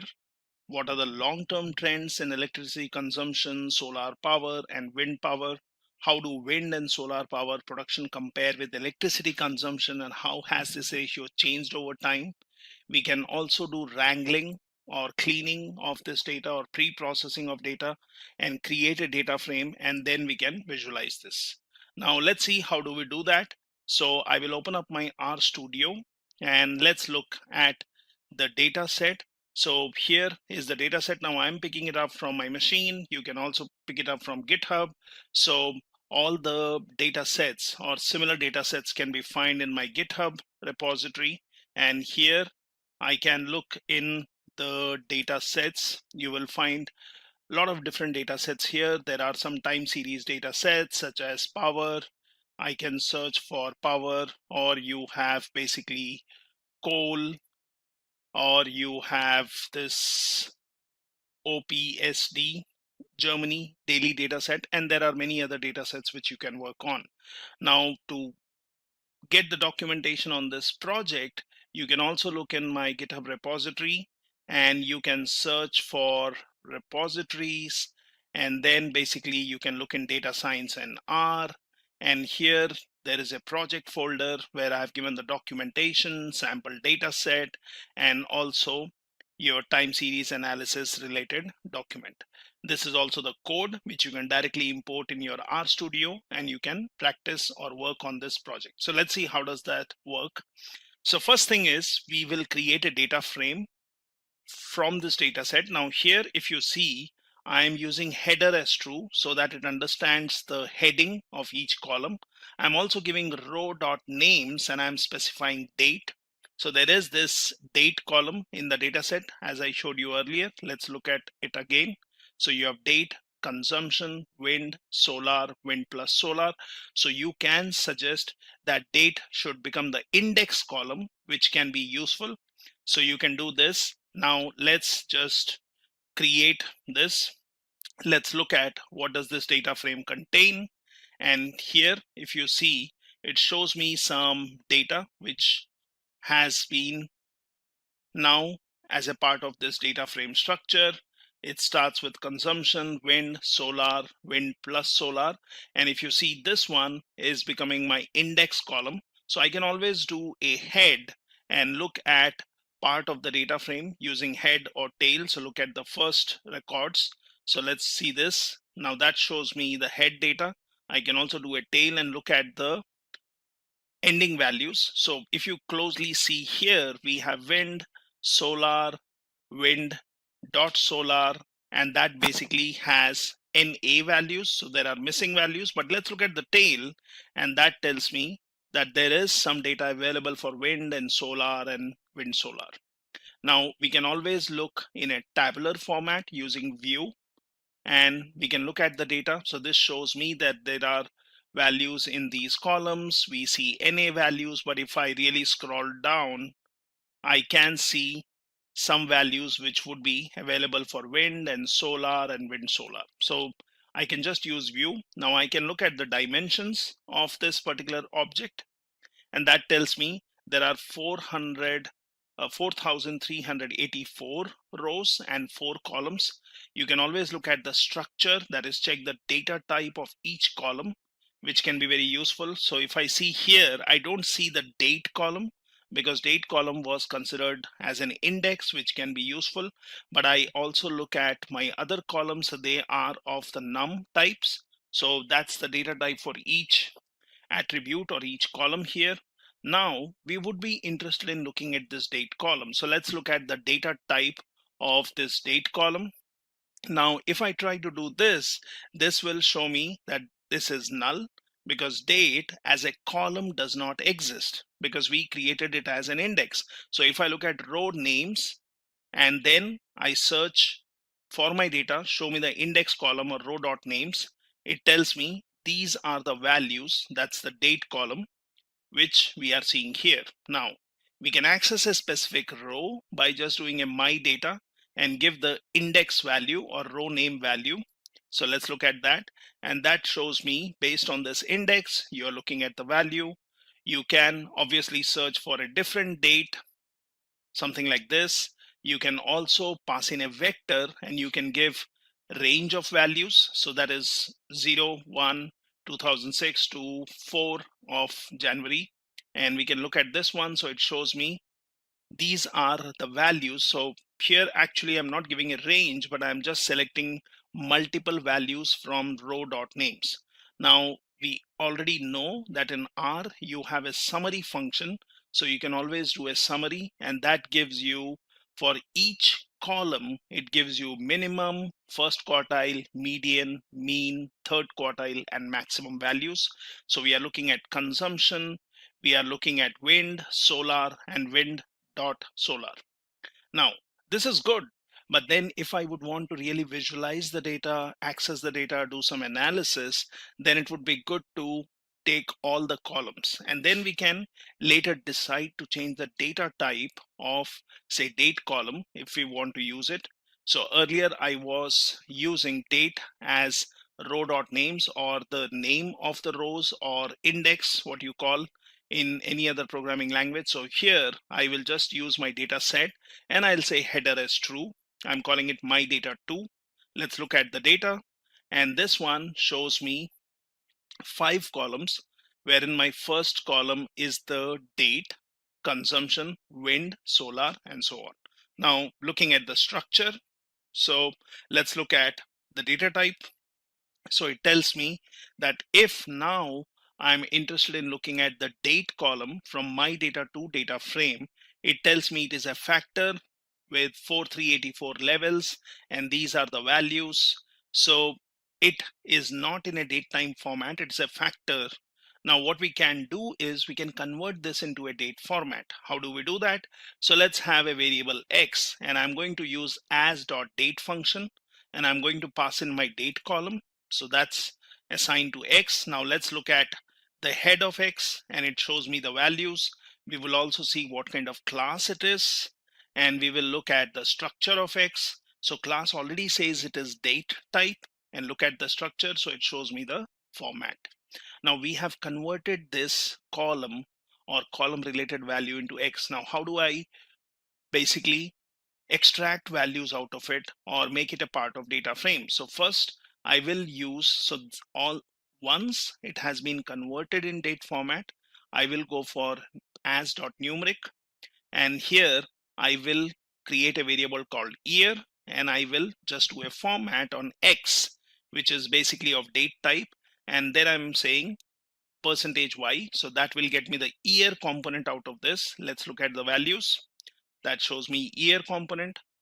Now similarly we can get the month out of this, and then basically look at the month values. We can get the day out of it, and we can get the day component. Now if I look at my data 2, which we had created earlier, this basically had date, consumption, wind, solar, wind, solar. So what I can do is I can add these extracted columns such as year, month, day to my data frame using a cbind, that is column bind, and I will assign it to my data 2 again. So let's do this. And now if you look at head, it shows me date, so that should be date format, consumption.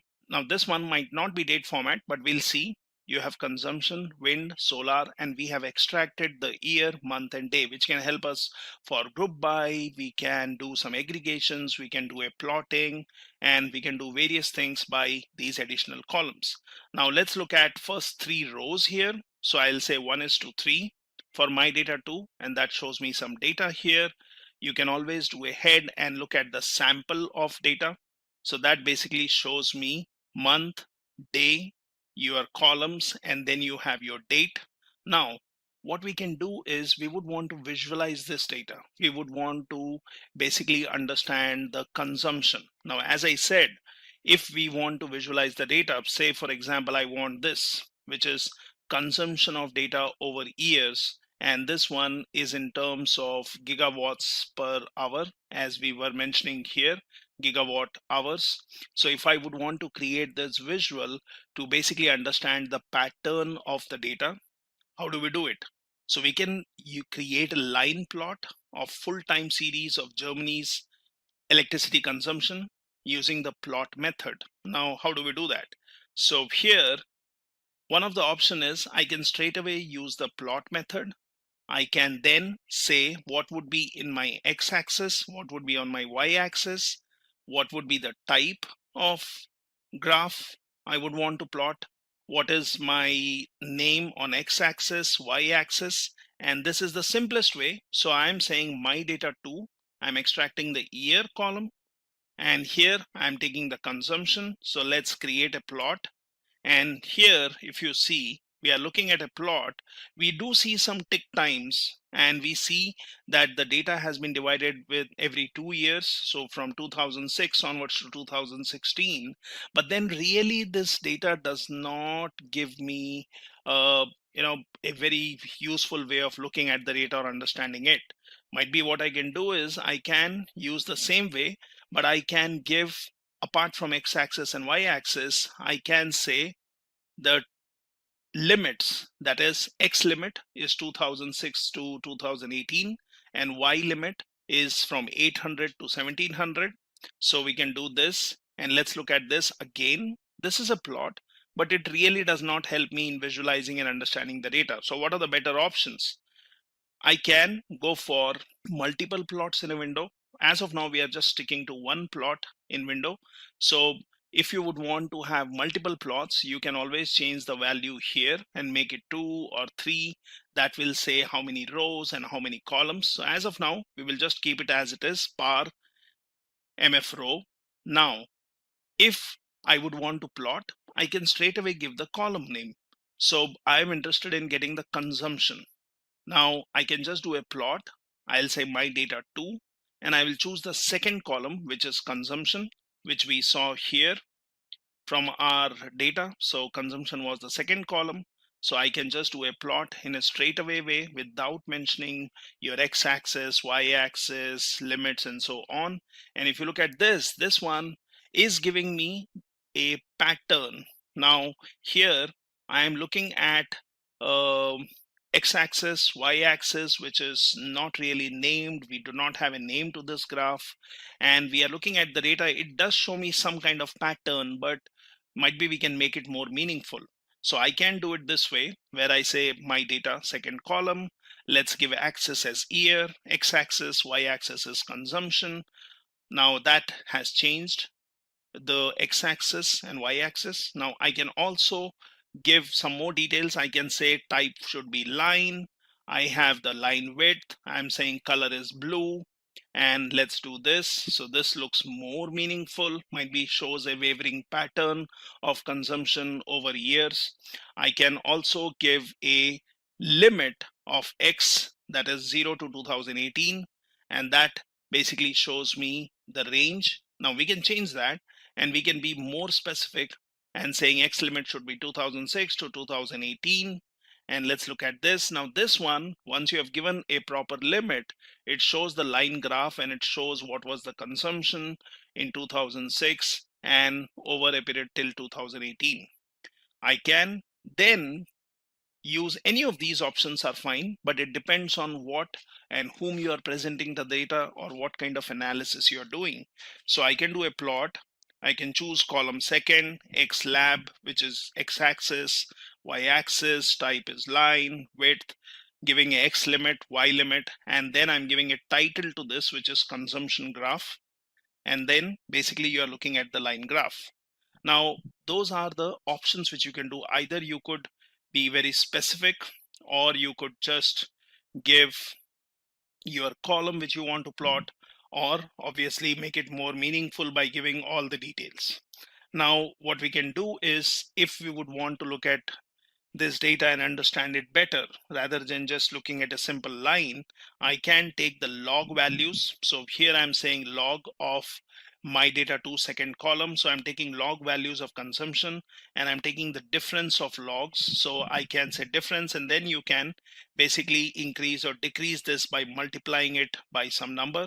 So rest remains the same. I'm changing the color, and let's look at this plot. And you see, this basically is giving me a better pattern, which makes meaning. Here we see the log values. So this is, you are using a simple plot function. In R, you can also use ggplot. Now for that, we can install the ggplot package. It's already there in my machine, so I'll say no. I will access this by using the library ggplot2. And now I can use ggplot to plot.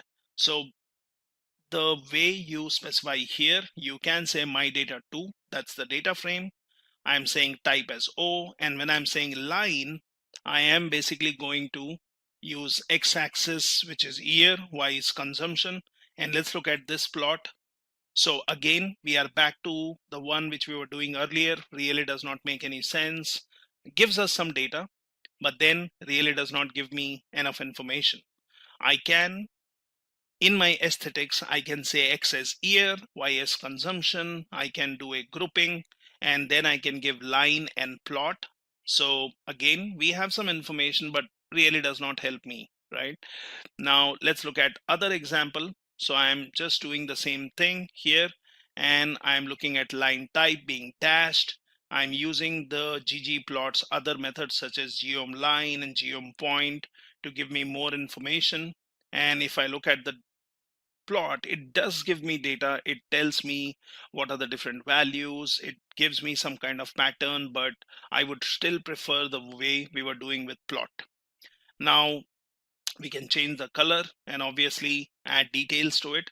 So what we see is when you use the plot method, which I did earlier, it was choosing pretty good tick locations, that is every 2 years, and labels the years for the x-axis, which was helpful, right? But with these data points, which we were seeing here, or say, for example, this one, or say this one, or say this one, we are looking at some data, but then that really is quite crowded and it is hard to read. You can look at the values, but then it really does not give you enough information. So we can go for plot method, but then we will see how we can consider different data. Now, if I would want to plot the solar and wind time series, so let's see how do we do that.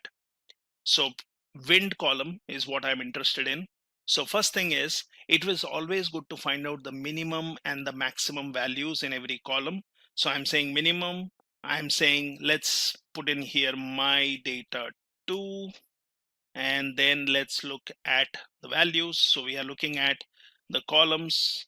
We know consumption is the second column, wind is the third column, and you have solar as the fourth, and this one is the fifth. So let's find out the minimum of each of these columns which we would want to plot. So let's say minimum of data third column. And here I'm also saying remove the NA values because we do not want to consider the NA values. So let's look at the minimum. That shows me 5.7757. What is the maximum value? It is 826. So that also helps me in giving a limit. If I want to plot wind on y-axis, I can give a y limit from 5 to 850. Consumption wise, let's find out the minimum from second column and maximum. And similarly for solar, find the minimum and maximum, and wind plus solar, minimum and maximum. So this will be helpful when you would want to plot multiple graphs or give some limits. So that's fine. Now for multiple plots, as I said, instead of having one plot, let's plot consumption and wind and solar and try to see a pattern. So I can say par function, and I will say 3 rows and 1 column. So now when I start plotting, you will see you will have multiple plots in one single window. So let's see how we do it. So here, let's look at plot 1. So this one is consumption as we did earlier. And let's look at the data. So that gives me some data. You can always do a zoom and you can look at the data.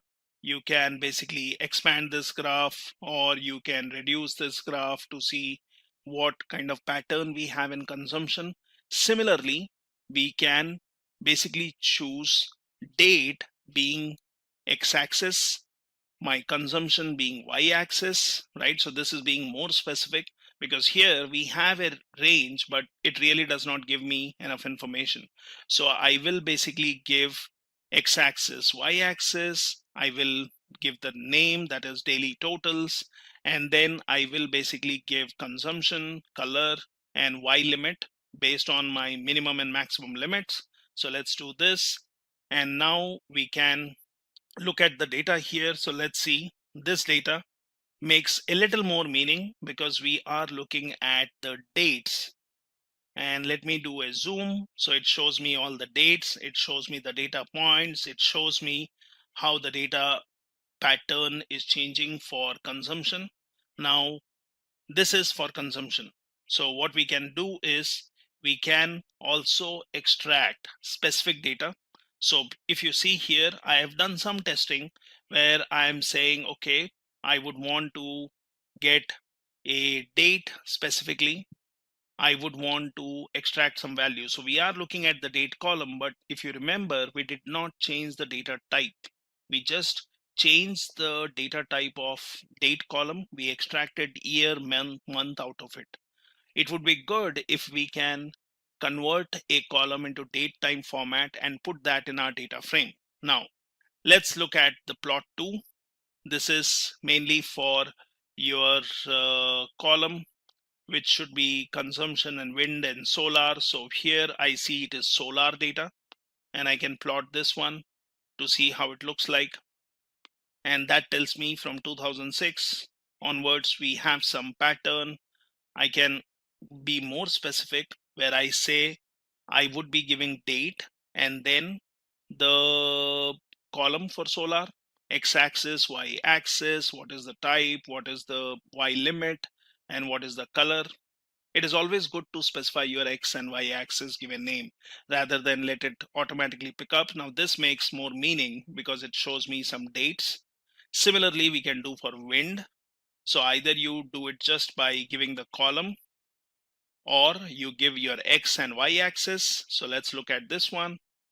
And this shows me the data. So we can choose plot 3. This one, we can choose plot 2. We can choose plot 1, and we can put all that data in one graph. So that's when you are putting in multi plots in one particular graph. You can always do a zoom.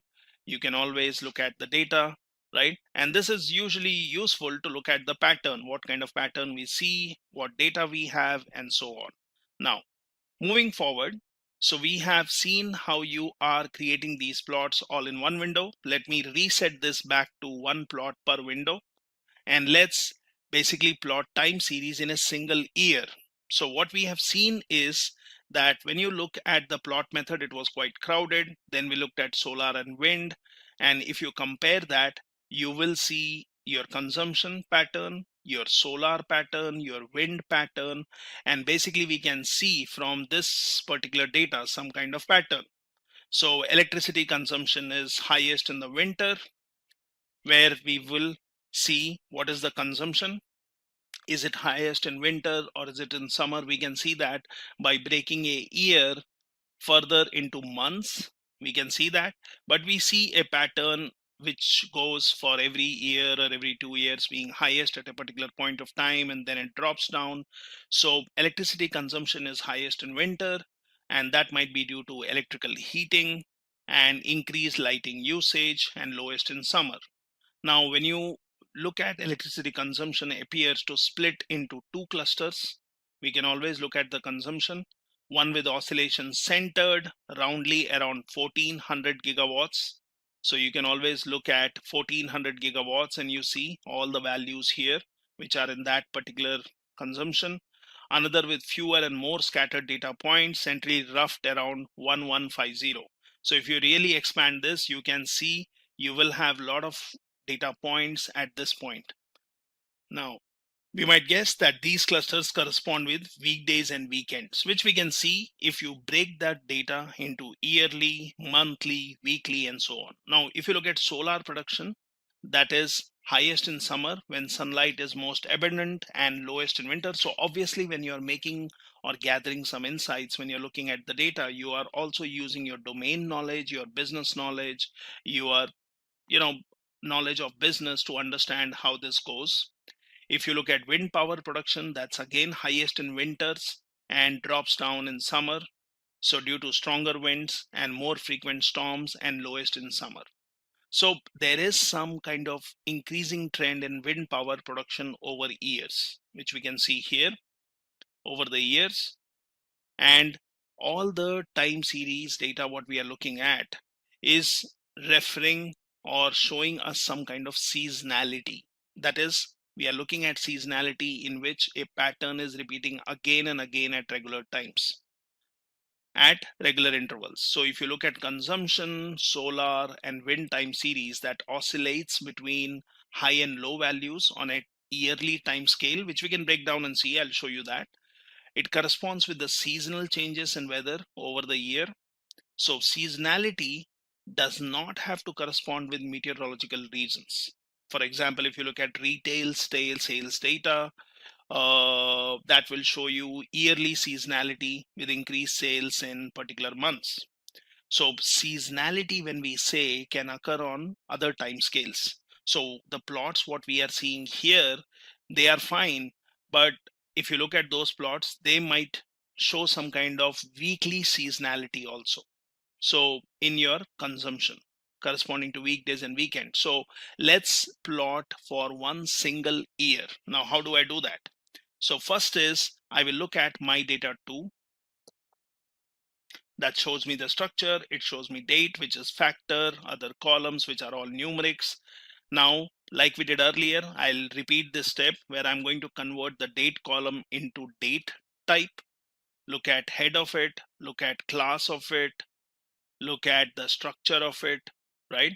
And then what I want to do is I want to add this to my data frame. So I will create a variable called mod data, and this one will have as data, and I'm formatting the value of X, which is date time, into month, day, and year. So let's do that. And now you look at the mod data, which I created, like modified data. So this is the format I have. It is in date type, if you carefully see here. And then I can look at the head of it. So it says me mod data. Now what we did here is when I said my data 3. So my data 3, we did a cbind and I did a mod data, which is going to add this column to my other columns of my data 2. So my new data frame is my data 3.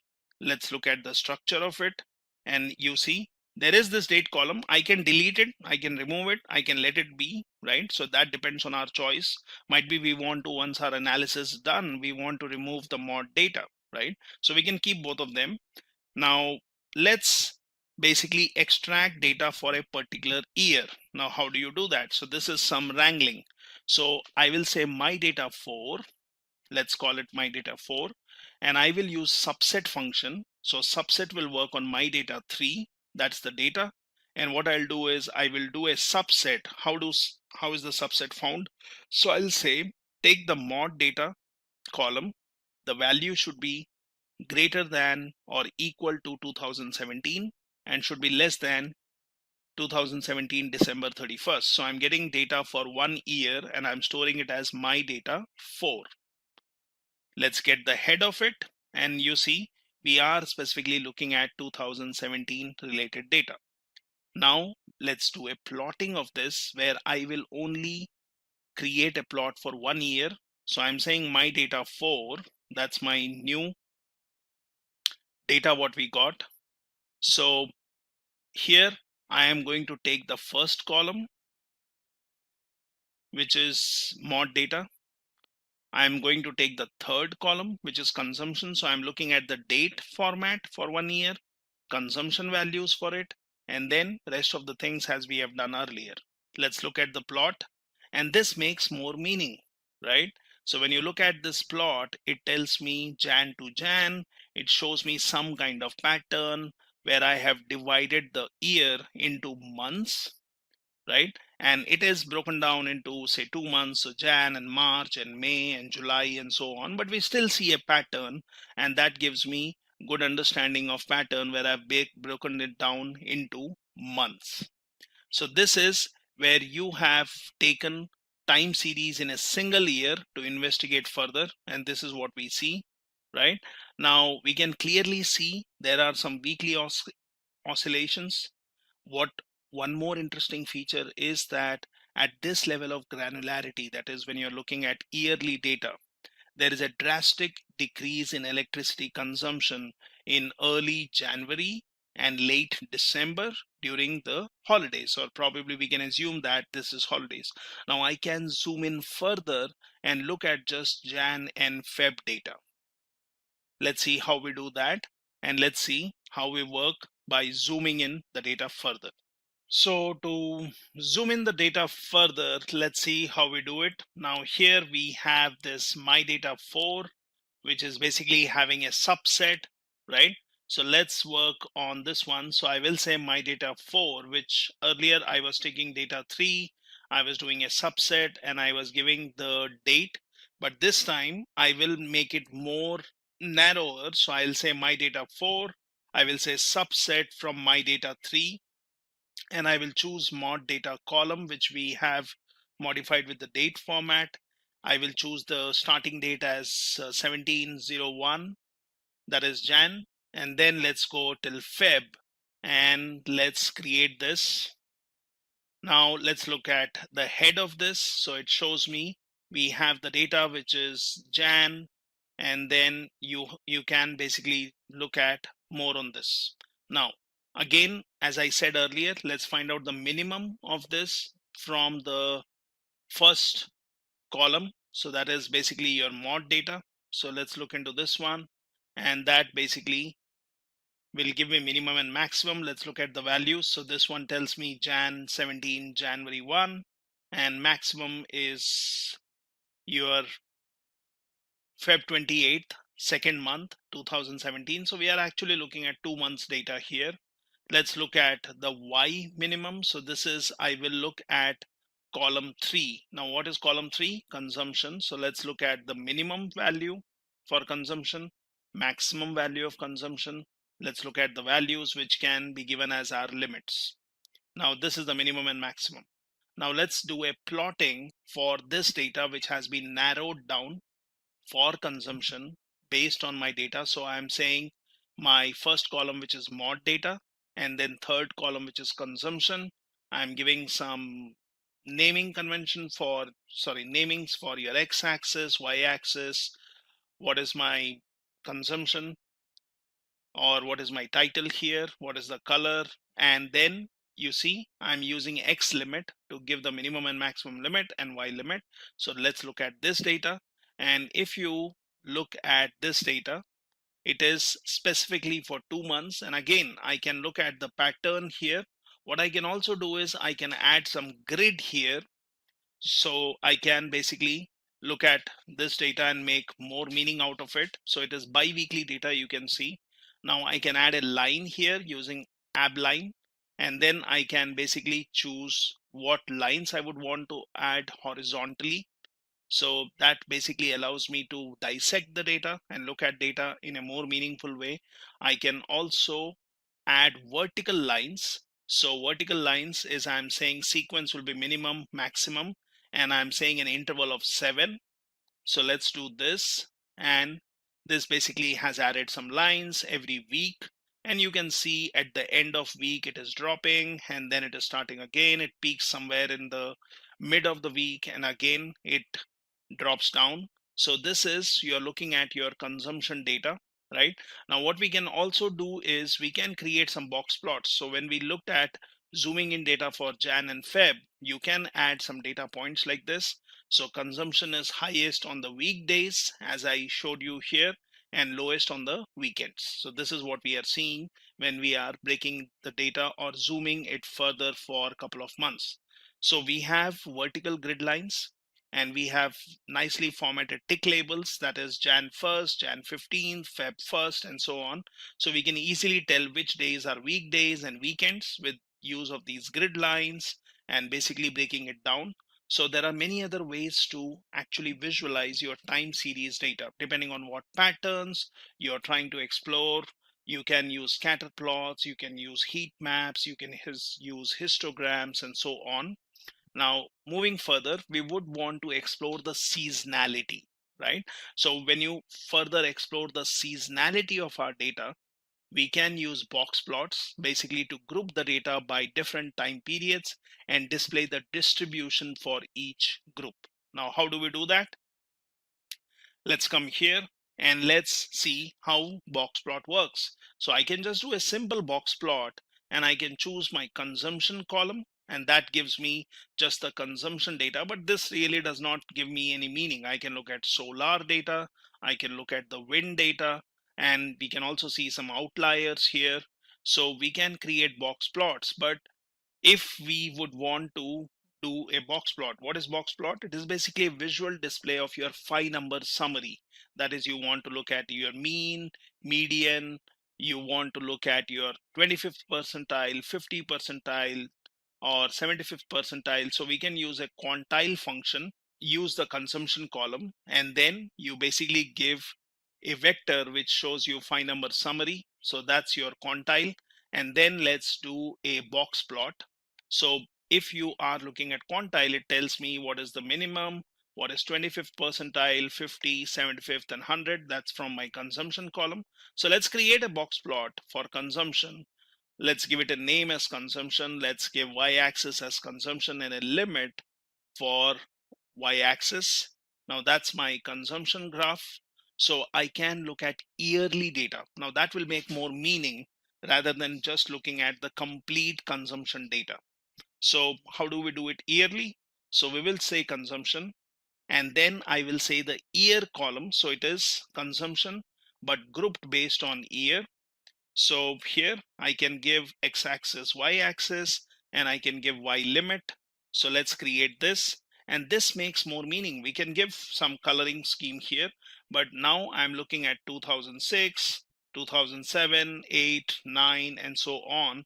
And we can look at the data. What is the range, right? It gives me 5 percentile, or sorry, 5 number summary of the data per year. And it basically allows me to look at the seasonality of this. Similarly, we can create box plot by just giving consumption, yearly grouped, and here I'm giving the title as consumption, y-axis, x-axis, and y limit, wherein I can also use las. So this is one more feature which you can do, and that basically will give me the tick points. If you compare this one to the previous graph, so when I created this previous graph, I had 2006, 2008, and I had from 600 to 1800. And if I go for the next one, I am basically seeing more useful information. Now let's look at monthly data. So I would want to group it based on months, and let's create that. So this gives me the monthly data where I'm looking at months, and I could select a particular year, or I can just do a grouping based on months. So I can have multiple plots to see a difference here. So let's do this. Now let's create a box plot for consumption, which is monthly data, and let's give it a color. Let's look at the wind data, which is again grouped monthly, and let's look at the solar data, which is grouped monthly. Now, if I zoom in, it basically gives me the seasonality of the data for your wind, for your consumption, for your solar. So what we are doing is we are creating these box plots which are giving us values. Now what I can also do is I could look at the day wise also. But before we look into this, how do I infer some information from these box plots which are being created? So this is what we have done, where we are looking at the data for month, and these box plots give me year seasonality, which we were seeing in earlier plots, but give some additional insights. So if I look at the data here, it tells me the electricity consumption is generally higher in winter. Now this is based on months, so we can see consumption is higher in winters and lower in summer. So we can obviously look at our plot, we can see where it is lower, where it is higher, and then we can look at the median and lower two quartiles are lower in December and January compared to November and February. So that is, you look at the quartiles and you will see that the median and lower two quartiles are lower in December and January. Here Jan and December, so you can look at from my plot. Now this is giving you some idea on seasonality. Now that might be due to business being closed over holidays.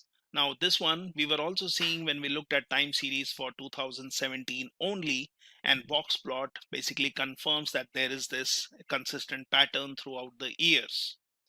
Now when you look at your solar and wind power production, both will give you a year seasonality, what we are seeing here.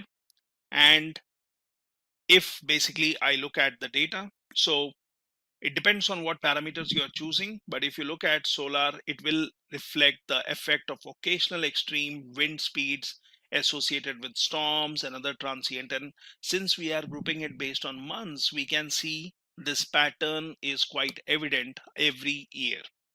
Now, what we can do is we can group the data day wise. So here, let me again reset this to one plot per graph. Now I'll say box plot. I'll say consumption, which is grouped based on day. Now we know that there is a day column, and let's give a while limit, and let's look at the data. So this is where I'm grouping the data day wise. So you look at 31 days and you look at the box plot. So this is where you are plotting it on a daily basis. So you can look at the data, you can break it down to a particular week. So here I have given a day and I have chosen all the 31 days, but I can break it down to a week and I can look at the data. So if we look at the data per week or per day, we can basically infer that electricity consumption, where I'm doing a consumption group by day, is higher on weekdays than on weekends. So time series with strong seasonality can often be represented with models that can decompose signal into seasonality and long trend. Now this is an easy way. Now, how do we look at the frequency of the data? That could be interesting to see. So let me look at, say, the yearly data, which we were seeing here.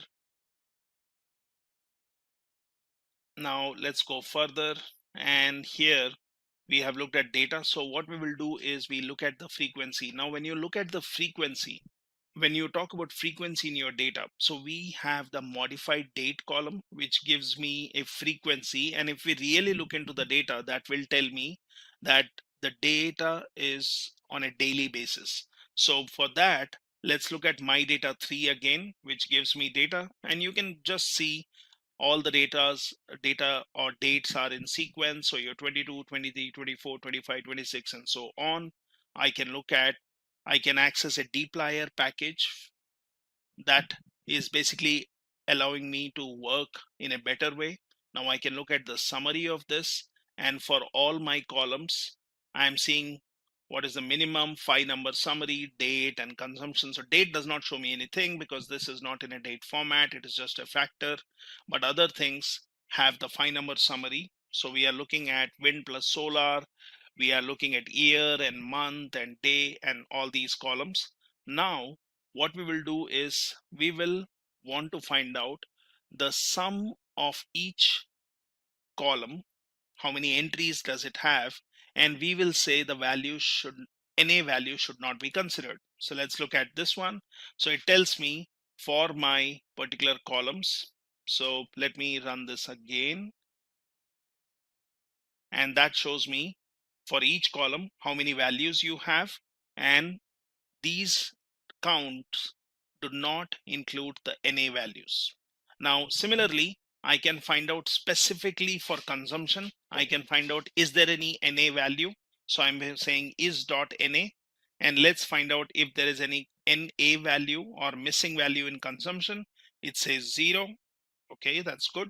If you look in wind, it tells me there are 1,463 entries which are NA.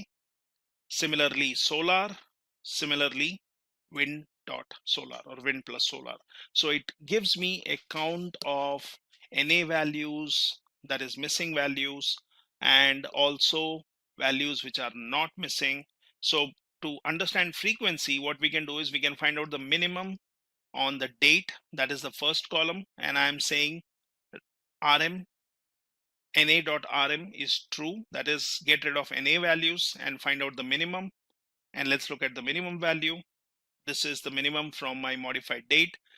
Now, if I would want to get the frequency, I can basically use sequence function. So I can say from X minimum, that is the minimum value, I want to look at the frequency, that is day wise. And let's just look at 5 entries and see if there is a day by day frequency. So let's look at the value of this, and obviously it tells me there is day wise frequency. So that allows me to look at the frequency, look at the type of it. It is an integer, class is a date. So similarly, we can say from X minimum, we can basically look at the frequency month wise, and I can again look at 5 records. So that shows me monthly data, right? So I can extract the data for frequency, similarly yearly data, and that's also very useful. Now, we can select data which has NA values for wind. So how do I do it? I would want to find out the wind column, and I want to find out where the values are NA. So I will create a variable, and here I will say my data 3, and then I give a conditional where I say is NA in the column. So let's do this. Now once I've done this, I have said that my selected wind data from my data 3 where we said NA values, and I will give the names to this. So names should be in my data 3. I'm interested in mod data, consumption, wind, and solar. So these are the 4 columns I'm interested in. Let's look at first 10 records here, or first 10 rows. So that tells me these are the values where wind has NA or missing values. I can always do a view, and that gives me the complete data. So it basically shows me 1463 entries, and here it shows me all NA values. So you can look at all the way to the end, and it shows me wind has NA. Solar does have some value here in the last row, but then also if you see, the numbers have a difference. So you have 1461 and then you have 2174. So there is a difference. So there is some data in between where wind has some values. So we have found out NA values. Now what we will do is we will select data which does not have NA values. So I will call it cell selected wind 2. I'll again use my data 3. I will say which, but now I'm saying not NA from this column, and I will select the data for the columns.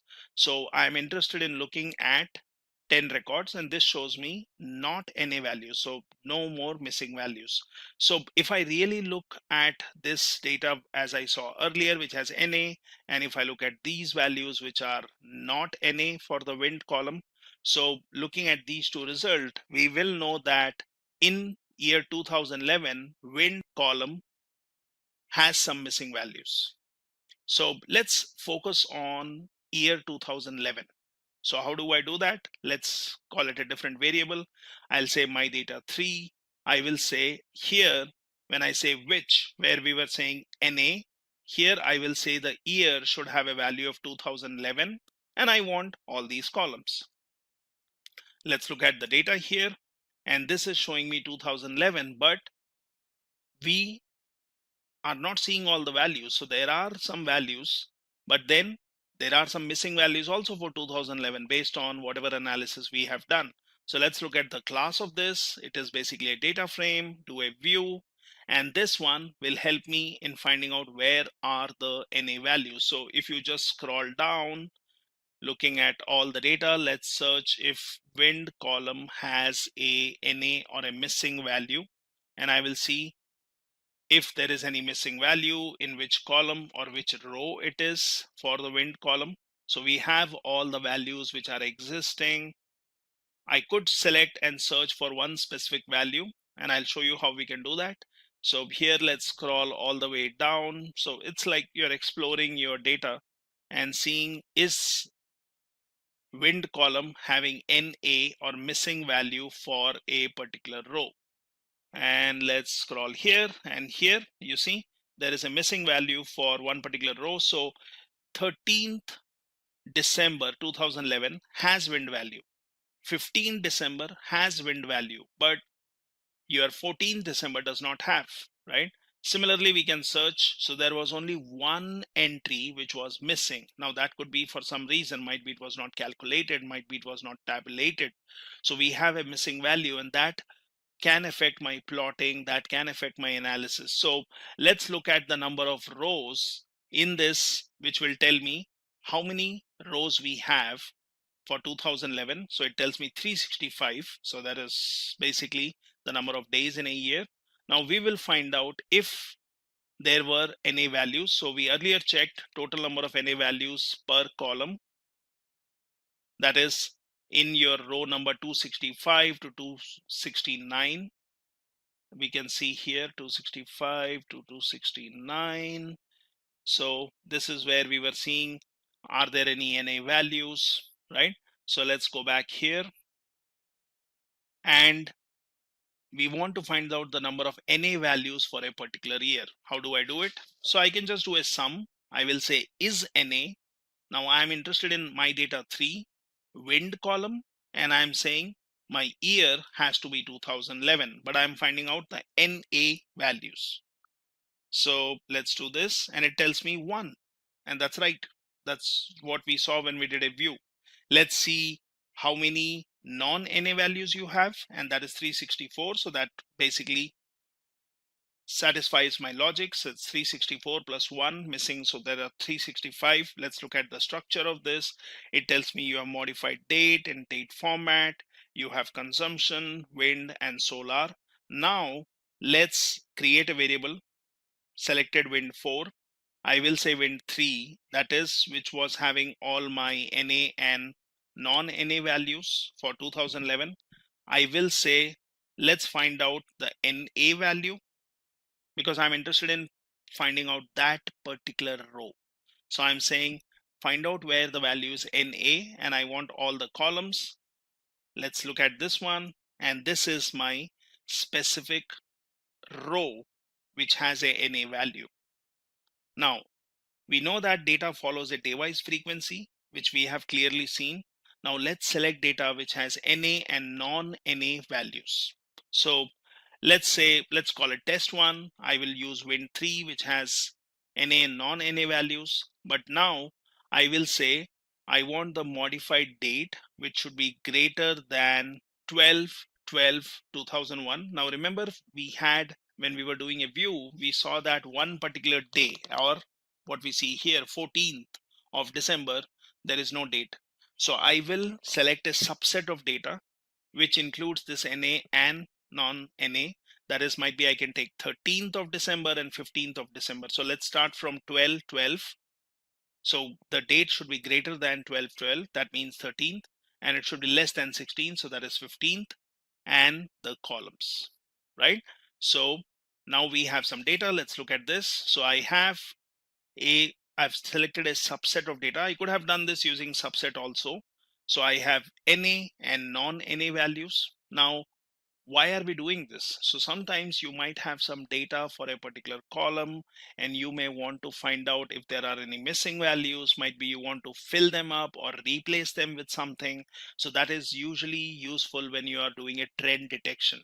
So say, for example, you have data for every month, and might be in one of the months you have missed, or might be you have data for every year collected monthly, and then in one of the years for a couple of months you don't have the data. Like I can say 2016, I have data for all 12 months, 2017, all 12 months, 2018, might be I don't have data for March and June, 2019, I don't have data for same months. So I can forward fill or backward fill them using the previous year's same month data. So we can do that. So here I have test data where I've extracted a subset of data. I can look at the class of this. It is a data frame. Structure of this, it has the columns. Now let's use the library and function and use the tidy R package. And what we will do is we will fill it up. So I will use test 1. I will fill the wind column, which has a missing value. Now, once you do this, if you notice, it has done a forward fill. So it has taken the previous value and it has just filled up that. So you can fill up the data using different directions, such as up and down, left and right, and so on. So we can take care of missing values in our frequency data, which allows us to basically analyze the data in a better way. Now, here we will want to also look at some more data. So this is to deal with frequencies of fill column, wherein you can take care of missing values forward filled. So filling values can be done in different directions, as I said, and you may want to first convert your time series to specified frequency if your data does not have a frequency, but we had. Now, if you do not have a frequency, might be you can convert it into a frequency such as weekly, daily, monthly, as I showed you, and then basically you can do a forward fill for the values. So for example, if I have my data, I can break it down into weekly and then look at the values, and if there are any values missing for weekly data, I can use a forward fill. So that can take care of my frequency data. Then let's look at the trends of the data, which is the last part of this project. So basically, let's look at the trend. So when you say trend, what does that mean? So in time series data, you always have some kind of trend. So that will exhibit some slow, gradual variability in addition to higher frequency variability, such as seasonality and noise. Now, to visualize these trends, what we do is we use what we call as rolling means. So we know how our data is spread over year or month or day. But how about looking at a rolling average and see what is the difference? So a rolling mean will tend to smooth a time series by averaging out the variations and frequencies. So this can be higher than the window size. So there is something called as windowing, where you can choose a set of time frame. You can also average out any seasonality on a time scale equal to window size. So this will allow you to look at lower frequency variation in the data. So when we are looking at electricity consumption time series, we already saw there is a weekly pattern, there is a yearly seasonality, which we saw using box plots. So we can also look at the rolling means of the time scales. How do we do that? So for this, you can use some package like Zoo, and then you can basically use a rolling mean using the Zoo package, and you can say what is the frequency with which you want to calculate the rolling mean. Now, how do we do this? Let's look at this data. So here I'm going to look at my data 3, which we have been using so far. Now let's call it a 3-day test. You can give it any name. I'm going to use my data 3. I'm using the pipe in function. Now I will use dplyr and I will arrange the data descending in year. Now you can always break it down step by step and you can see the result of this. So I'm going to arrange this data in descending order of year. So obviously my last one, 2017 or 2018, will be on the top. You want to group the data by year. So it depends on how many years we have, we'll see. So you can group the data by year. Now this data is then used to basically mutate. So mutate function is going to allow me to use this rolling mean. So I'll call it as says 03 day. So I'm going to calculate a rolling mean every 3 days for my consumption column. And basically let's ungroup this. So let's see how this works. Sorry. Yeah, let's look at this. And here, when I'm doing a 3-day test, let's look at the result of this and then I'll explain this. So if you see here, we have the test 3-day column. Now this has the rolling average. Now what does that mean? So first value here, what we see is 1367 is the average consumption in 2017 from the first date with a data point on either side of it. That is, you can look at this date, so 1130, then you look at you're looking at the value 1367 here. So you look at 1130, 1441, 1530. If I take a mean of these, so for example, if I would just do this part, and that is giving me mean, okay, because I have a comment. So let's basically add anything as comment, and then let's do this. So it says me 1367. That's what we are seeing here, right? So you're getting a rolling average every 3 days. Similarly, if you want every 5 days, it takes the 5 values and it gets the mid value, right? So you can always find out the mean, rolling mean for a particular frequency. Now, let's do that for 7 days, that is weekly data, and yearly data, that is 365 days. So how do I do it? Same logic, my data test. Now I'm using my data 3, I'm arranging it in a descending order, I'm grouping by year.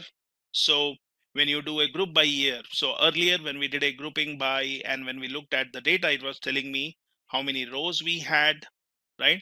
So let's do a grouping by year, and let's say test 07. So that's a rolling average every 7 days, and I'm also saying take care of the NA values. Similarly, I'm getting rolling average every 365 days. Might be you can do quarterly, might be you can do half yearly.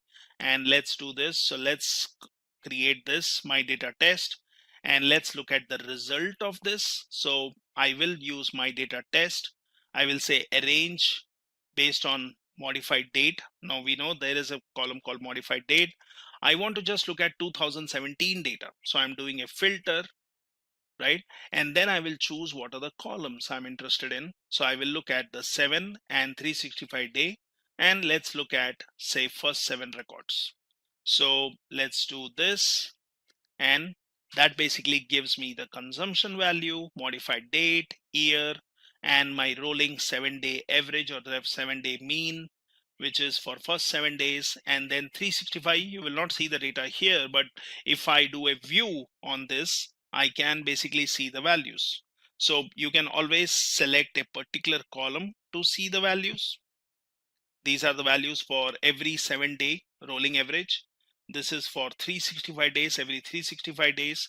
So you see all the values are missing, but every 365 entry, you will have basically some data. Now, let's do a plotting of this and basically visualize this data which we are seeing rolling average. So let me first do a plotting, one plot per graph, and let's do a plotting. I will take consumption data, x-axis, y-axis, color, and give a title to this. So let's create this, and that's my consumption data, which is spread over a period of time, and that's fair enough. But now let's add some more plot to this. So I will add the 7-day rolling average to this. So for second plot to be added in the same one, in R you can use points. So I will say points. I will choose 7 data column, type is line, width, X limit, Y limit, and color. So let's do this, and that's my pattern 7-day rolling average, which basically gives me some kind of trend. Similarly, I can add one more here, and this time I will choose the 365 day and look at the pattern lines. So now you see some dots here. Well, you could do it in a different way. So I can just add legend to this, and I can say legend will be where in x-axis and y-axis. So I'm saying it will be 2500 and y is 1800. So my legend will come in somewhere here. I'm saying my legend will have consumption, test, and this one I can give some names. I can give what is the color. I can say what kind of legend it explains, what is for each color, and then basically a vector. So let's add a legend to this, and I've added a legend. Now you can do a zoom and look at the data, and here I see that my x-axis is fine, but y-axis is going a little out of my plotting area. So I can actually change that. So here I have 1800. How about making it 1600? And let's look at this one. So we can basically go for this one and start again here, plot and points and line, and then add a legend, right? And you can basically place your legend anywhere in the plot. So this basically is giving me the trend, what I'm looking at, my rolling average. So similarly, you can look at the trend for wind and solar data. So what we are seeing here is when you look at trend, this is one more way of looking at it. You can always create plots in different ways. So 7-day rolling mean has smoothed out all weekly seasonality, which we were seeing here in my graph, where you look at every 7-day, preserving the yearly seasonality. So 7-day will tell that electricity consumption is typically higher in winter and lower in summer. So better is you break it down yearly. So here, if you look at every year, you can see when is winter, when is summer, what is the seasonality, what your trend, what you're seeing here, and if there is a decrease or increase for a few weeks every winter. So similarly, if you look at 365, now as I said, rolling average basically reduces the variation. So if I look at 365 rolling mean, we can see long-term trend in electricity consumption is pretty flat. Now that's what we are seeing. It's kind of pretty flat. There is not much variation over years if you really join these dots. So we can basically see some highs and lows, and that gives me a trend. Now this is how you can do a trend detection, and similarly we can do plotting for wind and solar. So this is a small project which I demonstrated using R. Now all this code which you have here in the form of a project.r file, you can find here in my GitHub page. This is the document which explains some things. Feel free to download this and you can add details to it. This is the sample data set, which you can also find in my repository in the datasets folder. So continue learning and continue practicing R. Want to be a certified data expert? Then here we have postgraduate program in data analytics by Simplilearn. Take a glance at the notable features and skills offered in this course. You will benefit from exclusive IBM hackathons and Ask Me Anything sessions, 8 times more interaction in live online classes with industry experts, capstone projects across 3 domains, and over 14 data analytics projects using real data sets from Google Play Store, Lyft, World Bank, and more. Masterclasses from Purdue faculty and IBM experts, along with Simplilearn's Job Assist for better job prospects. Acquire skills in data analytics, statistical analysis using Excel, data analysis using Python and R, and data visualization using Tableau and Power BI. Enroll now using the course link in the description box. Excel is a really powerful tool for data analytics and reporting, and pivot tables are one of the features that Excel offers for creating tabular reports to summarize our data. Let's begin by understanding what is a pivot table. A pivot table is a tool that summarizes and reorganizes selected columns and rows of data in a spreadsheet to obtain a desired report.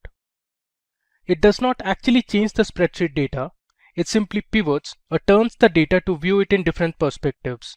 Pivot tables are especially useful with large amounts of data that would be time consuming to calculate manually. Now, let's understand the different components of a pivot table. So there are 4 main components. First we have rows. When a field is chosen for the row area, it populates as the first column in the pivot table. Similar to the columns, all row labels are unique values and duplicates are removed. Columns is the second component. When a field is chosen for the column area, only the unique values of the field are listed across the top. Then we have values. Each value is kept in a pivot table cell and displays the summarized information. The most common values are sum, average, minimum, and maximum. Finally, we have filters. Filters apply a calculation or restriction to the entire table. So let's jump over to Microsoft Excel and let me show you the dataset that we will use in this demo. So with India being ready for its 16th census in 2021, that is next year, it is a good time for us to analyze India's last census data from 2011 and see where different states and cities across India stood in terms of population, literacy, and other socio-economic factors. We will analyze this data by creating different pivot tables in Excel and explore some of its features. So let's begin. First, I'll show you one of the features that Excel offers us. So suppose I click on any cell and hit Ctrl plus Q, you can see our entire table is selected, and at the right bottom there's an option of quick analysis.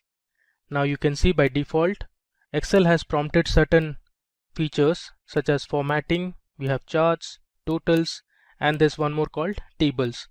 Now Excel by default has created some pivot tables for us. Now the first one you see is sum of district code by state names. Next we have sum of sex ratio by state name. Then we have sum of child sex ratio, sum of male graduates, and sum of female graduates by state name, and there are others. Before creating our pivot table, so let's have a final look at our data set. So first column you see is the city column. So there are different cities from different parts of India. Then we have the state code, we have the state name, district code, we have the total population followed by male and female population. Next you can see we have the total literates from each city. Then we have the male and female literates.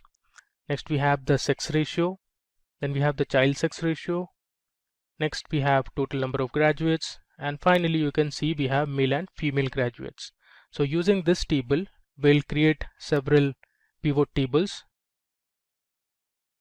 Now first of all, let's create a pivot table to find the total population for each state and sort it in descending order. So you can see here we have the problem statement. So our first pivot table will have the total population for each of the states in descending order. So to create a pivot table, you can click any cell in your data, go to the Insert tab, and here left you can see we have the option to create a pivot table. So let me select pivot table. Now my range is already selected, the entire table, and here I'll choose existing worksheet because I want to place my pivot table in the same worksheet, and I'll give my location, I'll point to cell Q5. Now let me click OK. You can see the pivot table fields appears here on the right. Now since we want to find the total population for each state, so what I'll do is I'll drag my state name onto rows. So here in our pivot table you can see we have the different state names listed. Now we want the total population for each of these states. So in the field list I'll search for total population, which is this one, and drag it under values. You can see we have our sum of total population for each of these states. By default, Excel will sum any numeric column. You can always change it to average, minimum, maximum, anything you want. Now we want to sort this column in descending order. So I right click, go to sort option and choose Z to A, that is largest to smallest. You can see here in 2011 Maharashtra had the highest number of population, or the total population in Maharashtra was the highest. Then it was Uttar Pradesh, we had Andhra Pradesh, and if I come down we have Nagaland and Andaman and Nicobar Islands towards the end. So this is a simple pivot table that we created. Now the next problem we have is we want to find the total sum of literates in each city belonging to a certain state. So let's see how to do it. I'll click on any cell, go to Insert, and here I can click on pivot table. My range is selected. I'll choose existing worksheet and give my location, which is Q5. I click on OK. Now here we want to find the total sum of literates. So what I'll do is first let me drag total literates column to values. You have the total sum of literates from all the states. Next, I want to see the sum of total literates based on states and cities. So let me first drag state name onto rows, and then we'll drag city onto rows. You can see here we have our pivot table ready. To the left of the pivot table you can see we have the state names and the cities per state, and on the right you can see the total number of literates from each city. If I scroll down we have Assam, then you can see we have Bihar, and if I keep scrolling we have all the states, Haryana, Himachal Pradesh, there's Jammu and Kashmir, which has now become a union territory. We have Jharkhand, Karnataka and other states as well. Moving on. Okay, so the next thing we want to see is what is the average sex ratio and the child sex ratio for each state. With that we also want to find the states that had the highest and lowest sex ratio in 2011. So let's create a pivot table for this. I'll click on any cell, go to Insert, choose pivot table, click on existing worksheet. I'll select cell Q5 and click on OK.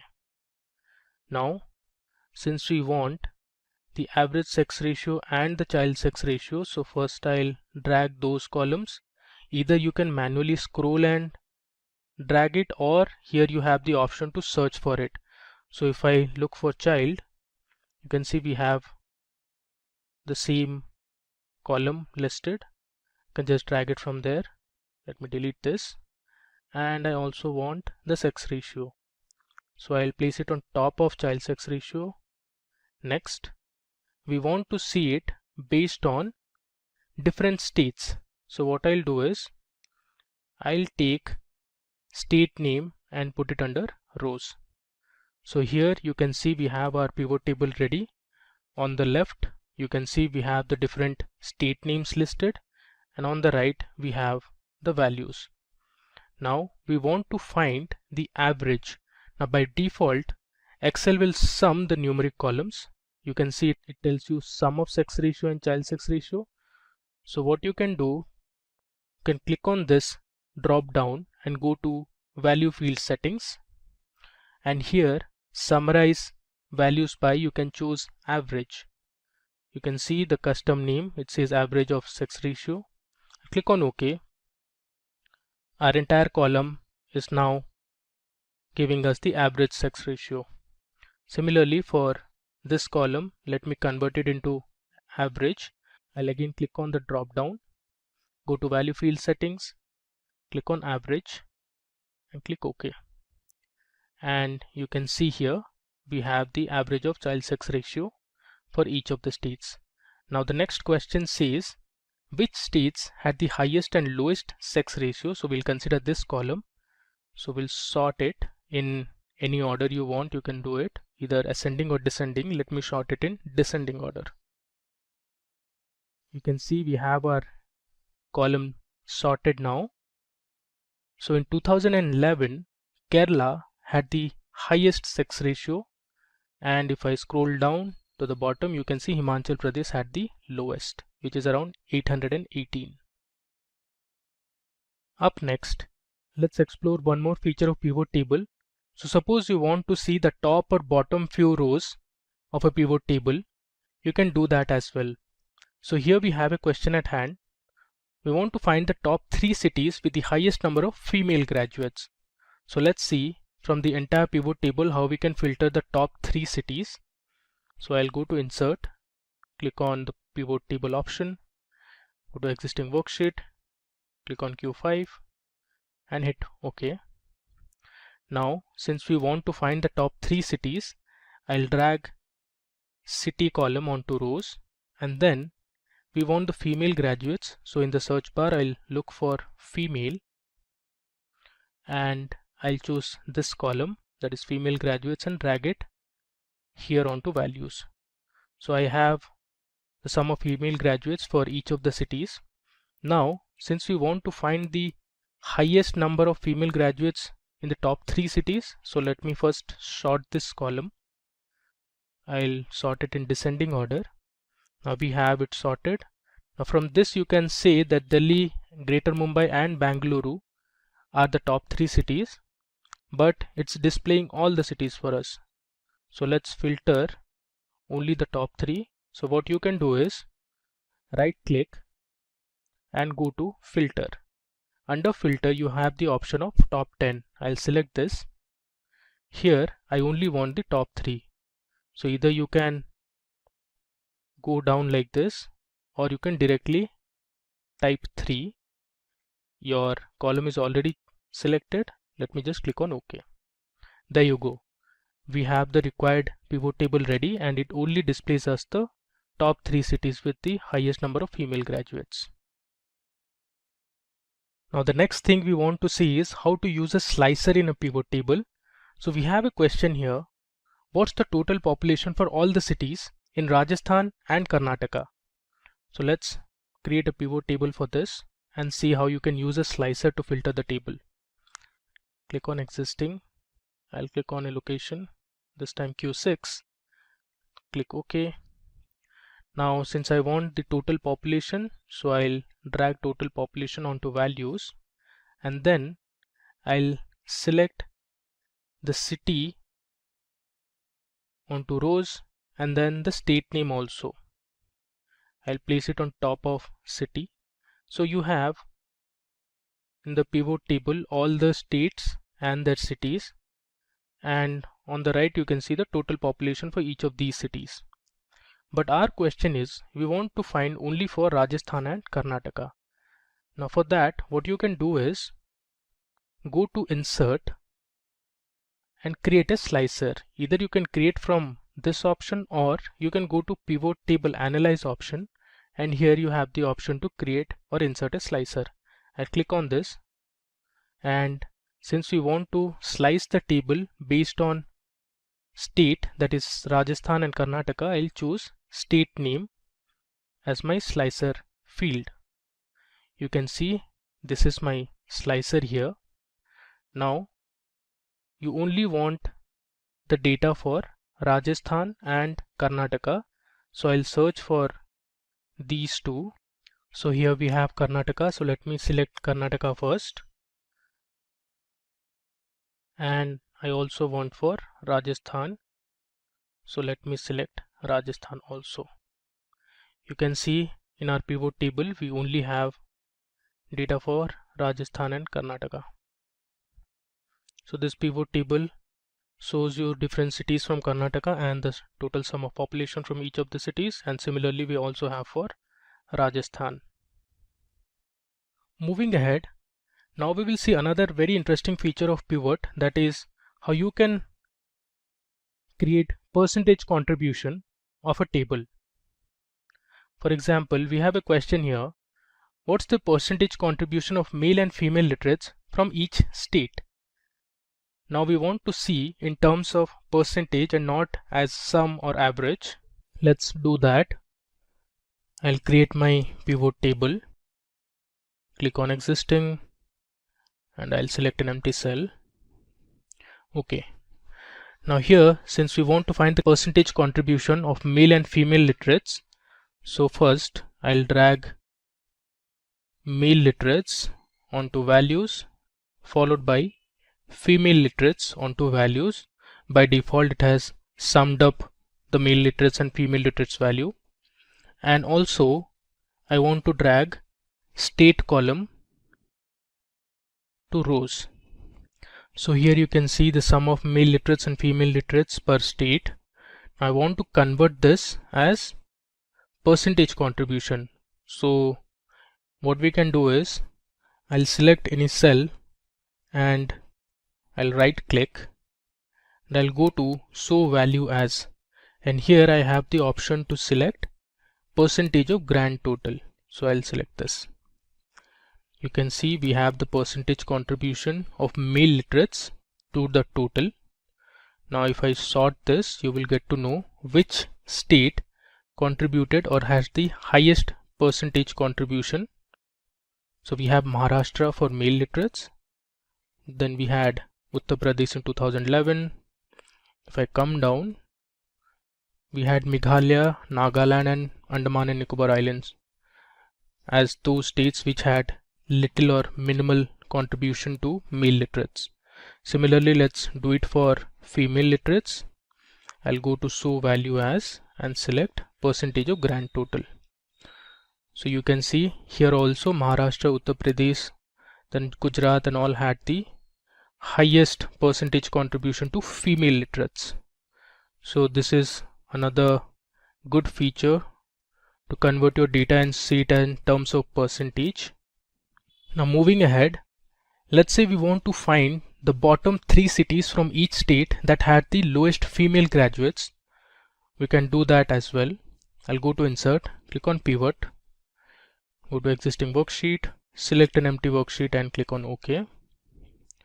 Now since I want to see based on states as well as cities, so let me drag the state name first onto rows and let's drag the city column onto rows. Next we want female graduates, so let me look for female graduates in the field list. I'll drag it onto values. Now we have the list of states and their respective cities, and to the right of the pivot table you can see the sum of female graduates from each city. Now first I'll sort this column. I'll right click, go to sort and click on shortest to largest. Now we have sorted our female graduates from shortest or smallest to largest. Now since I want to find the bottom 3 cities from each state, I'll come to this cell right click, go to filter and select top 10. Now I'll replace top 10 with bottom, and I want the bottom 3 cities from each state. I have my column selected, that is sum of female graduates. If I click on OK, you can see here some of the states don't have 3 cities. So you can see Andaman and Nicobar Islands has only 1 city, that is Port Blair, while the remaining you can find the bottom 3 cities with the lowest number of female graduates. So Andhra Pradesh had these 3, in Assam we had Nagaon, then there was Dibrugarh and Silchar. Similarly, if I come down in Haryana, we have Palwal, Kathal and Zind. If I come further, here you can see for Karnataka there's Gangavati, there's Rani Benur and there's Kolar. Similarly, you can see for Kerala as well. Now moving ahead, now in the next example, I'll tell you how you can create a calculated field or a calculated column in Excel with the help of a pivot table. So in a pivot table, you can create or use custom formulas to create calculated fields or items. Calculated fields are formulas that can refer to other fields in the pivot table. Calculated fields appear with other value fields in the pivot table. Like other value fields, a calculated field's name may precede with sum of followed by the field name. So here we have a sales table that has columns like the items, which has different fruits and vegetables, and those have been categorized as fruits and vegetables. We have the price per kg, and this is in terms of rupees, and we have the quantity that was sold. Now let's see, if you want to find the sales for each item in the table, you can create a calculated field. So your sales column is going to be the product of price per kg and quantity. So let me show you how you can do that with the help of a pivot table. I'll create a pivot table first. Click on an empty cell, hit OK. Now, if you see on the top, under pivot table analyze and under calculations, we have the option fields, items and sets. If I click on this drop down, I get the option to create a calculated field or insert a calculated field. I click on this. I'll give my field name as sales and I'll select my formula. I'll first click on price per kg and hit insert field. I'll give a space, hit shift 8 to give the product symbol, and then I'll double click on quantity. Now this is my formula for sales, that is price per kg multiplied by quantity. I'll click on add and I click on OK. If you see here, there's a calculated field that is present in the pivot table fields, which is sales, but it did not add it to our original table. Our original table is the same, but here we have added a calculated field which is present only in the pivot table list. Now we can use this. It has already taken it under values. Now let's say I want to find the sum of sales for each item under each category. You can see it here. We have our category fruit and we have our category vegetable, and under that we have different items like apple, apricot, banana. Similarly, in vegetables we have broccoli, there's carrots, corn, eggplant and others. So this is how you can create a calculated field in a pivot table. Now there's one more good feature that Excel offers us in pivot table is to create a pivot chart. So you can use your pivot table and create different charts. So I'll show you how to do that. If I go to insert, here I have the option of recommended charts. If I click on this, Excel gives me some default charts which you can use. Let's say I'll select this. Let me drag it a bit to the right. Here you can see I'll close this pivot field list. This is a nice bar chart that Excel has created. This is called a pivot chart. Now here you can see the category fruits and vegetables and the different fruits and vegetables or the items. In the y-axis you can see the total sales. If you see from the graph, guava made the highest amount of sales. Now if I sort this, let's sort this first.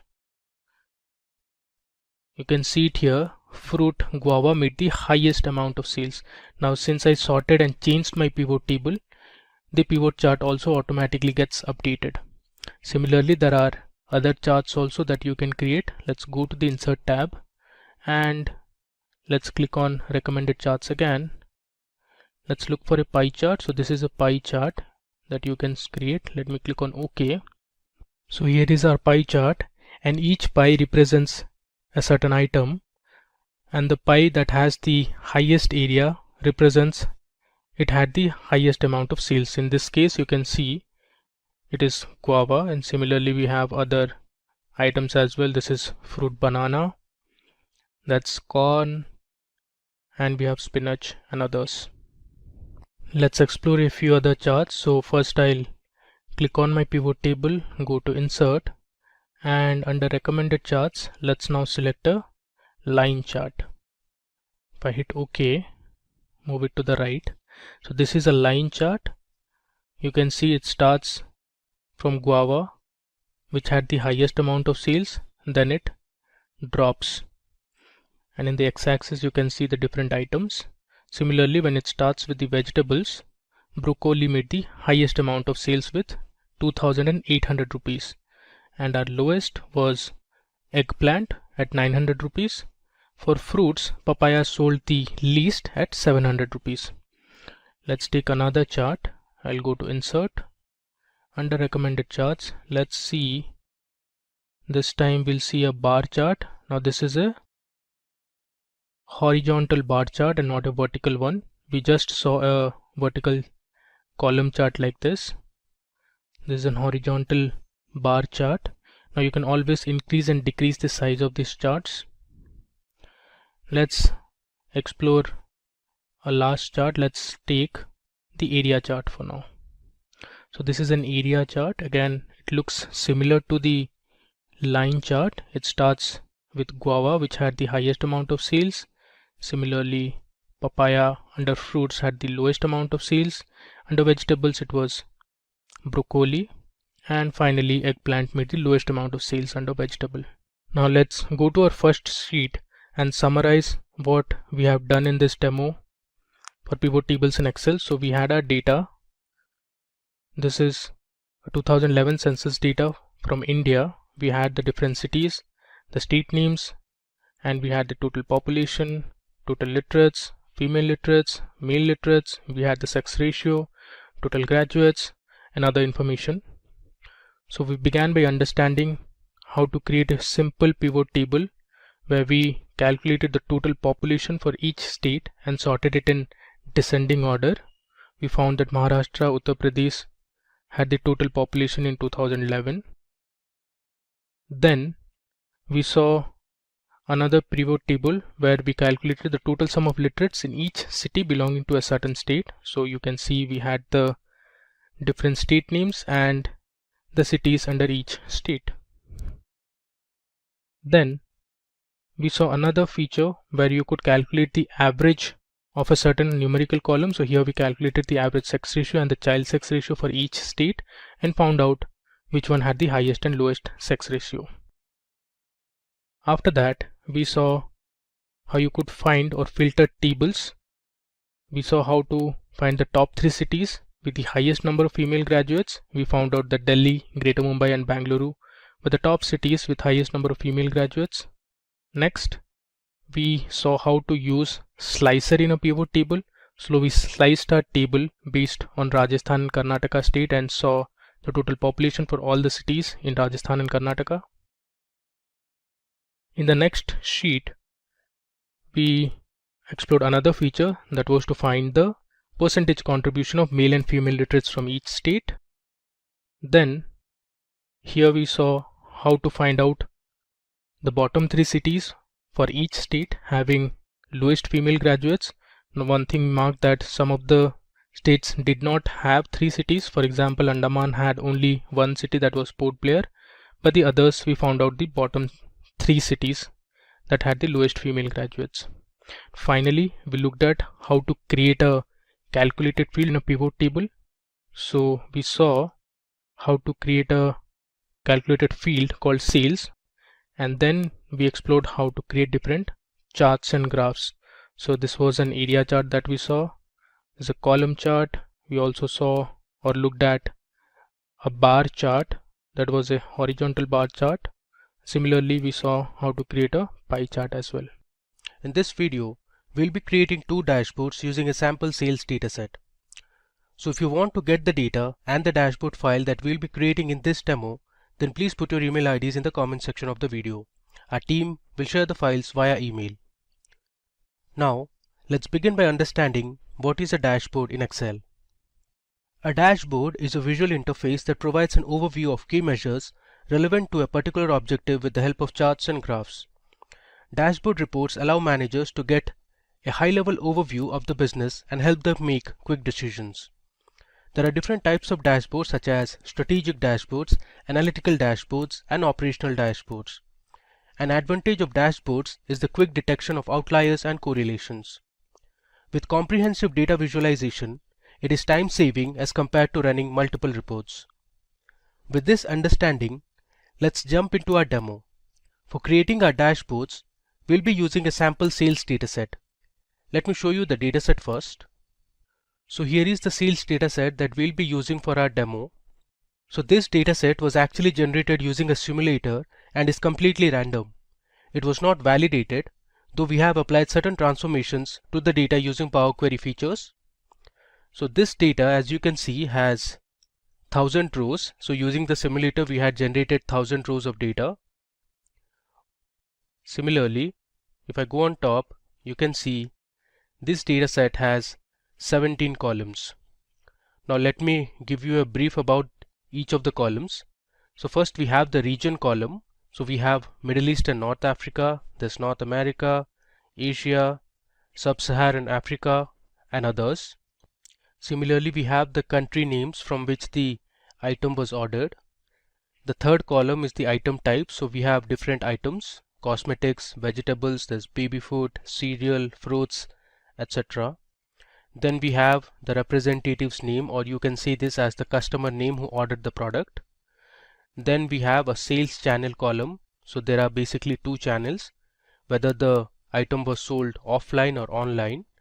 Next we have the order priority column. Now here C stands for critical. Then we have H, which is for high priority orders. Then we have M for medium priority orders, and finally we have L, which is for low priority orders. You can see the order date column. Then we have the order ID, the ship date. Next we have units sold, which is basically the total number of units sold for each item. Then we have the unit price column. This is the price at which each product was sold. Then we have the unit cost column, which is basically the production cost for each of the items. Next we have the total revenue. The total revenue is actually the product of units sold and unit price. Then we have the total cost column. Now the total cost column is actually the product of units sold and the unit cost. Similarly, we have the total profit column. So total profit is the difference between total revenue and the total cost. And finally, we have created two more columns, that is order year, and then we have order month. Now these two columns were actually generated using the Power Query features. So we used the order date column, which is this column, and extracted order year and order month. So first, we are going to create a revenue dashboard where we'll focus on generating reports for revenue by order year, revenue by year and region, revenue by order priority, and much more. We'll create separate pivot tables and pivot charts and format them to make them look more interesting and presentable. We'll add slices and timeline to our dashboards in order to filter it based on specific fields. Now let's create our first report to see the total revenue generated each year. So we need to create a pivot table for this. I'll click on a cell in my dataset and then I'll go to the Insert tab. Here we have the option to select the pivot table. I click on this. You can see my table range is selected. Next, I want to place my pivot table in a new worksheet, and let's just click on OK. There you go. So we have a new sheet where I can place my pivot table.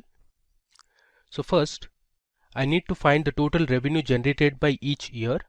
So what I'll do is I'll drag my order year column under rows, and then I'll select the total revenue column under values. You can see I have my pivot chart ready. Now if you want, you can sort this. So from the data you can see we have order year from 2010 to 2017. Now based on this data, let's create our pivot chart.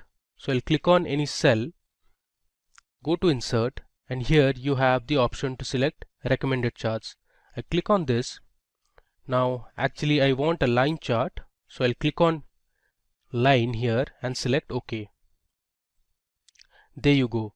So we have successfully created our first pivot chart. Now let me show you how you can format this chart to make it more readable. So first let me delete these. So I'll right click and select hide all field buttons on the chart. So this will delete the buttons present on the chart. Now let me go ahead and edit the chart title. So the title I want is total revenue. I'll type it down by year. Alright. Next, let's do a few more transformations.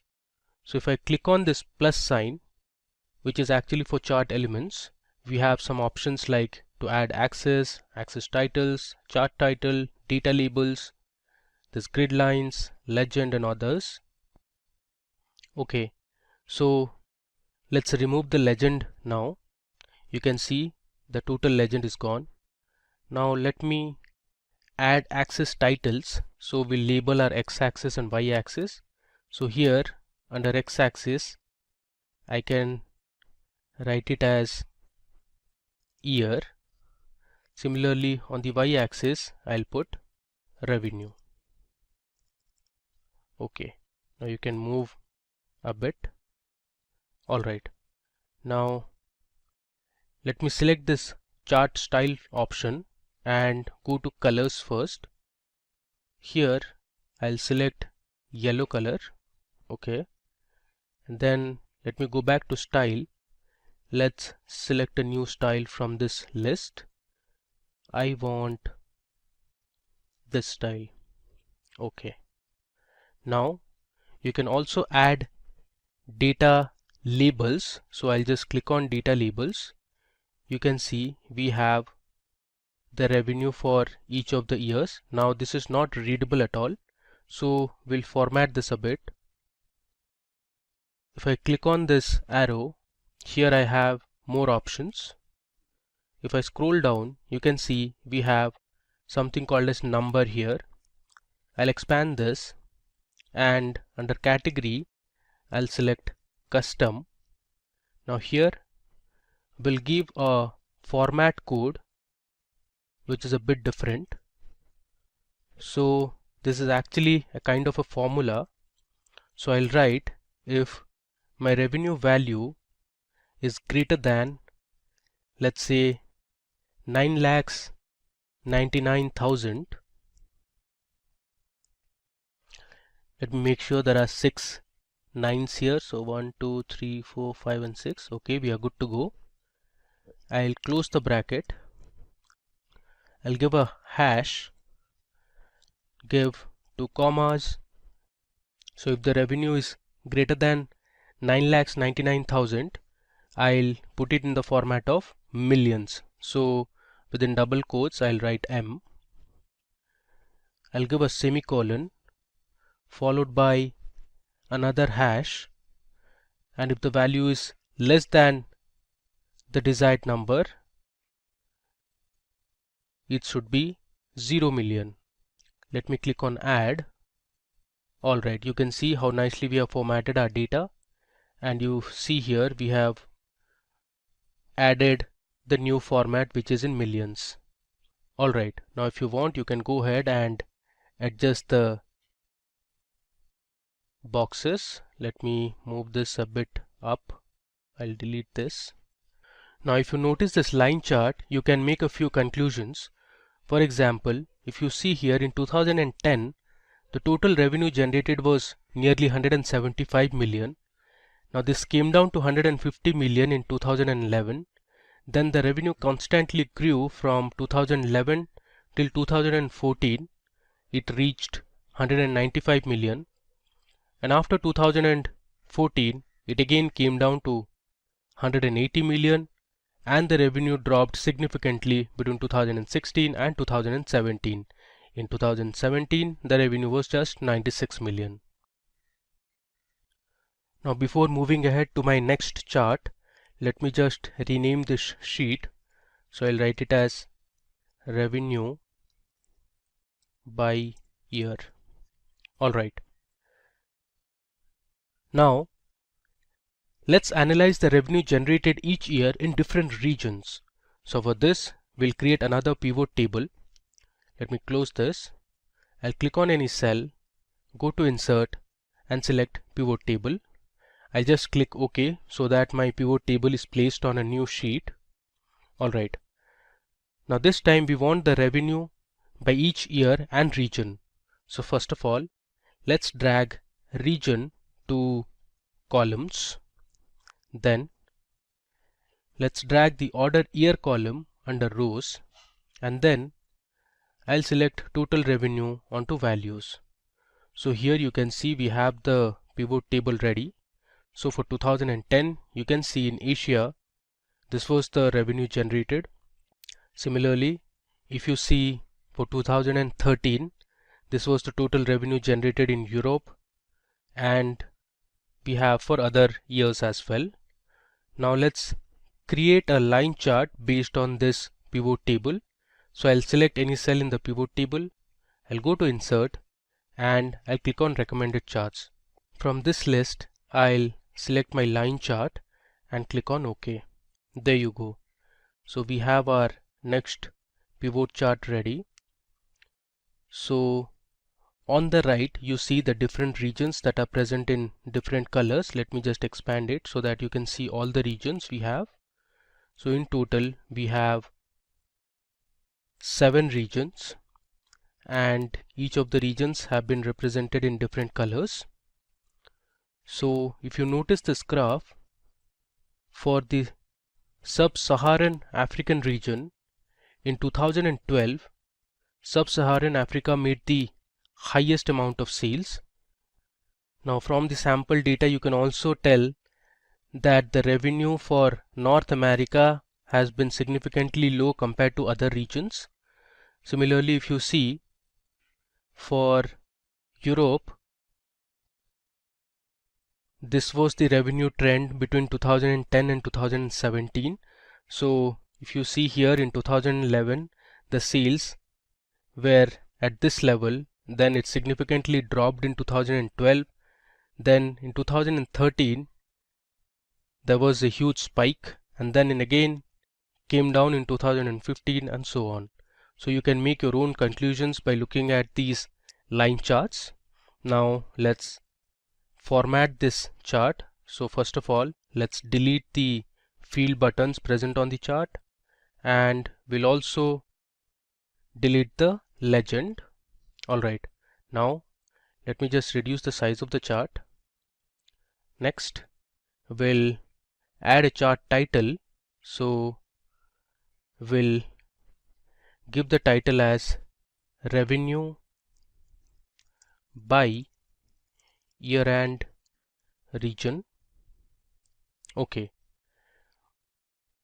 You can also format the y-axis in terms of millions. So I'll right click on this axis and I'll select format axis.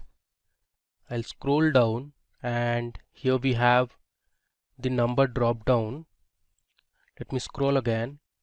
Under category, I'll select custom, and we'll use this format that we created for our previous chart. There you go. You can see our axis labels have been changed in terms of millions now. So let's close this and let me save it. Now you can reduce the font size or increase the font size. Let me just show you. Suppose you want to increase the font size of the chart title, so you just select it and from here you can either reduce or you can increase. You can see now it's 12. If you want, you can make it 16. Similarly, you can also edit the axis labels also. By selecting the chart title, you can also move it to left or right, or you can place it in the center as well. For the time being, let me just keep it to the left. Alright. Now we'll see the revenue and total cost by each region, and we'll create a combo chart for this. So let me show you how to do it. I'll go to my data sheet. I have my cell selected. I'll go to insert and click on pivot table. Let me just click on OK. Alright. So for this, I'll select my region onto rows, and then I'll have two columns under values. The first one is going to be total revenue, and the next column will be the total cost column. Alright. So here we have the pivot table ready. Now based on this pivot table, let's create our pivot chart. So I'll go to recommended charts, and if you see below at the bottom we have combo chart. So this is the preview of the combo chart. Alright. Now let me just click on OK. There you go. So we have a nice combo chart ready here. Now the way to look at it is, the bars represent the total revenue, which is this column. Now the line represents the total cost. So let me go ahead and edit this chart a bit. So first of all, let's delete the field buttons. Alright. And let's also remove the legend from here. Next, we'll add data labels. So I'll click on data labels here. Okay. So these are the data labels for the bars or the revenue column. Now let's format the data labels in terms of millions. So I'll click on this arrow, go to more options.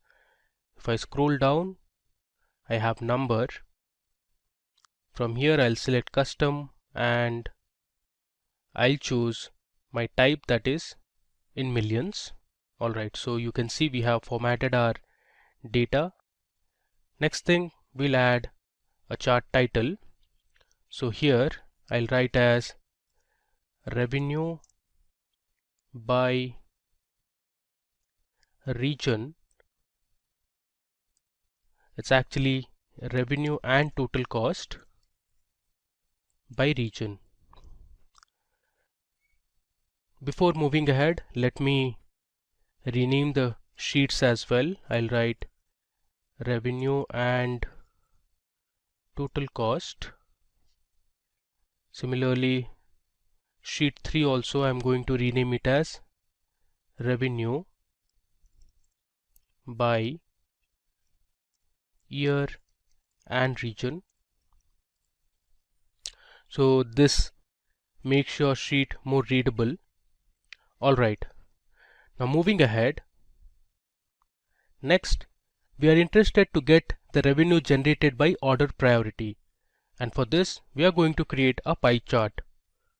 So let's go to the data sheet and create our pivot table first. I click on OK.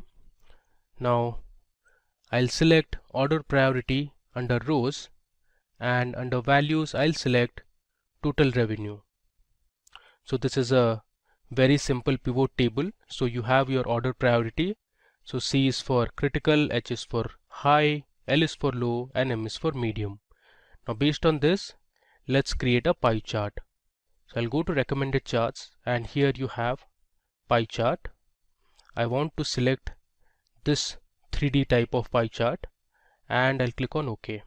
Alright, so we have our pie chart ready. Let me just resize it, and from here I'll remove the field buttons, and I also don't need the legend, so I'll delete this as well. Alright, now let's give a chart title. So this is going to be revenue by order priority. Now let's add our data labels. I'll check this option. Okay, now let's again format this in terms of millions. So here I'll click on the last option, I'll go to numbers. Under category I'll select custom and my type is going to be in terms of millions. There you go. Let me close this. I will just move this to the center. Alright. Now if you want, you can change the color of the text as well. So let's have it in white color and see how it looks. Okay, so this looks pretty decent. Cool. Now moving to our next report.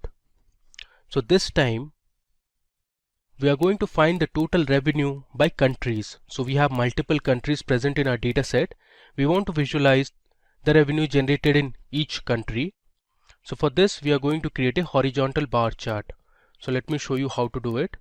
But before moving ahead, let me just rename this sheet. So I'll write revenue by, I'll just put OP, which stands for order priority. Alright. Now let's create our horizontal bar chart. I'll go to insert, click on pivot table and select OK. So I want my revenue based on different countries. So I'll select country and put it under rows, and then I'll choose total revenue and place it under values. So here you have the different country names. We have Afghanistan, there's Albania. Let me scroll down. You have Bangladesh. There are a number of countries. You have Czech Republic, there's Estonia, France, Gabon. Similarly, if you scroll down, we have India, there's Jamaica, Italy, and all the way to the bottom if you go, we have New Zealand, there's Netherlands, Philippines, Portugal. We also have Singapore, lots and lots of countries. We have the UAE, United States of America, Zimbabwe, and others. Alright, let me go up. So based on this pivot table, let's create our pivot chart. So I'll go to insert and select recommended charts. From here I'm going to select the column chart. You can see the preview here, and let me click on OK. Alright, so here you can see the different country names at the bottom and the revenue for each of the countries. Let's go ahead and edit this chart. So first of all, I'll delete the field buttons. Okay, and let me also remove the legend. Here I'll write revenue by countries. This is going to be my chart title. Okay, let's format this chart a little more. So I'll click on this option and we'll select a new style. Let's say I'll select style 6. Okay, and let me now go under colors and we'll select the color of the bars. So let's choose this color. Okay, so you have a horizontal column chart ready, and at the bottom you can see the different country names and we have the revenue. Cool. Now let me go ahead and rename this sheet. So I'll write revenue by countries and hit enter. Okay, and finally we'll create another report which is going to be part of our revenue dashboard, and this is revenue by items. So we'll visualize our revenue for different items present in the table. So if you see this, we have cosmetics, vegetables, cereal, fruits, there's clothes, snacks, households, and other products as well. So let's check the revenue for each of these items. So we'll continue the same drill. I'll create my pivot table on a new worksheet, and this time I'm going to drag item type under rows and we'll have the total revenue under values. So here on the left of the table you can see we have the different item names and then we have the total revenue. So let me just sort this total revenue from largest to smallest. So you can see here office supplies made the highest amount of revenue, followed by household, then cosmetics, and fruits made the lowest amount of revenue. I'll click on this, go to insert and select recommended charts. This time I'm going to create a bar chart. So this is how my bar chart is going to look like. I'll select OK. Alright, now let's format this chart a bit. I'll delete the field buttons and I'll delete the legend as well. And let's edit the chart title. So this is going to be revenue by items. Cool. We also want to change the color of the bars. So I've selected all the bars. I'll go to my home tab and here let's say I want to select green color. Alright. I've edited my chart a bit. Now let's make it 14 and I'll remove the bold. Okay. Here if you want you can change the font also. Let's keep it in blue color. Alright. Finally, let's rename this sheet. So I'll write revenue by items. Cool. Finally, now it's time for us to merge all the charts that we have created to our dashboard. So let me show you how you can create the dashboard. I'll create a new sheet and first thing I'm going to do is I'll click on the view tab and uncheck grid lines. So this will remove the grid lines present in the worksheet. Next, I'm going to insert an image. So we'll have a background image on our dashboard. So the way to do is I'll go to the insert tab and under illustrations I have the option to select pictures or insert pictures. So I'm going to insert picture present on the device, that is my computer. I'll go to desktop and here I have a folder called Excel dashboard files and I'll select this dashboard background and hit insert. So this is going to insert an image. Now let me just drag this image so it covers a fair enough portion. So I'll hit shift and I'll drag it.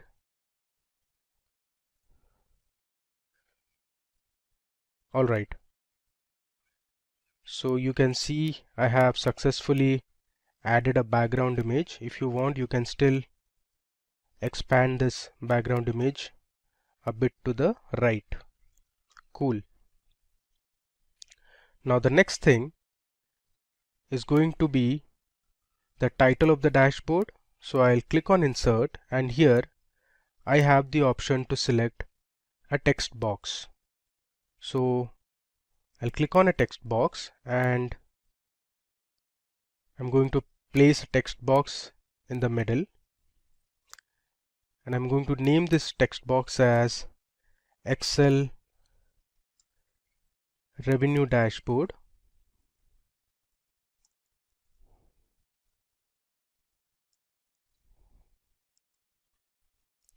On sales. I'll centerline it. Let's do some more formatting. So I'll select this text box. On the top you can see shape format. Here I'm going to expand this shape fill and I'll select no fill. So my text box is transparent now and I'll also remove the outline. Alright.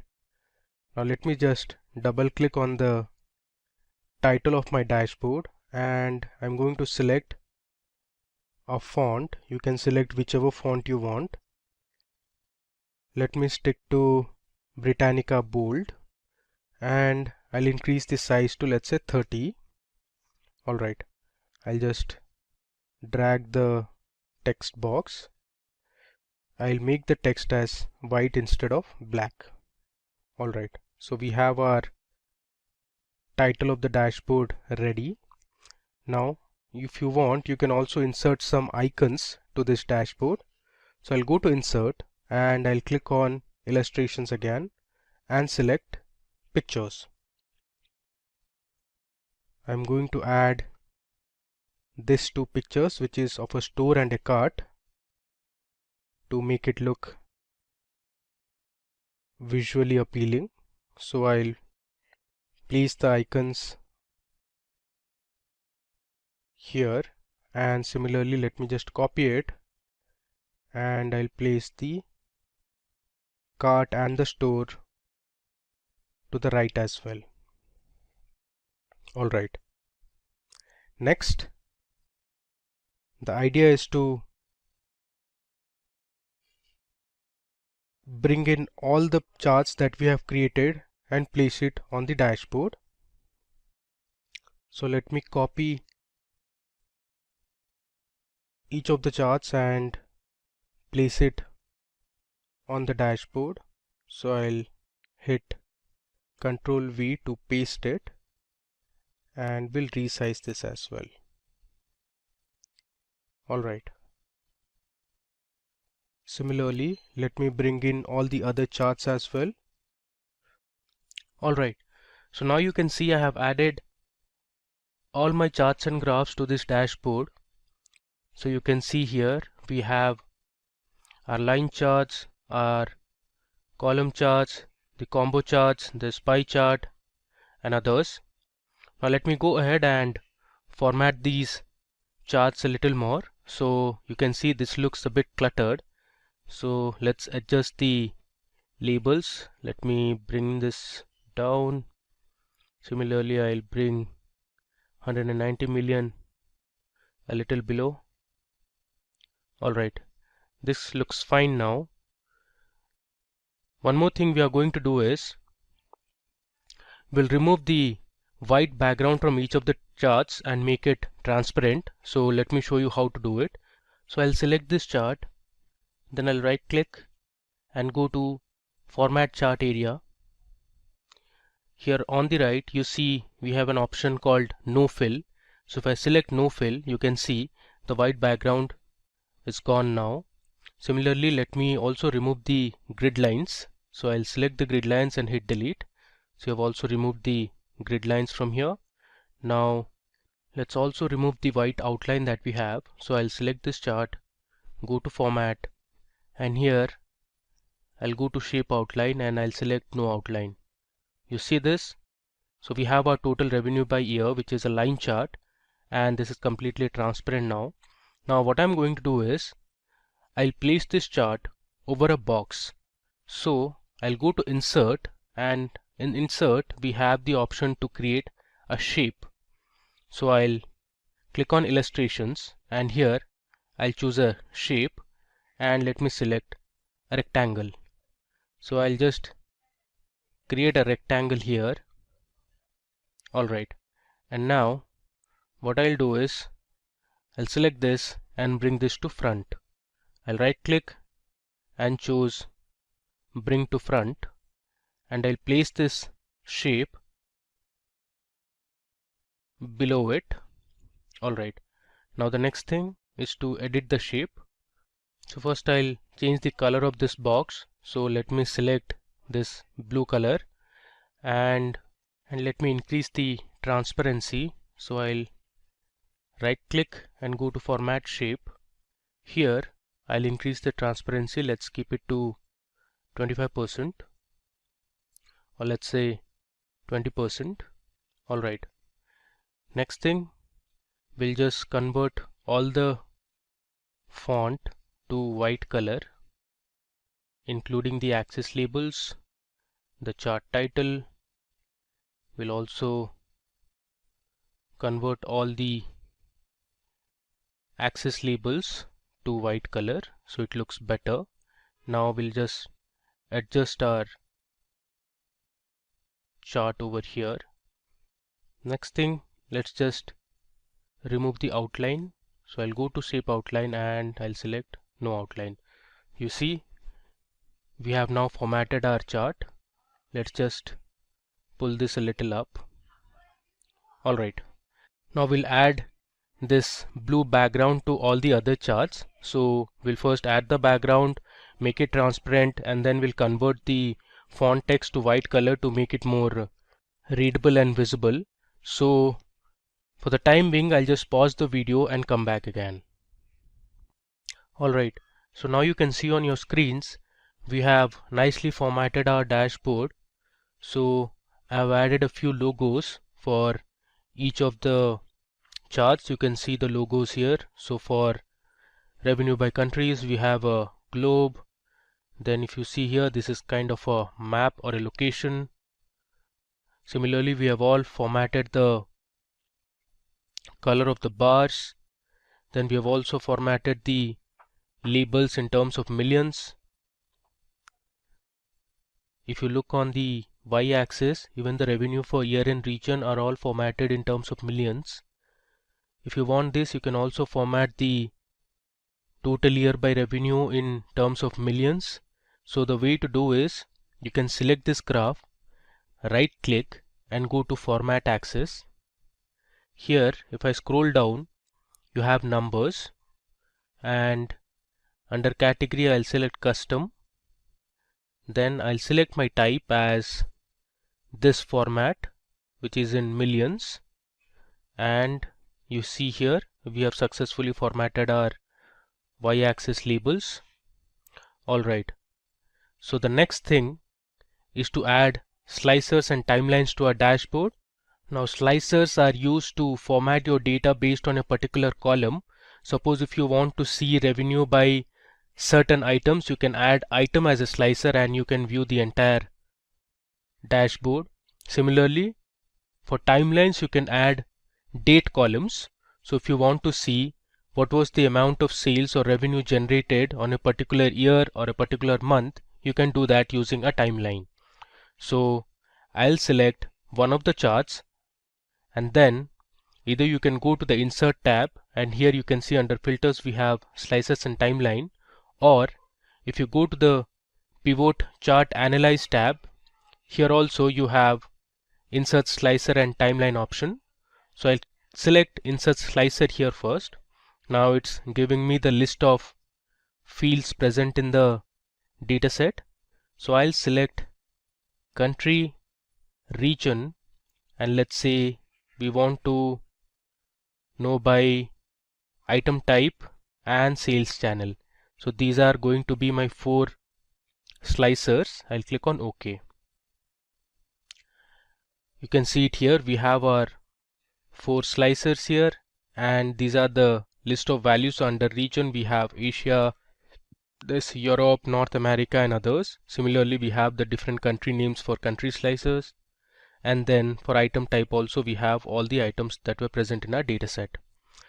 Now moving ahead, we need to connect all the slicers to a dashboard. So what I'll do is I'll right click on this option and I'll go to report connections. Okay, so under report connections you have all the pivot tables that we created. You currently see only one of the pivot table is selected, so we need to select all the pivot tables. So let me check all the pivot tables present in this workbook and click on OK. Alright, now that we have connected one of our slicers, we'll now connect the other remaining slicers. So I'll right click on this, go to report connections, and I'll check all the pivot tables present in this worksheet. Click on OK. Similarly, let's do it for the country slicer. I'll go to report connections and let me select all the pivot tables. And finally, we have the item type. So I'll right click, go to report connections, and then I'll select all my pivot tables. And let's hit OK. Alright, now let me just organize this a bit. So I'll place my pivot tables to the right. I'll just reduce the size. Let me scroll down. Now I'll add my region slicer here.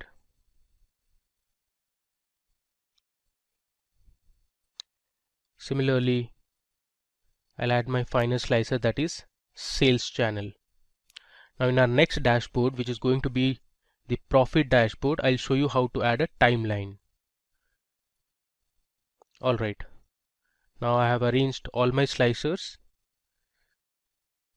So let's say you want to find the revenue that was generated for an item type, let's say beverages. So you can just select beverages here, and all your charts show the respective revenues. So you have the total revenue by year for beverages only.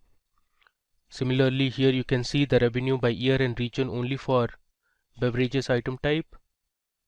If I scroll down, now this chart represents the revenue that was generated in each of the countries only for item type beverages. Let me just uncheck it. Alright, let's say you want to see the revenue generated for a country like India. So I have selected India here, and now you can see my graph has changed only for country India. You can see here it is showing only for India now. Now similarly, you can also filter your revenues based on the different regions. Let's say you want to know the revenue generated based on sales channel. So we have two sales channels, that is offline and online. Suppose you want to know the revenue generated offline. So I'll just select offline. You can see the values have changed. So these were the revenues generated for each of the items only for offline. If you see here, now these were all the offline sales for the different regions. So this is our entire Excel revenue dashboard on sales. We created multiple charts and graphs. Then we applied different formatting. We added different icons. Then we formatted the labels also. Next, we added slicers, and finally we saw how we could filter our data based on these slicers. Likewise, now we are going to create a profit dashboard based on the same data. So before moving ahead, let me rename this sheet as revenue dashboard. I'll write REV dashboard. Okay. Now we'll move to our data sheet and start creating our pivot tables and pivot charts for the profit dashboard. Alright, so let me go ahead and create my first pivot table. So I'll create a new worksheet. This time I'm going to create a line chart to visualize the profit for each year. So I'll drag my total profit column to values and my order year to rows. So here you can see we have our pivot table ready. Now you can sort this data to get an idea as to which year had the highest profit and which year had the lowest profit. So from this pivot table you can see, since I've sorted this data in descending order, so 2014 had the maximum amount of profit and 2017 had the least amount of profit. I'll just do Control Z to undo it. Alright, now based on this pivot table, let me go ahead and create my pivot chart. So I'll go to recommended charts and click on a line chart. So this is the preview of the chart. I'll click on OK. Let me close this. Similarly, we are going to edit this chart now. So first I'll hide all the field buttons present on the chart, and I'll rename the chart title as Total Profit by Year. Next, I'm going to remove the legend, so I'll delete this. Let's do some more formatting. So I'll go to style, and this time I'm going to select my style type. Okay, and if you want, you can choose the colors as well. For the time being, let's have this yellow color. Next, let me add the data labels. So again, if you see here, this is not formatted properly. So let's go ahead and format the data labels. So I'll click on number and I'll select custom here, and the type I'm going to select is in millions, and I'll click on close. So here you can see we have our line chart ready, which shows total profit by year. Let's rename this sheet as profit by year. Alright, now let's move back to our data sheet again. Next, we are going to show the total profit by countries. For this, I'm going to create a map. So let me first create my pivot table. So I'll go to insert and I'll click on pivot table. Let me click on OK. Since I want the country names, so I'll select country under rows, and then I have my total profit under values. The next thing I'm going to do is I'll just rename the row labels as countries, and then I'm going to delete the grand total, which you can see at the bottom. So here we have the grand total. Let me just delete the grand total. So I'm going to select this pivot table, go to the design tab. Here we have subtotals and grand totals. I'll switch off the grand total. Let me just verify it again. I'll scroll down. You see the grand total has gone now. Alright, now we want to create a map out of this. The way to do is I'm going to select my data, copy it, I'll go on top and I'll paste it here. Using this data, I can create my field map now. So I'll go to insert. Here we have the option to create a field map. There you go. You can see we have our map ready. I can expand this. Now, as you can see, our map has a color scale which comes from light gray color to dark blue color. So the countries that are in gray, or you can say light blue, have the lowest amount of profit, while the regions or the countries that have been shaded in dark color or dark blue color have highest amount of profit. I will go ahead and delete this scale. Okay. Next, we need to connect this map to the original data source. So what I'll do is I'll right click on this map and I'll go to select data. Here, instead of the previous range, I'll give my new range now. So my new range will be my original pivot table that I had created. I'll go on top and click on OK.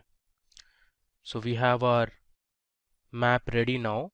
Now if you want, you can change the color of the shade. So I'll just go to colors and let's say we'll keep green color.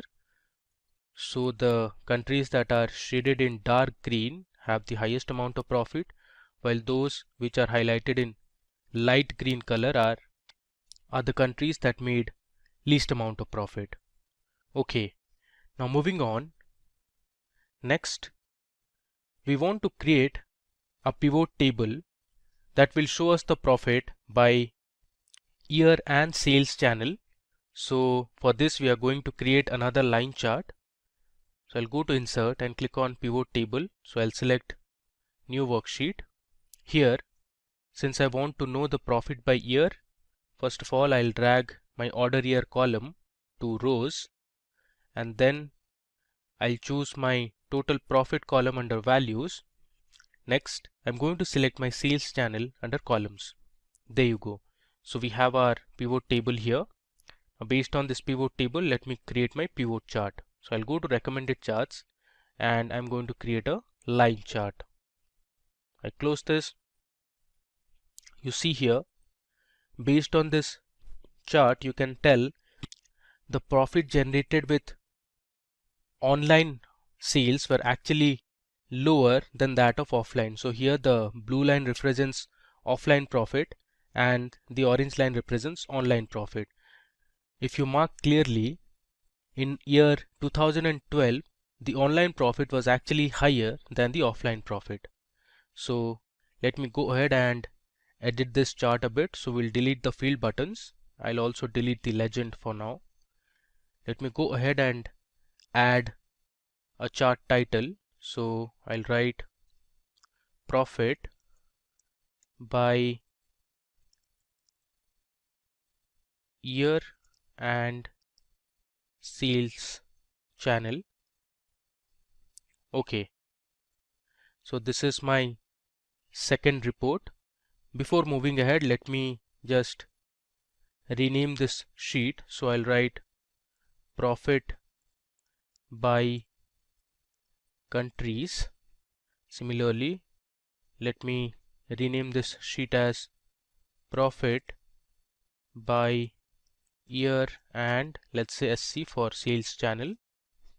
Okay, moving ahead, now I want to create a pie chart based on a pivot table that will show the profit by sales channel only. So this is going to be a simple pie chart. So I'll first go to insert, click on pivot table and click on OK. So I'll drag my sales channel under rows and then we'll have the total profit column under values. So this is my simple pivot table. Now let's create our pivot chart, which is going to be a pie chart. Let me explore the other types of pie charts we have. Okay, so I'm going to select a donut chart here. I click on OK. Let's edit this chart. I'll remove the field buttons. Let me now remove the legend as well. I'll just resize it. And this is going to be profit by sales channel. Okay. Let's also add data labels. And here again, I'm going to format this label. I'll select the category as custom and my type will be in millions. Okay, let me just move this to the left and this to the right. Okay, let's also delete the lines. Cool. Now let me just rename this sheet. So I'll write profit by, let's say SC, which stands for sales channel. Cool. Finally, I'm going to create a report that will show the revenue and profit by items. So I'll go ahead and create my pivot table first. This time I'll choose my total profit under values and we'll also have the revenue column. So I'll put my revenue at the top. Then I'm going to select item type under rows. So here is my pivot table. Based on this pivot table, let me now create a combo chart. So you can see the preview of the chart. The blue bars represent the total revenue and the orange line represents the total profit. I'll click on OK. Let me close this. First, let's remove the field buttons. Let's also remove the legend here. Then we'll add a chart title. I'll name it as revenue and profit by items. Okay. If you want, you can also go ahead and change the color of the bars. So let me just select one of these colors. Okay. All right. So we have our 5 reports ready that we are going to use for our profit dashboard. Next, let's create a new sheet and we'll get started with building our dashboard. So I'll click on a new sheet. Let me just rename this as profit dashboard. Alright, we'll continue with the previous drill. So first of all, let's go to the View tab and remove the grid lines. Now we'll insert a background image like we did for our revenue dashboard. So I'll go to Insert. Under Illustrations, I'll click on Pictures and select this device. I'm going to have the same background. I'll click on Insert. Alright, so you can see we have a picture of a company, or you can say an organization. Let's just drag this a bit to the right. We'll adjust the size also. Alright. Now let's copy the title of my profit dashboard. So here you can see I have brought my revenue dashboard, and I'll copy the title and the logos that we used for the revenue dashboard. I'll paste it on my new dashboard. Let's just align it in the center. Alright, the next step, let me now go ahead and edit the title. So this is actually going to be Excel profit dashboard instead of revenue. Now we'll copy each of the charts that we just created. For example, the revenue and profit by items, then we had profit by sales channel. All this we are going to copy one by one and put it on the profit dashboard. So let me just copy a few now. I'll paste it here, and later on we can make the adjustment. I'll copy this as well. Similarly, I'll bring the other 3 charts onto my sales dashboard. Okay, so here on my profit dashboard I have added all the charts and have aligned and reshaped it so that it looks good. I have also made some formatting. For example, I have reduced the size of the chart title. Now let me go ahead and show you a few more formatting that we also did for the revenue dashboard. First, let's remove the white background from all the charts. So I'll select the first chart, I'll right click and I'll click on Format Chart Area. Here under Fill, I'll select No Fill. Next, I'm going to remove the grid lines, so I'll just delete it. Let me close this. Now we also have a outline, so I'll go to Design, actually Format, and I'll remove the outline. Next, I'm going to add a blue box at the back like how we did for the revenue dashboard. So let me select a blue box from here and I'm going to paste it here. Okay, now let me just select the chart and I'll bring this to front and I'll move this to the back. Next, I'm going to change the font color all to white so that it's clearly visible and it's more readable. I'll do it for the x-axis as well. Okay, so here I have my first chart ready. The same I'm going to do for the rest of the charts. Okay, so now you can see here I have formatted all my charts. I have also added a blue background. You see here I have also formatted the Y labels in terms of millions, which is actually the profit. Similarly, here I have added the data labels. This is for revenue.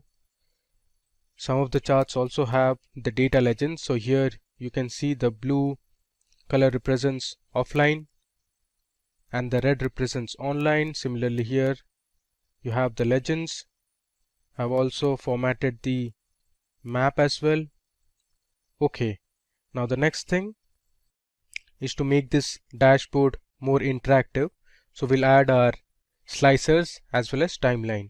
First, let me show you how to add a timeline. So I'll select one of the charts and I'll go to Insert. Under Insert, I have the option to create a timeline. So I'll just click on Timelines. So timeline is actually based on date columns. So since in our dataset we only have two date columns, one is order date and one is ship date. So Excel has only shown us two columns. So I'm going to create my timeline based on order date. So I'll select my order date column and I'll click on OK.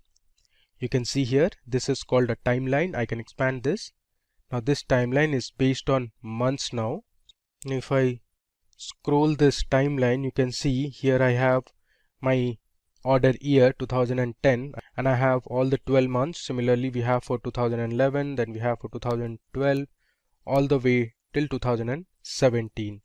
Now you can filter this in terms of years, quarters, months or days. Let me just select year now. So I have years from 2010 till 2017. Let me just squeeze this and I'll place it somewhere here on the right. Now let me go ahead and create a few slicers for my profit dashboard. So I have selected one of the charts. Under insert, I'll click on slicer. You can see it gives me the list of columns from which I want to create slicers. So I'll create a region. Let me also select country. Let's say I want the representative's name or the customer's name, and I'll click on OK. So here I have created three slicers. Let me first resize it and I'll place it on the right. Similarly, I'll place the country column also. Then we have the region slicer. I'll resize this and I'll bring it here. Okay. The next thing we need to do is I have to connect all the slicers and the timeline to the pivot tables for the profit dashboard. So I'm going to click on the multiple select option and go to report connections. Here I'm going to select all the pivot tables that are related to profit. So here I have selected 4 and I need one more, which is pivot table number 10. I click on OK. Similarly, let's create or connect my region filter to all the pivot tables. So I right click, go to report connections. Here I'll choose all my pivot tables which are based on profit. I'll click on OK. Let's do it for the country slicer as well.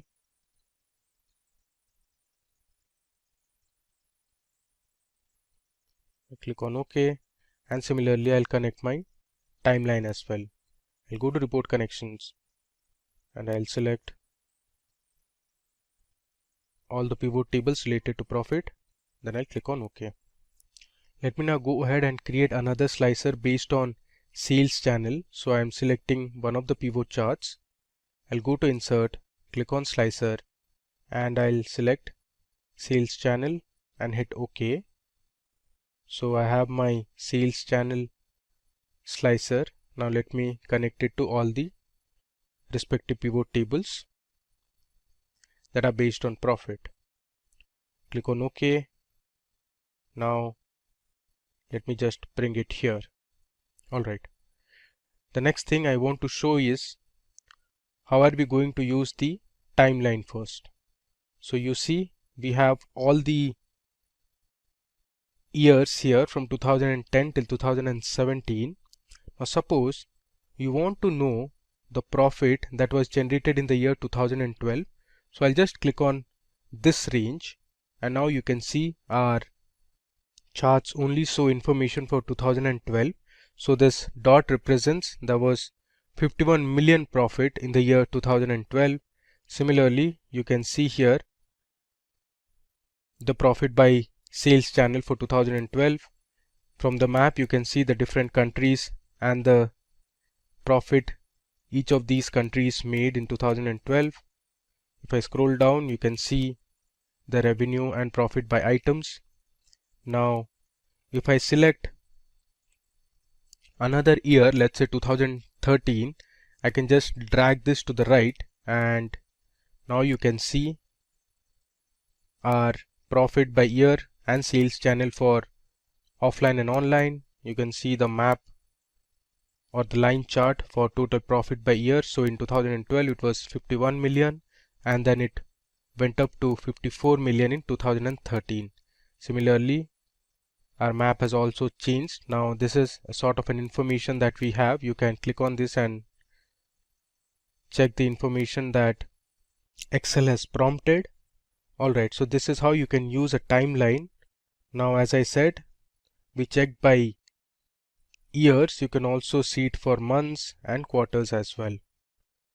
Let me just uncheck it. I'll send it back to the place where it was, and I'll reduce the size. Okay. Now suppose you want to check the profit made by different representatives. You can select them one by one. Let's say Adam Churchill. This is the profit generated by Adam Churchill. Similarly, you can select multiple persons as well. Now suppose you want to see the profit by different countries, so you can use the country slicer. Let me just bring this to the middle, and let's expand our chart a bit. Okay, so here you have the profit by different countries chart. I'll just bring this to the front so that you can see it clearly. Okay, now here suppose you want to see the profit generated in, let's say, United Kingdom. You can select United Kingdom. So this is the map of United Kingdom, and it tells you the total profit that was generated in United Kingdom, and below you can see the revenue and profit for all the items that was sold in United Kingdom. So you had beverages, clothes, household, office supplies. So you can see clearly office supplies item made the highest amount of profit in United Kingdom. Now you can also select multiple countries. Let's say I want to know for France as well. So my map will change accordingly. So now I have United Kingdom and France selected, and the other charts present in my dashboard change accordingly. Now I have my country selected as India. You can see the map of India here, and these were the respective profit values. Now one thing to note here is this is actually not millions. This should be in K, that is thousands. So please mark this as 1000 and not in millions. Even for this is actually K and not million. Alright, so we have successfully created our second dashboard, that is on profit. Let me just resize this a bit and we'll place it where it was earlier. Cool. So we saw how to create different pivot tables and pivot charts, and then we formatted our pivot charts based on our requirement. We saw how to edit the colors. Now let me show you one more thing. You can also change the look and feel of the dashboard by going to the page layout tab. Under page layout you have themes. So here you can select different themes. Currently we are with the office theme. Now let me just select another theme, let's say Facet. You see the colors have changed and it looks really beautiful. Similarly, let me try out another theme, let's say organic. You see our chart has changed. Let me just delete this. Okay, so now once you change the theme, the text also change a bit. You can see the slicers are in a different font. Let me explore one more theme. Let's say this time I'm going to choose depth, and this is more of a green type of color. You can play around and select whatever theme suits the best. Alright. Now let me just move back to my revenue dashboard and see how it looks. There you go. So since we changed our theme, even our revenue dashboard is also impacted. So this is how it looks now. You can always go ahead and play with different themes, colors, fonts, and effects. Alright, so in this demo, we saw how to create a revenue dashboard. So we created line charts, this combo chart, pie chart, horizontal and vertical bar charts, and then we learned how to add slicers and connect it to different pivot tables, and we filtered our data to see revenue as well as profit by items, by countries, by different regions, sales channel. We learned how to create a map and lots more. Today, we will learn data analytics with AI. That's it. If these are the type of videos you'd like to watch, then hit that like and subscribe buttons and the bell icon to get notified. Let's get started with the main topic of today's session, which is data analytics with AI. So, before proceeding with data analytics with AI, let's understand what exactly is data analytics. So, data analytics is not just a step where you just give your data to AI and it will be done, right? So, it's a stage-by-stage process. Let's understand all the stages, one after the other. Firstly, you might have different sources. So, before we go ahead with the sources, let's understand the situation. You might be dealing with your client. You might be working with the company as a data analyst. So, before you begin with the data analysis, you might have to have a conversation with your client or the company. You might have to go through something called as requirement gathering, right? So requirement gathering will let you know from where exactly you're getting the data. Is it in the form of a PDF?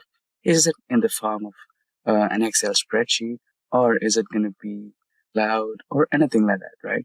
So you'll be understanding what's the source exactly is.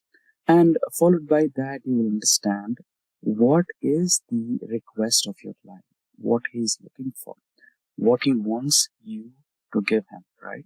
The insights of the data, which part of the business he wants you to focus on, and which part of the business he wants to improve, right?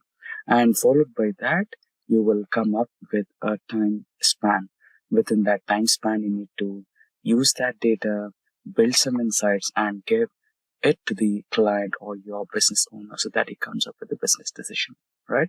So that's the first requirement gathering step. Once you have the source, you come up with the next step of the data analytics, which is cleaning the data and transforming the data. So it's really obvious for any beginner or an expert who is a data analyst. It is cleaning and transformation what makes or what adds value to your data. Once you clean your data and transform it. So what exactly you mean by clean and transform? So let's say you might have some blank entries or might be some wrong data type, or there might be some places where you might have to split the data. For example, if there is a customer and customer ID mixed up together, let's say customer ID 1345 hyphen the name of the customer, right? You wanted to split the customer ID and split the customer name. Then comes the data split option. Apart from that, if you want to categorize the data into buckets, let's say you might have a column for customer age. There might be customers starting from 10 and all the way end up to 80, right? In those scenarios, you might want to split the data into buckets. Let's say 10 to 20 are teenagers and above 20 to 30 are youth and above 30 to under 50 or under 60, let's say like 59 are adults, and after that maybe senior citizens, right? Then you have a smaller window so that you can capture which category of the age group is bringing you the most of the revenue, right? So these are the parts of cleaning the data and transforming the data. And once you're comfortable with it, then you can choose a platform where you want to analyze your data, which can be Tableau, which can be Power BI, ClickView, or Excel, or any of the tools that you might want to prefer. In our scenario, we want to go with AI, right? So AI can be anything. You can go with the Microsoft's Copilot.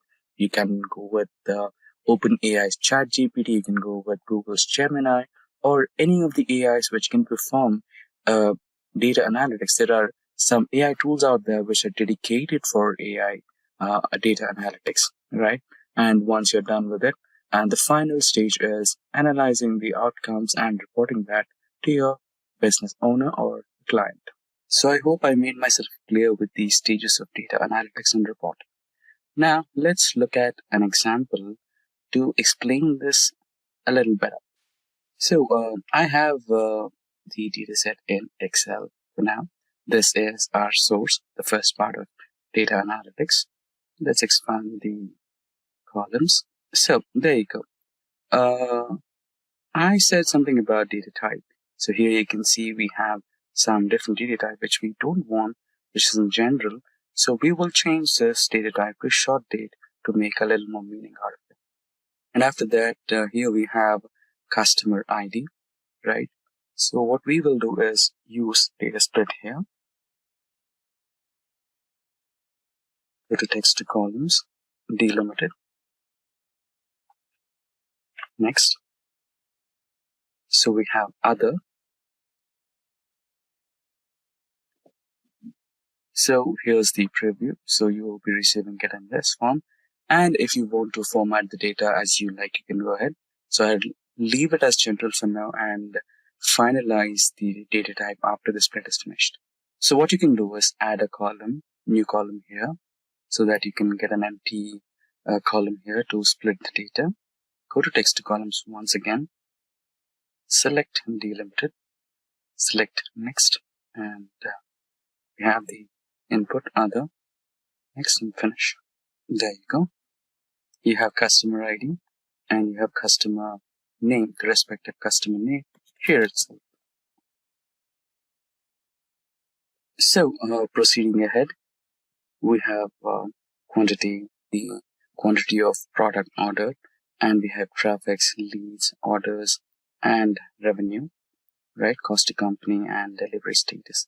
So in case if you wanted to kind of calculate profit, what you can do is add a new column, profit, and here you can do a mathematical calculation equals to revenue minus cost to company, and you can extend this particular column all the way to the end so that you have the profit numbers. And here you can also change the data type to currency and go to home, and here the data type from general to currency, and there you go. And if you want it in rupees, you can go with rupees, or if you want it in dollar, you can also have dollars, right? So that's how you do it. I would like to go with dollars, so more, and here go to currency, and in currency symbol, I'll go with the dollar. Then okay, there you go. You can quickly save it. If you want to add some borders to the data, you can also do that.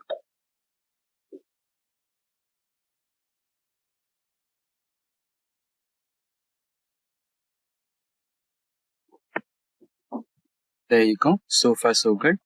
So we are now good data. Now comes the next step, which is loading the data and analyzing it, right? So currently we choose the platform as Excel. So you can do this on Excel, Power BI, and ChatGPT as well. So let's go with the first one, which is Excel's AI.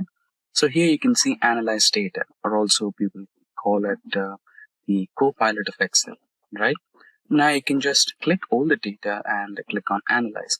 Basically what you can do is insert and go to the pivot table option, and here you can insert a pivot table, and after that you can find out the requirements what you want, the sales from the central region, south region, and which category of the products have been sold the highest, and what's the highest grossing product, what are the number of leads, and you can estimate the performance of traffic on a month-on-month basis, right?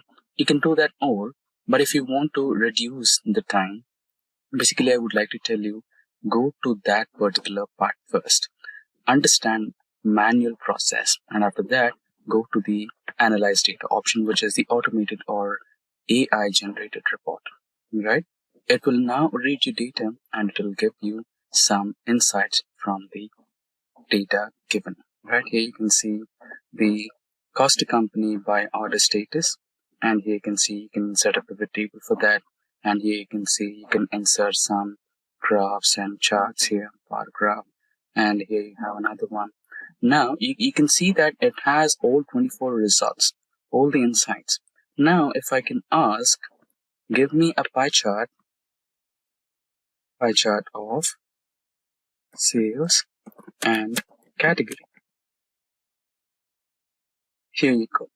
Here you have so basically what Copilot did is it created a pivot table of sales and category, and out of that pivot table it extracted the pie chart and generated one for you. In this way you can create multiple options. Let's say I want to create a line graph month on month. Enter. Now here it again created a pivot table, and here it generated a line graph on month basis and how many number of traffic or how many number of visitors your website had. Right? In this way you can create a long list of all the required charts and graphs for your website and or the client, and create a dashboard out of it, which is completely interactive. Now this was the Excel's AI. Now if we go to another one, which is Power BI, so here you can see a completely prepared dashboard in Power BI, and we can create this once again, or you can at least understand how it was done, right? Now let's get the data from Excel workbook. So my workbook or my data set is somewhere here, sales data. I would like to go with orders data. Only one file is enough for 2024, and your data will be shortly loaded. Select spreadsheet 1 and load the data. Since we already transformed it, there is no need for transforming it once again. So the data is being loaded successfully. It's going to take some time. 2000 rows loaded. Sheet 1. So we are going to work with sheet 1. Now you can select the visualization you want. Like I want to create a line graph here. Repeat. Like I want to create a line graph here. Select. And for this particular line graph, you will have fields, x-axis and y-axis. Now what I'll do is I'll drag and drop date to x-axis field and traffic to y-axis field. Now here in x-axis, I would eliminate year, I would eliminate quarter, I would eliminate date. I just want month on month, right? Here you have a clear month on month traffic line graph. Right now let's quickly delete it. We don't want this now. And remove it. Now, what if I tell you there is an option where you can just double click and or right click and you will get an option. Here you can query, right? You can just write down the query, line graph, type of graph you require, traffic, write the spellings correctly, month on month.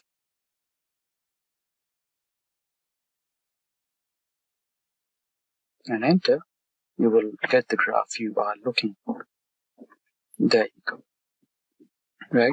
So apart from this, let's put the month on month graph here. Apart from this, let's double click once again and category wise sales. Category sale, pie chart. There you go. And now region wise, double click once again. Region wise sales, bar graph. Select the first one, and there you go. I think there is a small mistake in the selection, spelling. Select the first one once again, and there you go. You'll have a bar graph in region wise basis.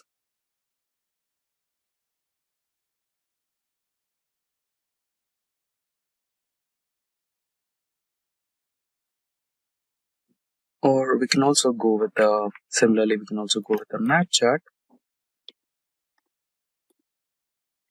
for states and revenue.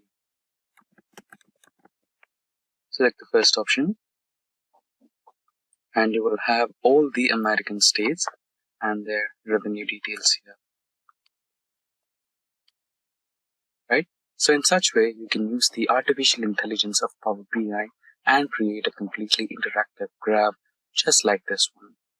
So if I select the standard shipment mode, what are the sales reports? And if I select the entire shipment modes, what are the reports? And if I select the home category, what are the sales reports and which part of the nation and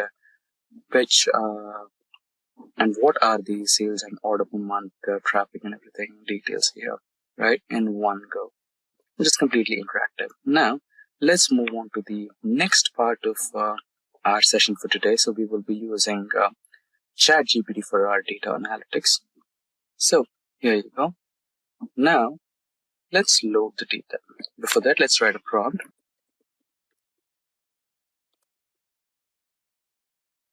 Some data on sales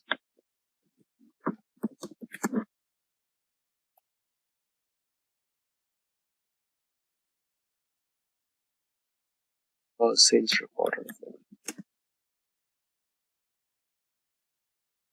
visualization. And now load the data. Upload from computer, and we have the sales data here, the orders data. Select the orders data file and open. The data will be loaded shortly, and since it's loaded, you can just push the command or prompt. It'll first review the contents and understand what exactly is present in your content and the data type, along with the data type, right? It has 2000 entries, 17 columns. Here's the brief overview of all the columns. So it's asking you, would you like an overall summary or a specific aspect? So let's go with the specific aspect instead of overall summary. I want region-wise sales as a bar graph. Okay, we didn't have a column as bar sales. It's in turn taking revenue. Yes, there you go. Sales revenue by region as a bar graph.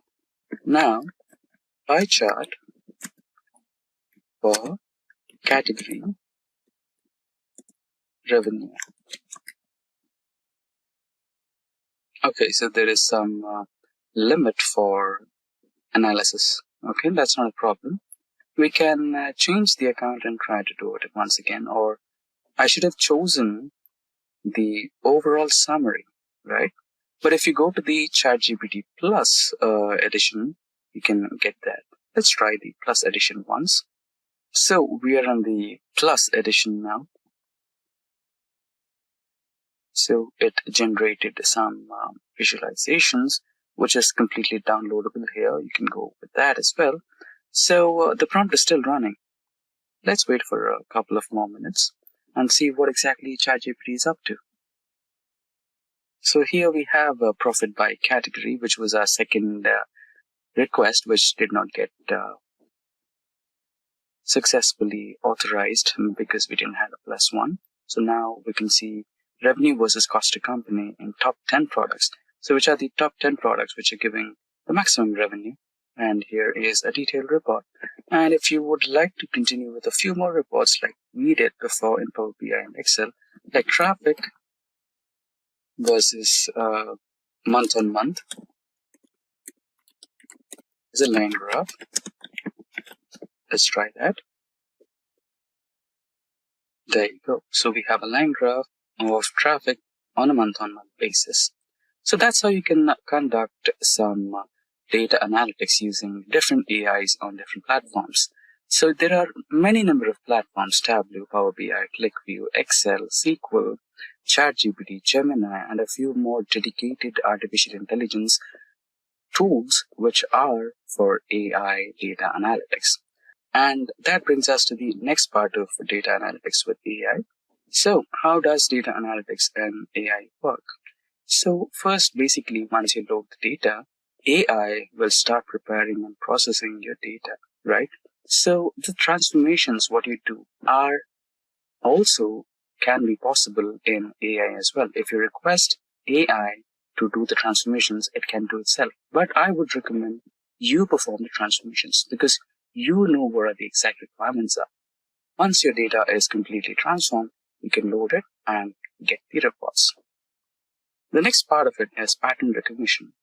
As you've already seen, ChatGPT recognizes each and every aspect of the data, from the data type to the minute details like currency and everything. It understands the data first, and then it will request you. It will ask you if you want a complete summary or if you are looking for a particular aspect, right? Machine learning algorithms can identify patterns, trends, and relationships that may not be apparent to human analysts. And there is a possibility that ChatGPT can even identify a few more insights that you never expected to have, right? And moving on to the next part, predictive analytics. AI can also perform some predictive analytics and give you the forecast of what exactly is going to happen in the upcoming future in your business. That may or may not happen. If you find something is about to go down, you can prevent it by taking some predictive steps or measurable steps which can avoid that loss, right? And automated insights and reports. You can also request ChatGPT, right? In Excel, there is something called as Power Query. It acts like a macro or Excel VBA where it stores each and every transformation step you apply. In a similar way, each and every transformation or step that you apply to modify or try to add value to your data and teach that to your AI so that it can also understand that particular automated transformation steps and report to you on a month-on-month basis, right? So this will stop your month-on-month activity of cleaning your data, transforming your data, loading your data, analyzing, extracting some insights, and then creating a strategy. So all these steps will be eliminated because ChatGPT or any other AI will take care of it, and you can focus on implementing some business strategies. And we have decision making. So AI can also help you with some critical business strategies and also help you in decision making. AI algorithms can optimize complex processes and decision making by evaluating multiple variables and multiple scenarios. Now, last but not least, continuous learning. So AI is capable to adapt and learn new things in your business, like how it processes, how it functions, and what's the data source, and most of the aspects in which are involved in business and data analytics. AI systems have the ability to continuously learn and adapt based on the new data and feedback. Welcome to Simplilearn. In this video, we are focusing on ChatGPT and its groundbreaking role in data analytics. In a world where data is the new gold, understanding and analyzing this wealth of information is crucial.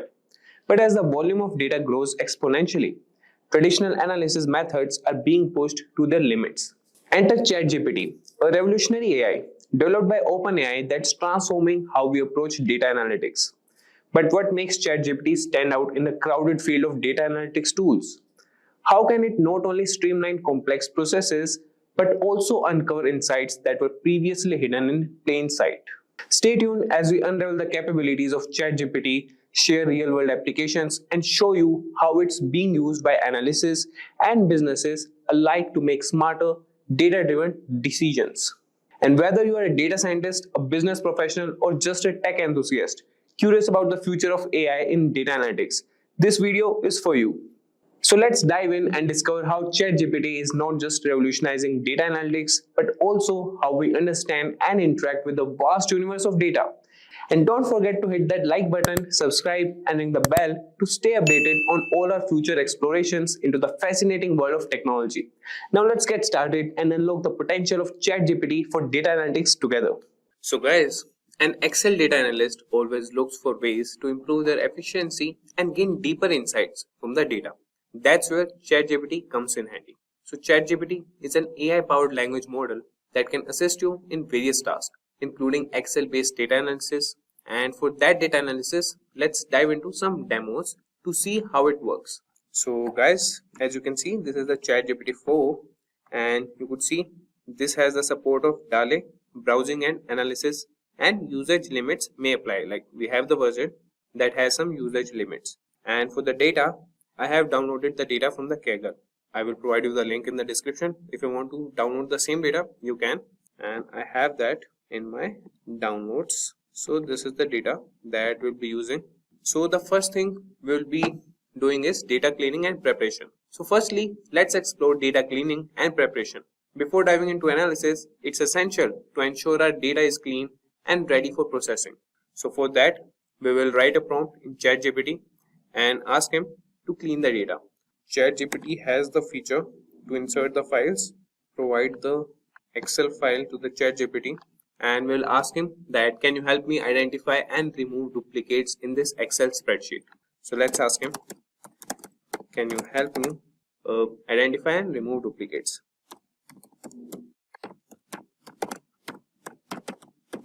Duplicates from this Excel spreadsheet, from the provided Excel spreadsheet. So you could see that ChatGPT has started generating the response, and he is telling us that he can definitely help us with that, and he is analyzing that.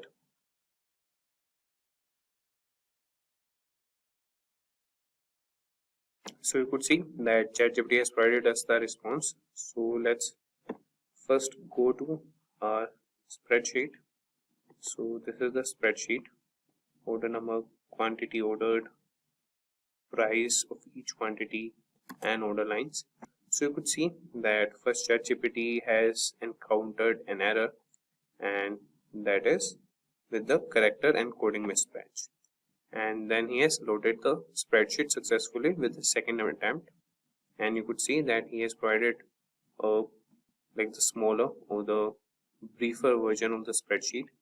That is, the dataset consists of sales data with columns such as order number, quantity order, price each, order line, sales, order date, status. So he's asking us, could you specify how you would like to identify duplicates? For example, should we consider a row a duplicate if all its values match another row exactly, or are there specifically columns we should focus on to determine duplicates? So we should, or here we'll be focusing on the column section. So here we want to identify column section.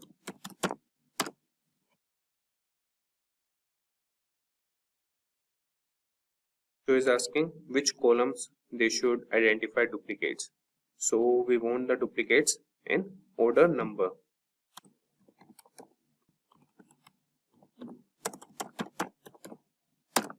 So the ChatGPT has started analyzing the spreadsheet. So you could see that ChatGPT has provided us the response that they have identified a total of 2,807 rows in the spreadsheet that have duplicates based on the order number column. So this indicates that multiple rows share the same order number, suggesting there might be different items or transactions within the same order. So would you like to proceed by removing these duplicates while keeping either the first or last occurrence of each order number, or do you have another approach in mind for handling these duplicates? So before identifying the duplicates, what we'll do is we'll first get rid of the extra spaces. So we'll ask ChatGPT that first find the extra spaces in the spreadsheet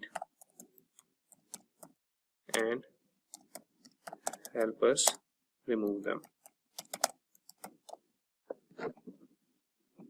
So you could see that it has started analyzing it.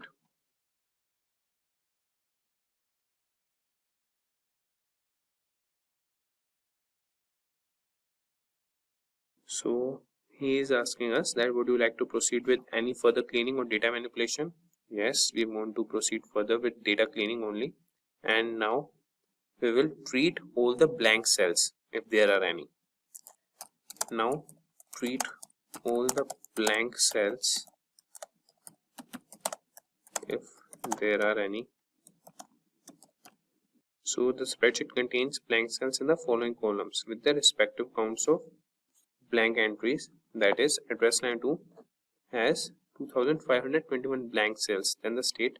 So depending on your preference or the requirements of your data analysis, we can treat these blank cells in several ways, such as filling them with a placeholder value that is not provided using a specific value that makes sense for data. That is, example, a default state or territory, but potentially leaving them as if blanks carry meaningful information in the context of your data. So what we will do, we will provide a placeholder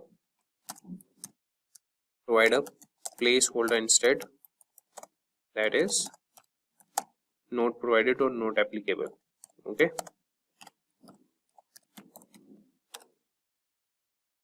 So you would see that ChatGPT has responded that it has replaced the blank cells in the columns, that is address line 2, state, postal code and territory, with the placeholder not provided. So you could see there's a verification sample showing the updates. So this is how you could clean the data. And now with ChatGPT, you can quickly identify and eliminate duplicates in your Excel spreadsheet using built-in functions and formulas, saving your time and effort.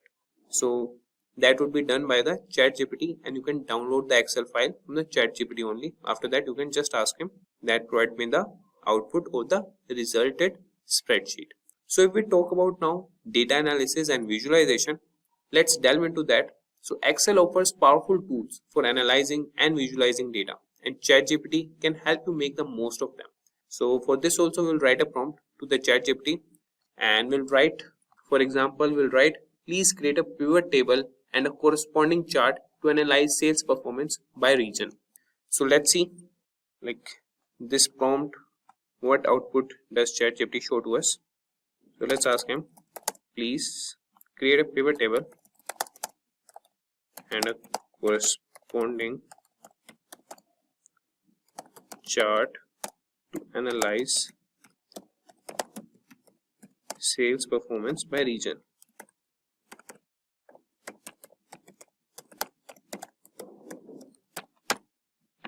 So you could see that ChatGPT has started analyzing the data and the spreadsheet, and you could see that the pivot table below shows the sales performance by region or the territory. So this table indicates that the EMEA region has the highest sales performance, followed by regions where the territory was not provided, then APAC, and finally Japan. So now let's create a chart to visually represent this sales performance by region. You could see that it has provided a chart, that is a bar chart illustrating the sales performance by territory. So you could see the guys that it has provided us the analysis, and ChatGPT can guide you through the process of creating pivot tables, charts and other visualizations in Excel, enabling you to gain valuable insights from your data with ease. So let's move to advanced analysis and automation. So lastly, we will explore advanced analysis and automation. So Excel capabilities extend beyond basic functions, and ChatGPT can help you leverage its full potential. And for this also, we'll write a prompt to the ChatGPT that can you assist me in building a forecasting model to predict future sales based on historical data present in the spreadsheet.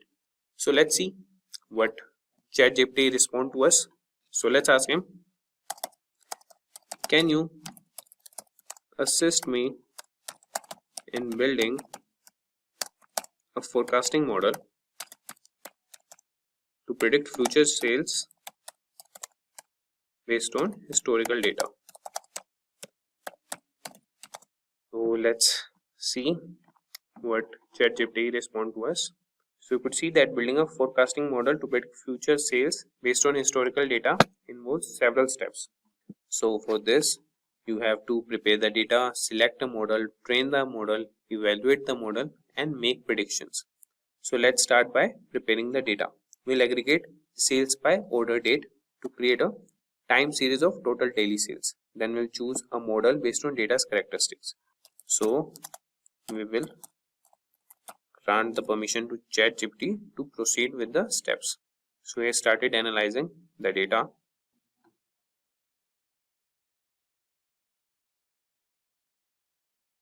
So you could see that the data has been prepared into a time series of total daily sales.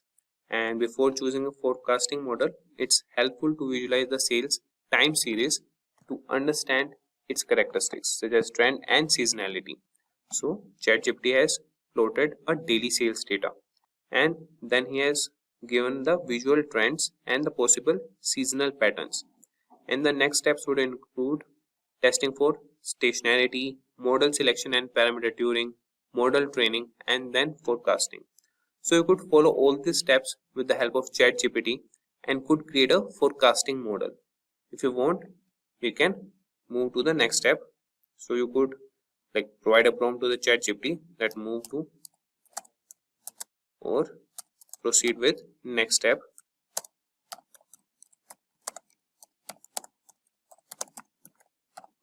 So step by step, ChatGPT will provide you a forecasting model, or it will help you create a forecasting model. As you can see, it has started analyzing it. So the augmented Dickey-Fuller, that is ADF test, gives up a p-value of approximately 0.0033.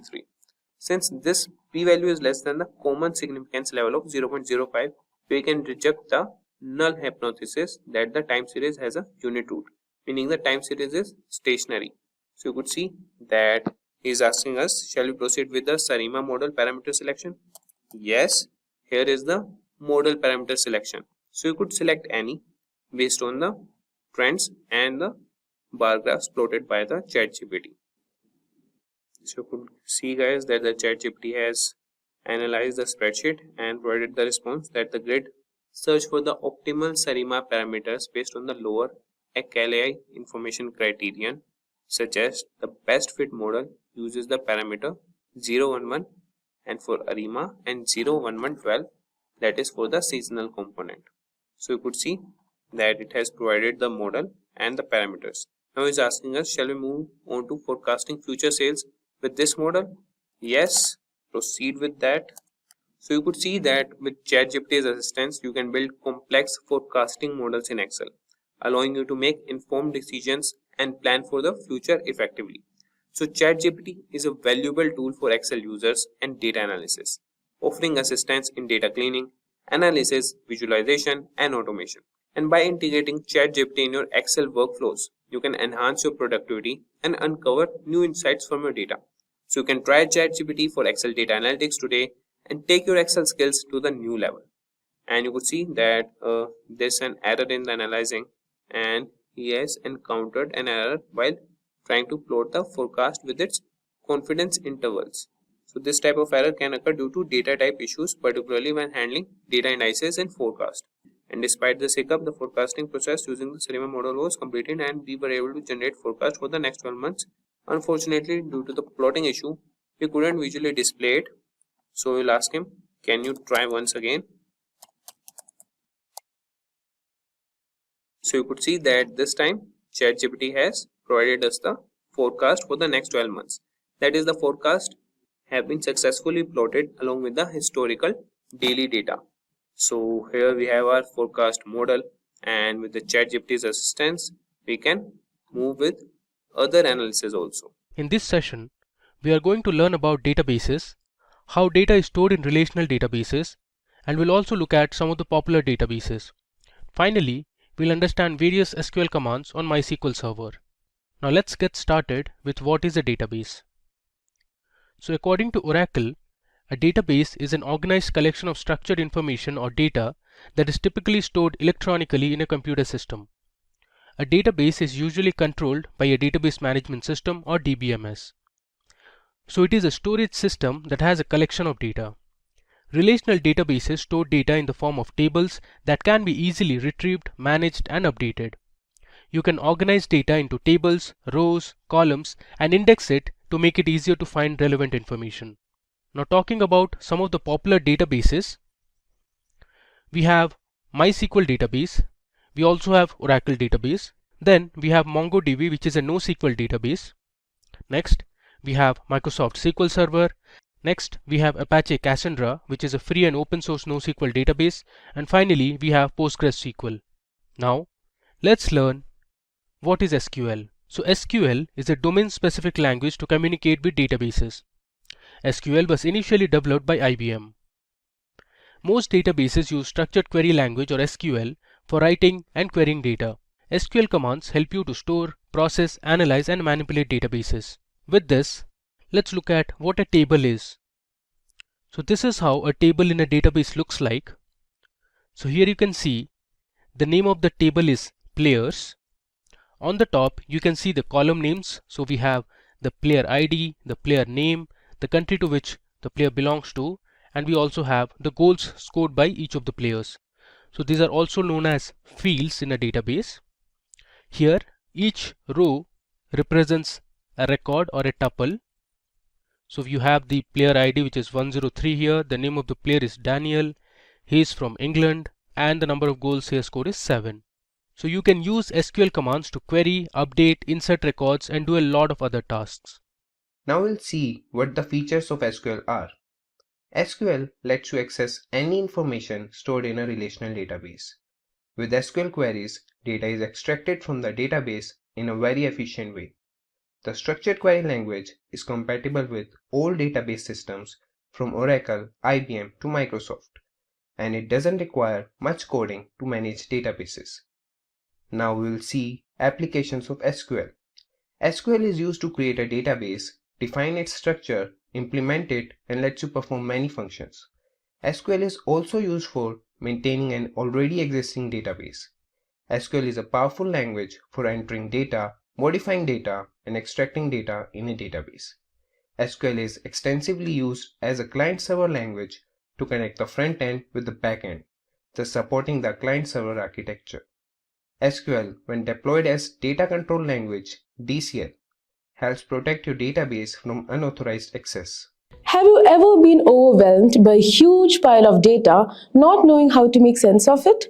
Or struggle to communicate complex information clearly and effectively? Well, you are not alone. In a world driven by data, the ability to quickly turn raw numbers into meaningful insights is more important than ever. And that's where Tableau comes in. Tableau is one of the leading data visualization tools in the industry, trusted by organizations around the globe. It helps you connect to your data, explore it, and share insights in just a few clicks. So whether you're a beginner just getting started with analytics or a professional data scientist, Tableau makes it easy to turn your data into beautiful, interactive, and shareable dashboards. So, if you're ready to transform your data and level up your analytical skills, stick around. In this video, we will show you how to get started with Tableau, create amazing visualizations, and make the most out of your data. So let's dive in. But before that, as you are interested in the field of data analytics, check out Simplilearn's #1 ranked data analyst certification program in collaboration with IBM. This action-packed course is designed to equip you with cutting-edge skills in SQL, Python, R, data visualization, and predictive analytics, all while working on real-world projects. With live classes by industry experts, exclusive masterclasses from IBM, and hands-on hackathons, you will gain the confidence and expertise to excel in the fast-growing world of data analytics. Don't wait. Join thousands of learners and take your career to the next level. Link to the course in the description box and pinned comments. Welcome back, everyone. In today's video, we are diving into Tableau, one of the most powerful data visualization tools available. Data analyst or just curious about creating interactive dashboards. This video will provide a solid foundation in using filters and calculations within Tableau. First, let's briefly discuss what Tableau is. Tableau is a data visualization tool that transforms complex data into accessible interactive visuals. It's known for its intuitive interface, flexibility, and robust data preparation features. This tool is especially useful for creating dynamic dashboards, enabling users to uncover insights and make informed decisions. Here, this is a Tableau sample dashboard. As you can see, we have a map here. We have total sales here. This is our KPIs here. We can also see the colored KPIs here. See how it works. I'm only hovering over accessories right now. Now, look at the map. Map is already filtered down with accessories, sales, and profit.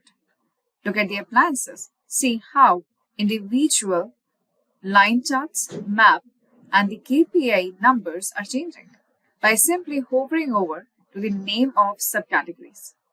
Similarly, we can go ahead and click on map. As soon as we click on map, it will take us to another page. which is linked to our Tableau dashboard. Similarly, see here, this is a small sample how Tableau dashboards work. As we have seen right now, Tableau dashboard is an intuitive interface. It offers us customizability and flexibility while creating visualizations. We will see how it allows us for data preparation and data publishing too. Let's talk about filters in Tableau. Filters in Tableau allow us to narrow down the data we are analyzing by focusing only on a specific subset.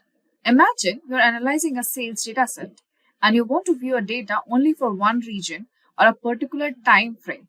This is where filters come in. Different types of filters: extract filters, data source filters, context filters, and filters applied on dimensions and measures. Let's see these filters one by one. First, extract filters. Extract filters let you define what data is included when you first connect your data to your data source. This can help keep your Tableau workbook fast and efficient, especially with large dataset. As we can see here, we have two types: live and extract connection. We are talking about extract, and yes, this is a filter. But what kind of filter it is? If we go ahead with the extract filter here, it says extract will contain all data. We will go ahead and click on edit here. See, within data storage, we have the logical table. Within the filters here, we get the option to add the filter to any of the dimensions and measures available. We can also go ahead and aggregate the data set up to a certain year. We can also limit the import of the data set while connecting with it, whether you want all the rows, maybe some top rows, and or maybe we are extracting a sample. We also have an option here for incremental refresh, meaning as soon as our data gets updated, the dashboard will be updated automatically too. This is creating extract. If we wish to go ahead, we can apply any of these filters here. Currently, I'm looking for all the rows to be extracted as it is. Let's go ahead and save the settings. The extract is going to contain all the data till the date, time, and the stamp. We'll go ahead and save. We'll get to save the workbook, you must either create the extract or click cancel and use a live connection.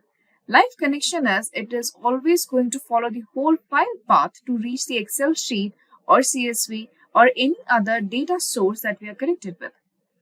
Extract here, this particular filter will extract or create a subset of the data set up to that particular date, time stamp. Plus, this extract will also save a small summary of the data set and attach it within the Tableau workbook. We'll click on Create Extract. The moment we click on Create Extract, observe here, the date, time stamp is here. We do have an option to either edit or refresh it moving forward. Now we can go ahead and save. Now you can see that here, the save as type is Tableau packaged workbook. Meaning, this particular workbook not only contains the charts, but it also contains the extract. And now here, we can see we have the whole data set with the extract here. This is the first extract filter. Second is data source filter. As the name suggests, data source filters are applied across the entire data source which has been extracted currently within the Tableau workbook.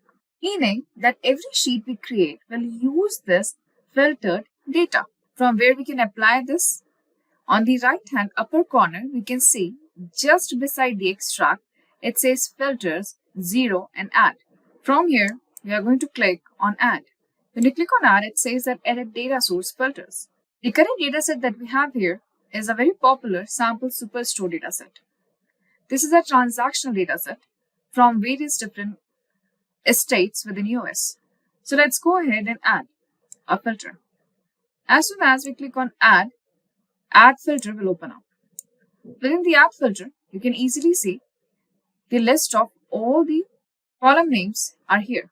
We can apply any filter on any dimension or measures present within this list. Let's go ahead and apply the filter for region.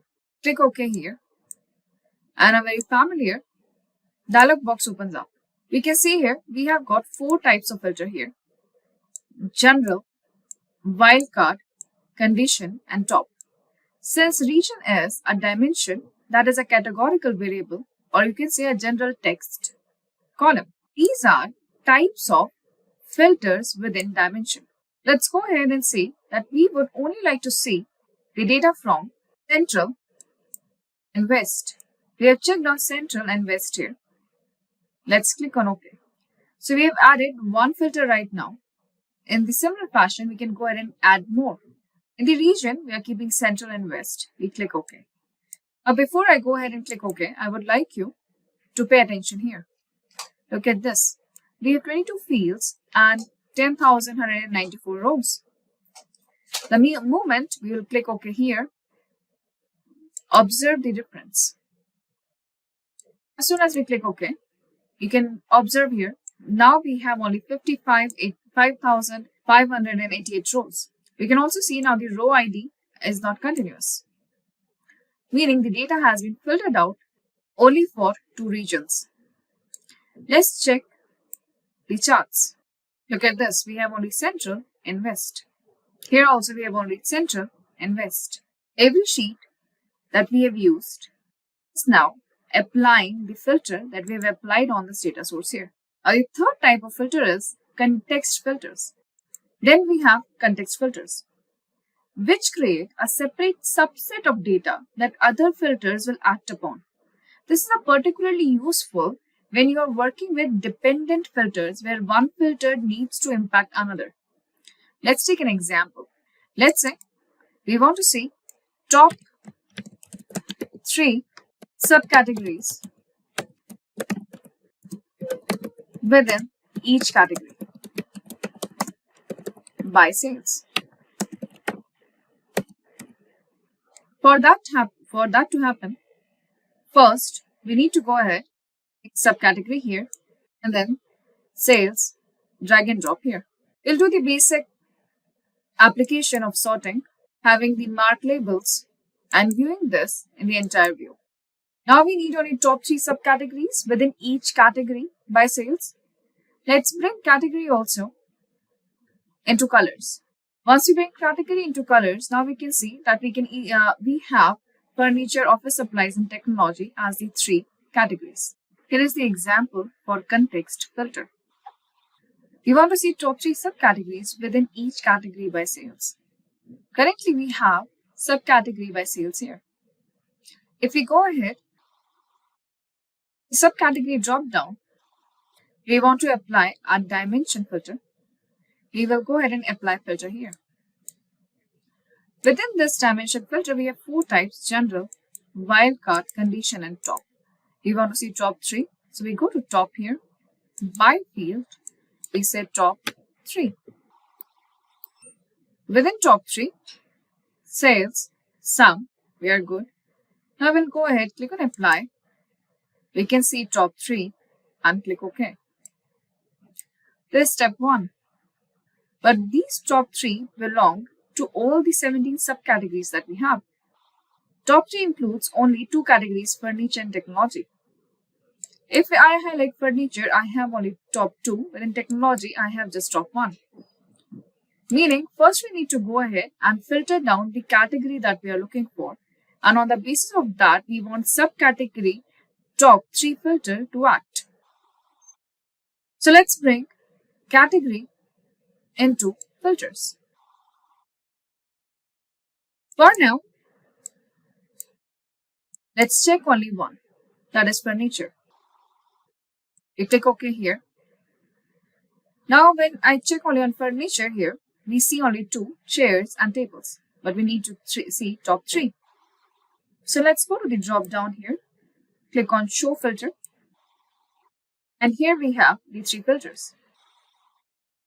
If we uncheck furniture and check on office supplies, we don't have anything in top 3 because currently it is applying top 3 filter first and then a normal category check and check filter here. At this point, we will go ahead and make the category as context. As soon as we add category filter into the context here by simply going to the drop down, you will find within the filters pane here, the category has turned gray. And then we have subcategory. Let's check whether these stepwise will work now. This should be step number 1 and this should be step number 2. So here, let's check on furniture first. And now we can see top 3 and furniture. Let's convert this show filter so that we can select only one at a time.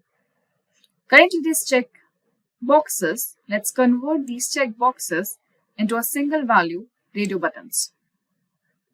So this is top 3 furniture, top 3 within office supplies, and top 3 within technology. This is context filter. Filters can be applied directly on dimensions as we have seen right now with subcategory and category here. We can also apply filters on measures like sales value for more tailored view.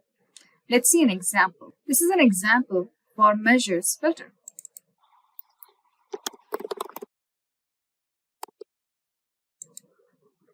As you can see, we have a state into the columns and we have added profit onto the y-axis, that is rows. We have category into the color card. We are looking at sales, we are looking at profit for each state. Let's say we only want to see loss-making states here so that we can figure out the decision that can propel us forward with profitability. That we have to apply filter on profit, that is a measure. We go to the drop down here, we click on filter.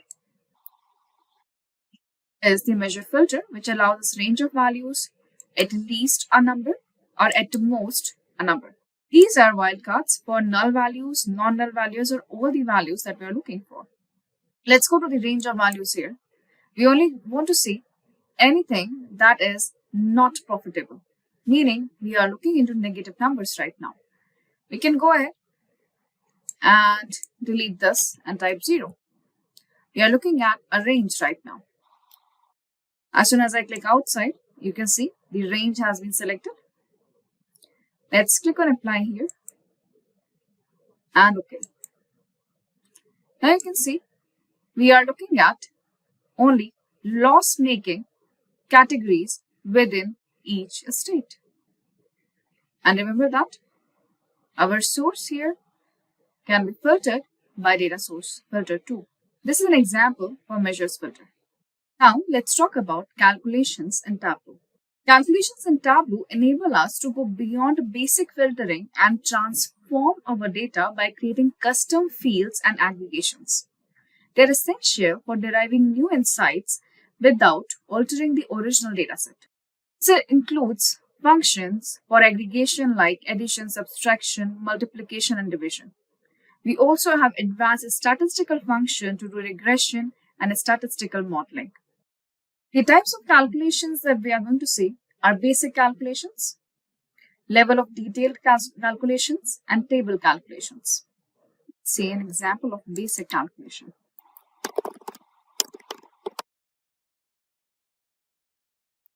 Let's figure out the profit ratio for individual subcategory. So we need subcategory here into the rows. We have the name here. Now we can have sales and profit both. So here I'm double clicking on sales and double clicking on profit. So we have profit and sales here. But now we are looking for a very simple calculation, that is profit divided by sales, a profit ratio calculation. To do the calculation here, we will go to a drop down here.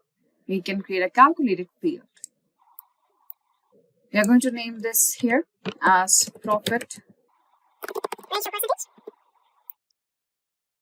Now here, let's say, we have two options. Either we can drag and drop from here. We can also drag and drop measures from here. We also have an option to simply go ahead and write what we are looking for. So let's do a basic calculation where we are going to drag and drop sum of profit, meaning the aggregated profit, which we are dividing it by aggregated sales, that is sum of sales. Meaning we will be dividing 41K by 167K here for individual subcategory. So sum here is an aggregate calculation, but what we are doing here by using the aggregate calculation, that is a very simple basic division. First we click on apply. It says the calculation is valid. You can also find the profit ratio has been added up here. Here at the left hand bottom corner. Now we can go ahead and click OK. Let's double click on profit ratio 2. We can also add it within measure values and it will appear here. Yes, it is 0. It cannot be true. Absolutely not, because it has to be percentage. What we are getting here is the decimal places. So let's convert this profit ratio into percentage. So we are going to the drop down here, default properties and number format. We'll ask you to keep always in percentage with 2 decimal values. And see, here we have profit ratio. This is an example for a basic calculation. This is our basic calculation. Now let's see an example for LOD calculation. LOD is level of detail calculation. Level of detail calculations, that is LOD calculations, are more advanced. They allow you to perform calculations at different levels of details within the data, such as calculating average sales per customer for an individual region or calculating a simple average sales across the regions, or showing totals at a specific group level. Let's take an example. If we would like to see region-wise sales, by default, the aggregation is sum of sales. Here, we can simply go to drop down and convert aggregate measure from sum to average. This is again a very basic calculation where we are changing the aggregation from sum to average. Similarly, we have other statistical aggregate calculations available here. This average sales that has been calculated, it is calculated on the basis of the total sales divided by individual region rows, number of rows present in every region. So we have these numbers here. Let me write these numbers inside.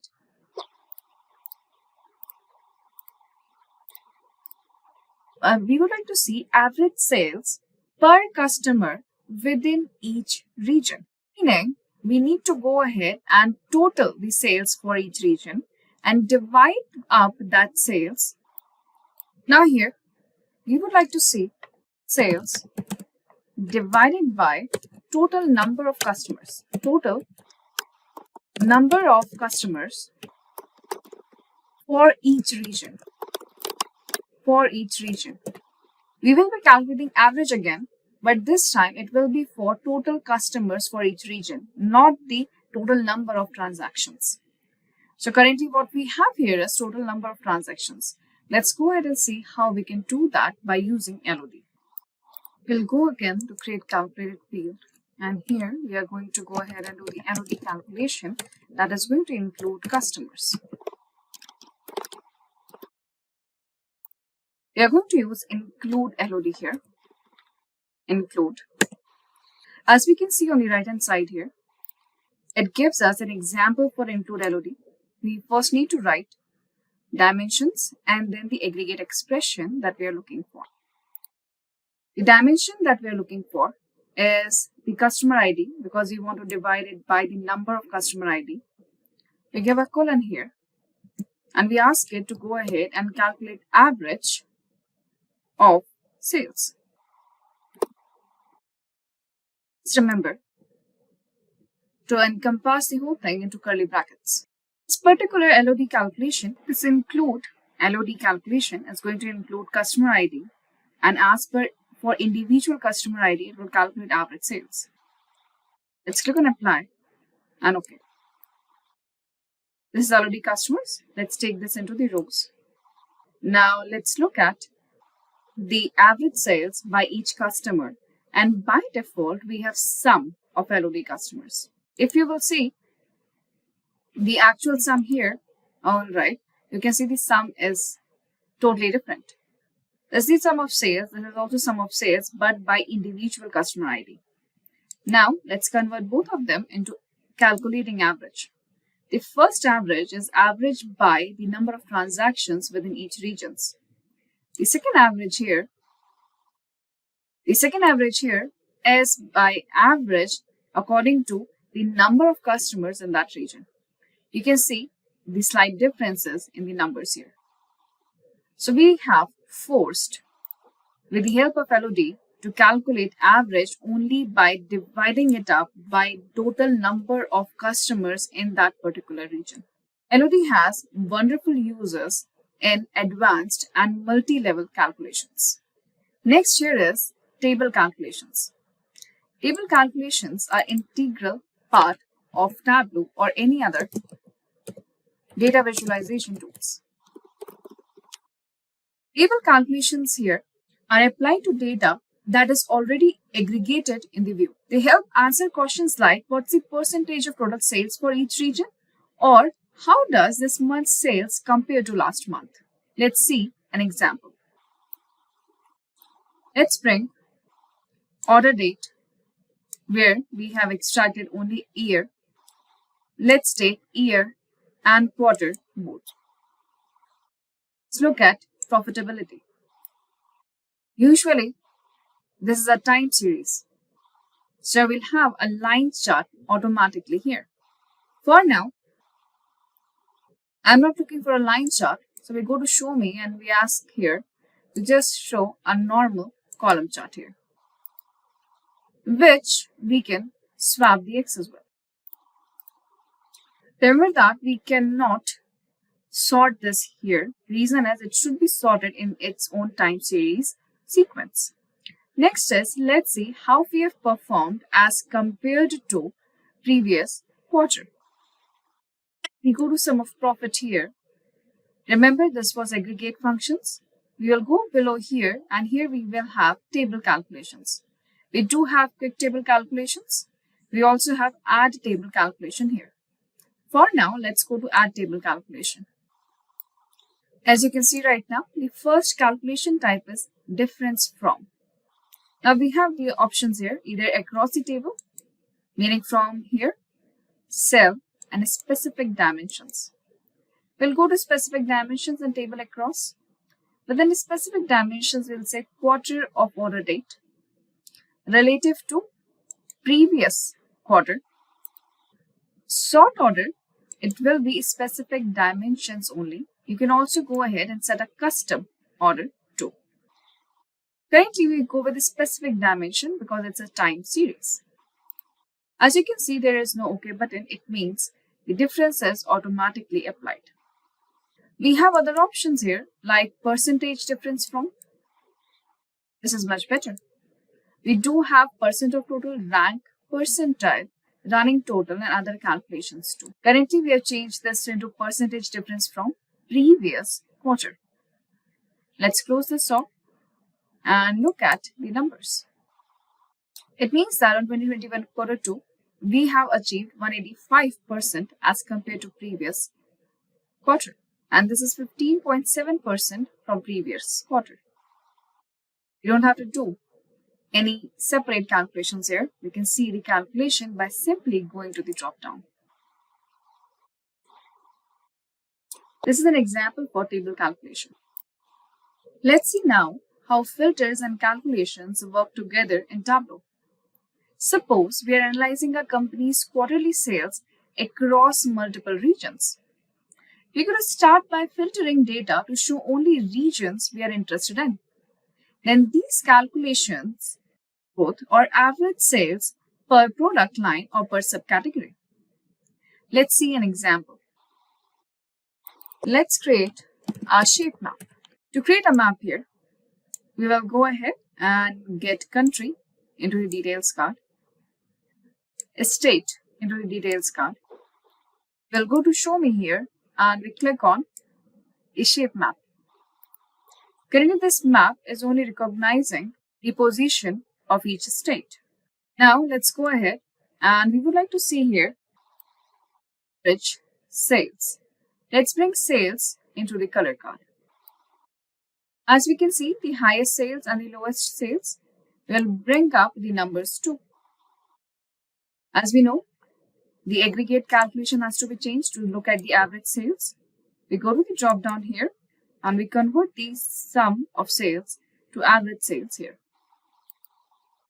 Now this is the average sales for each transaction happened in that particular state. This is sales. What if I would like to see here only the regions that we are interested in? So let's go ahead and apply a filter, which we can change and view only the region we are interested in. To apply the filter, we drag and drop region into the filters card.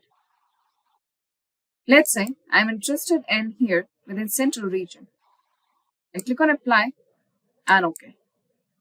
Currently, we're only looking into central region. We want to keep changing. We go to the drop down and show the filter. So within the filters card, show the filter. Now we have all the 4 regions here. To make it easy selection, we go with single value list. That is a radio buttons. We can select one at a time. See it changing. We are interested in east, we are zoomed in, south and west. So we are looking at average sales within each state and we are filtering that state by individual regions. And that's a wrap on our explanation of filters and calculations in Tableau.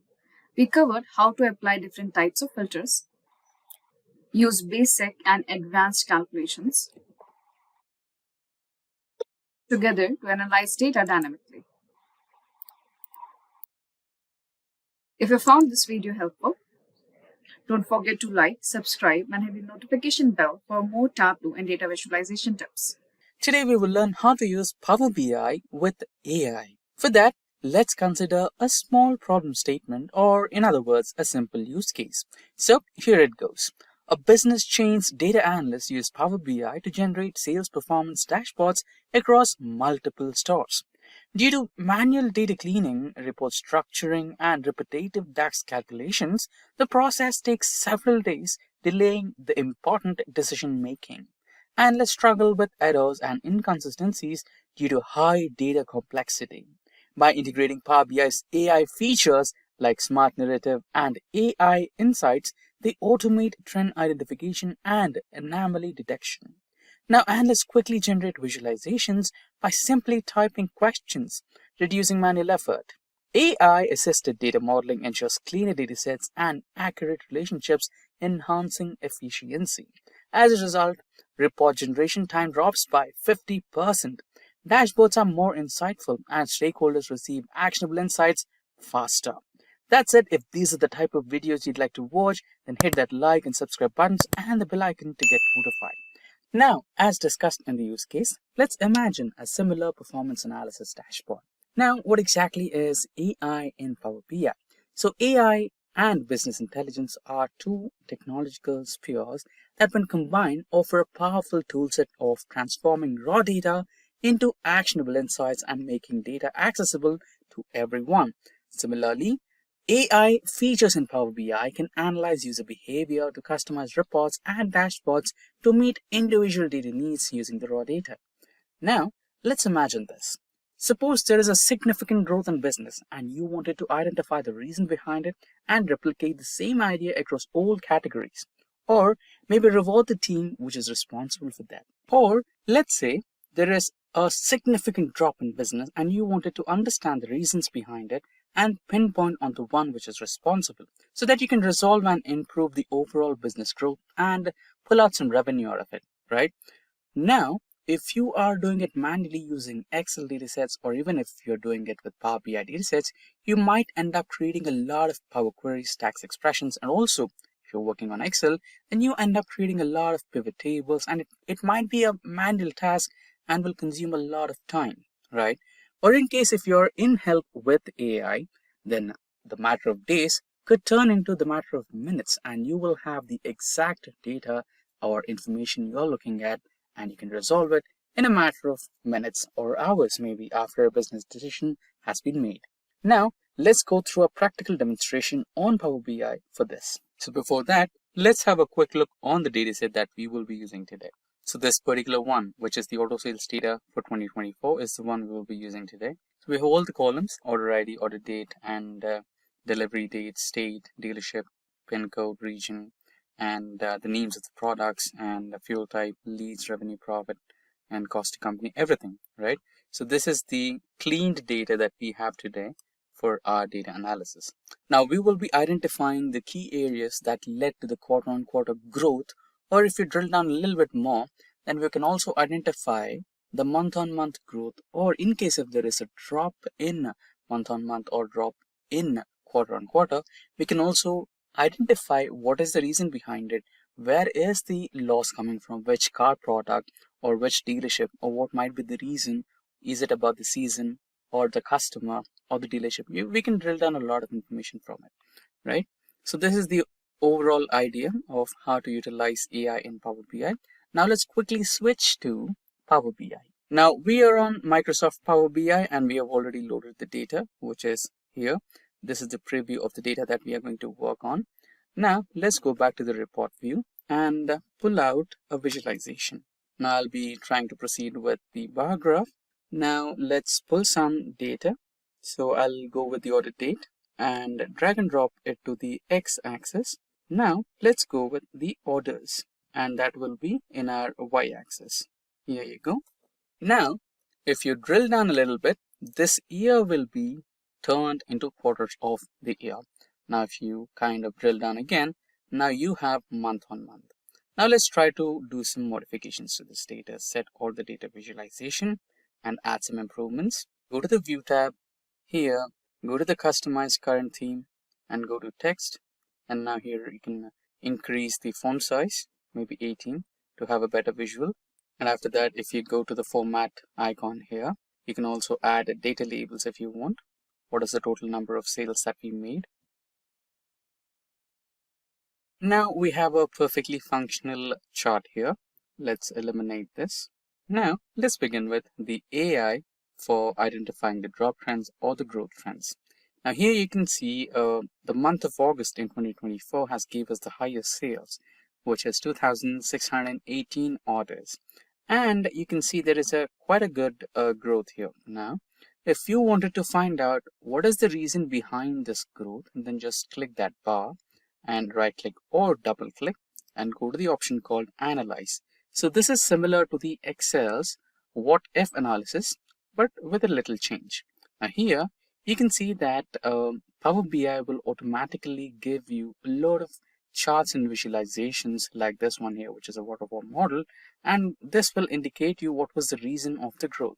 And here you can see we have received 11 orders from Andhra Pradesh. This is a state-wise analysis, and also you have decrease. So there is a decrease in Mizoram and a few more regions like Karnataka and everything. So this is something behind the reason for growth or drop. And here you can see the product-wise analysis where we have some growth from cars like 8 Series, Wellfire and others. And after that you have some dealership data as well. So there is a good orders that is received by Prime Auto, Elite Auto and a few others. And there's a drop in Asian dealerships, etc. And here you have the status on delivery. So this is also good. And now let's say now you wanted to identify what's the reason for drop. Now what you can do is you can just click on the month which showed you the maximum loss or the least orders received, and you can go to that. So the least orders is practically from March, and here you can see there is a sudden drop from August.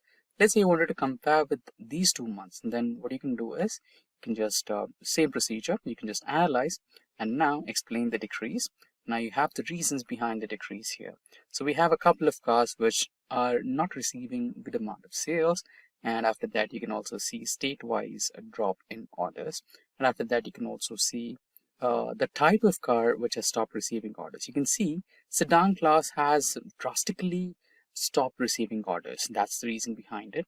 And after that most of the orders are in transit. So you can filter out the in-transit ones because this will be delivered to the customer. So the overall, sales will be, or the overall orders number will be increased once this transit becomes to delivered, right? And here you have delivered as well, right? So it might be a drop in delivery numbers as well. And compared to the previous month, the number of orders delivered will be low. Or if you had to talk about the in-transit, I think this is about the in-transit one as well. So previous month had a lot of cars in transit, and this month compared to that number, it is a bit low. So that can be the reason. And after you drill down a little bit more, you have region-wise analysis. Now, this is also another way to find out the drop analysis. And let's say you wanted to compare two different months of a quarter, right? So here you have quarter one. The highest performing month of quarter one happens to be the February one, no, the January one, and you wanted to compare that with the highest performing month of quarter three, which is August. In that case, you can just hold control and select the first month from first quarter, which is the highest performing one, and you can compare month on month. Going to the Analyze button, explain the reason between the increase here. Now you have the entire report. Now, let's say you have a brilliant looking chart over here and you wanted to present that to your stakeholders. Now, all you can do is you can just select this particular chart and select the option which says plus, which will automatically get added to your dashboard, which is somewhere here. And you can set it in the way you want. Now you almost have a semi-functional or mini dashboard for you, which explains you the decrease or the gain in orders and also the month-on-month performance. So you have a fully functional report in front of you, which is explaining the comparison between the highest two performing ones. So this is how you can make use of AI in Power BI for data analytics. Today, I've got a question for you. What's the difference between a data analyst and a data scientist? Well, in this video, we will give you the answers. From healthcare to ride-hailing apps and online shopping to streaming services, big data has transformed applications and how we interact with them. Two key fields underpinning this transformation are data science and data analytics. Now, I know these concepts can be a bit tricky to grasp at first, so let's use a fun analogy to make it more clearer. Imagine for a moment that a business is like a human body. In this scenario, a data scientist would be a general practitioner, while a data analyst would be more like a specialist consultant. Both play crucial roles in keeping the body, or in our case, the business, healthy and functioning well. Think of the data scientist as the GP who looks at the entire body. They need to understand how all the different parts work together and how external factors affect overall health. This big picture views allows them to ask important questions about the body's well-being that others might miss. On the other hand, the data analyst is like a specialist focusing on a specific part of the body, let's say the heart or the brain.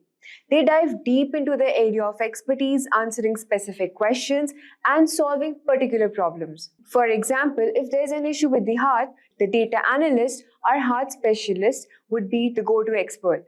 But remember, while the specialist focuses on the area, the GP will still keep an eye on the overall health.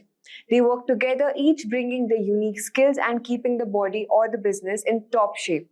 So in a nutshell, data scientists and data analysts both play vital roles in keeping a business healthy. The data scientist looks at the bigger picture while the data analyst dives deep into specific areas. Throughout this video, we will explore these roles in a more detail, looking at the specific tasks, skills they need, and how they contribute to the data-driven world we live in. So let's discuss the differences between data analytics and data science. Imagine a thriving social media app with millions of users sharing photos, videos, and messages every day. At this company, we have two data heroes, Alex, the data analyst, and Chris, the data scientist. They both work with data, but their roles are quite different. Alex is like the app's detective. Their job is to figure out on how many people are using the app right now. Alex looks at two things. Firstly, which features are most popular? When do most people log in? And how long do users spend on this app? Alex digs through user activity logs, engagement metrics, and customer feedback to answer specific questions. This helps the team make the app better today. That's what data analysts do. They solve current puzzles using existing information. Now, Chris, they're more like the app's fortune teller and inventor rolled into one. Chris takes all the data Alex collects, put a whole lot and more, and tries to predict the future. They ask big questions like what new features will users want next year? How can we use AI to make the app more fun? What if we could predict trending topics before they explode? Chris uses complex mathematics, machine learning, and computer programming to spot trends and create new ideas. That's what data scientists do. They use data to predict the future and innovate. Both Alex and Chris are crucial for the app's success. Alex helps the app run smoothly and keeps user happy day to day. Chris helps the company plan for the future and stay ahead in the competitive tech world. Let's look at the key definitions of how they differ from each other. Comparing data science versus data analytics. Data science and data analytics, while related, serve distinct purposes. Data science is a broad multidisciplinary field encompassing areas like machine learning, artificial intelligence, and computer science. It involves researching vast amounts of unstructured data to ask and answer strategic long-term questions. Data scientists often build complex models and algorithms focusing on innovation and strategic decision making, and they usually hold senior roles. In contrast, data analytics is a specialized discipline with data science that focuses on analyzing existing structured data to answer specific and immediate questions. Data analysts interpret data, identify trends, and provide actionable insights using tools like SQL and Excel. They often work in specific departments like marketing and sales. While their skill set is narrower than the data scientists, they have a deep understanding of their particular business's area. Essentially, data scientists create a big picture framework while data analysts zoom in specific elements within that framework to optimize current operation. Let's talk about the skill set comparison. Skills for data analyst. Proficiency in business intelligence tools, strong statistical analytical skills, intermediate programming skills in SQL and Python, expertise in data visualization tools like Tableau and Power BI. Next, let's discuss the skills for data scientist. To be a data scientist, you must know advanced knowledge of machine learning and AI. You must have experience with big data platforms such as Hadoop and Apache Spark, strong programming skills in Python and R, proficiency in predictive modeling and data mining techniques. Let's discuss the workflow comparison. Now, let's compare the workflows of data analyst and data scientist. The workflow of data analysts typically begins with data collection, where they gather data from various sources to ensure they have all the necessary information. Next comes data cleaning, a crucial step where they remove any errors and redundancies from the dataset to ensure accuracy. Following this, they perform data analysis, using statistical methods to interpret the data and uncover patterns and trends.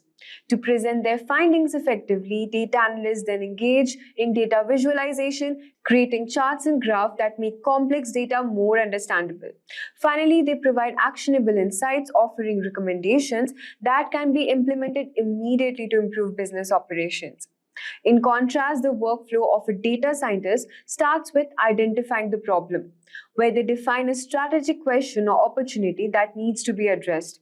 Then they proceed with data mining, extracting relevant data from large data sets to gather the information needed for the analysis.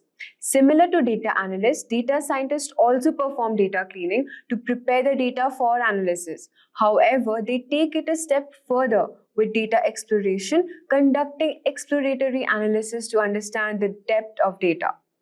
Next, we have feature engineering, where they create new features from raw data to enhance their models. And then they build predictive models to forecast future outcomes based on the data. Once the models are ready, they deploy the model into production and start generating insights in real time. The final step is their workflow to monitor and iterate, continuously improving the model based on the new data and ensure it remains accurate and effective. Let's discuss the tools and techniques. Let's explore the tools and techniques used by data analysts and data scientists. Data analysts like Alex uses a variety of tools to handle and analyze data efficiently. They often use Excel for data organization and basic analysis due to their accessibility and functionality. For querying databases, SQL is the go-to language, enabling them to extract and manipulate data effectively. To visualize data and create insightful dashboards, Tableau is commonly employed using robust data visualization capabilities. Additionally, Python is used for more advanced data manipulation and analysis, making it a versatile tool in Data Analyst toolkit. On the other hand, data scientists like Chris rely on slightly different set of tools to handle their more complex tasks. Python is a staple for data manipulation, machine learning, and artificial intelligence thanks to the extensive libraries and frameworks. R is also a key tool particularly for statistical analysis and visualization, providing powerful statistical techniques. For processing large data sets, Hadoop is indispensable.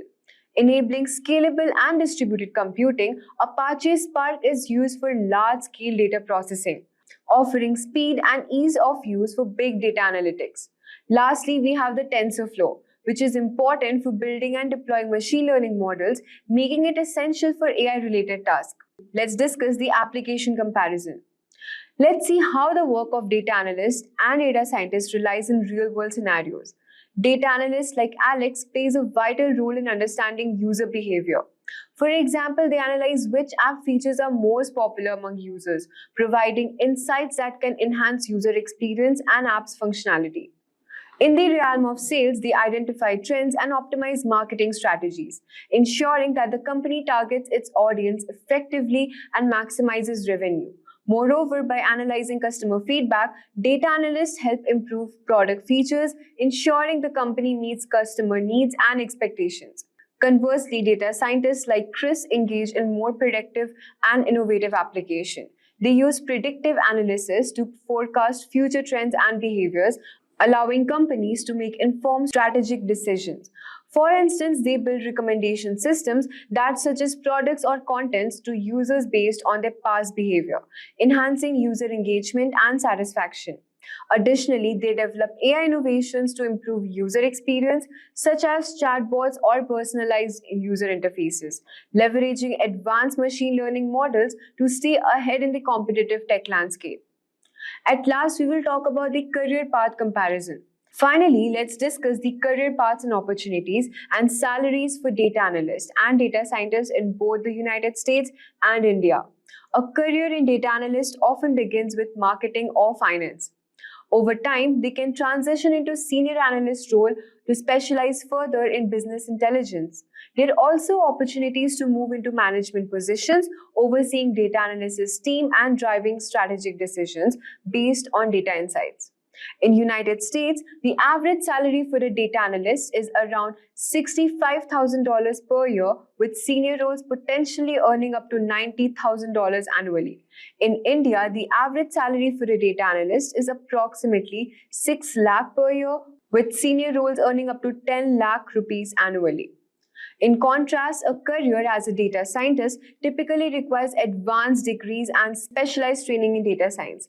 As they gain experience, they can progress to senior data scientist roles or lead data science teams, taking on more responsibility and tackling complex challenges. Data scientists also have opportunities to work in cutting-edge fields like AI, machine learning, and big data, where they can innovate and contribute to significant technological advancements.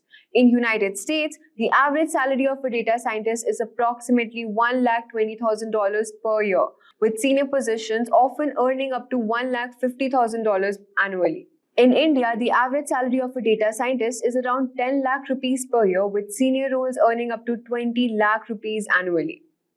In summary, both data science and data analytics are crucial in today's data-driven world.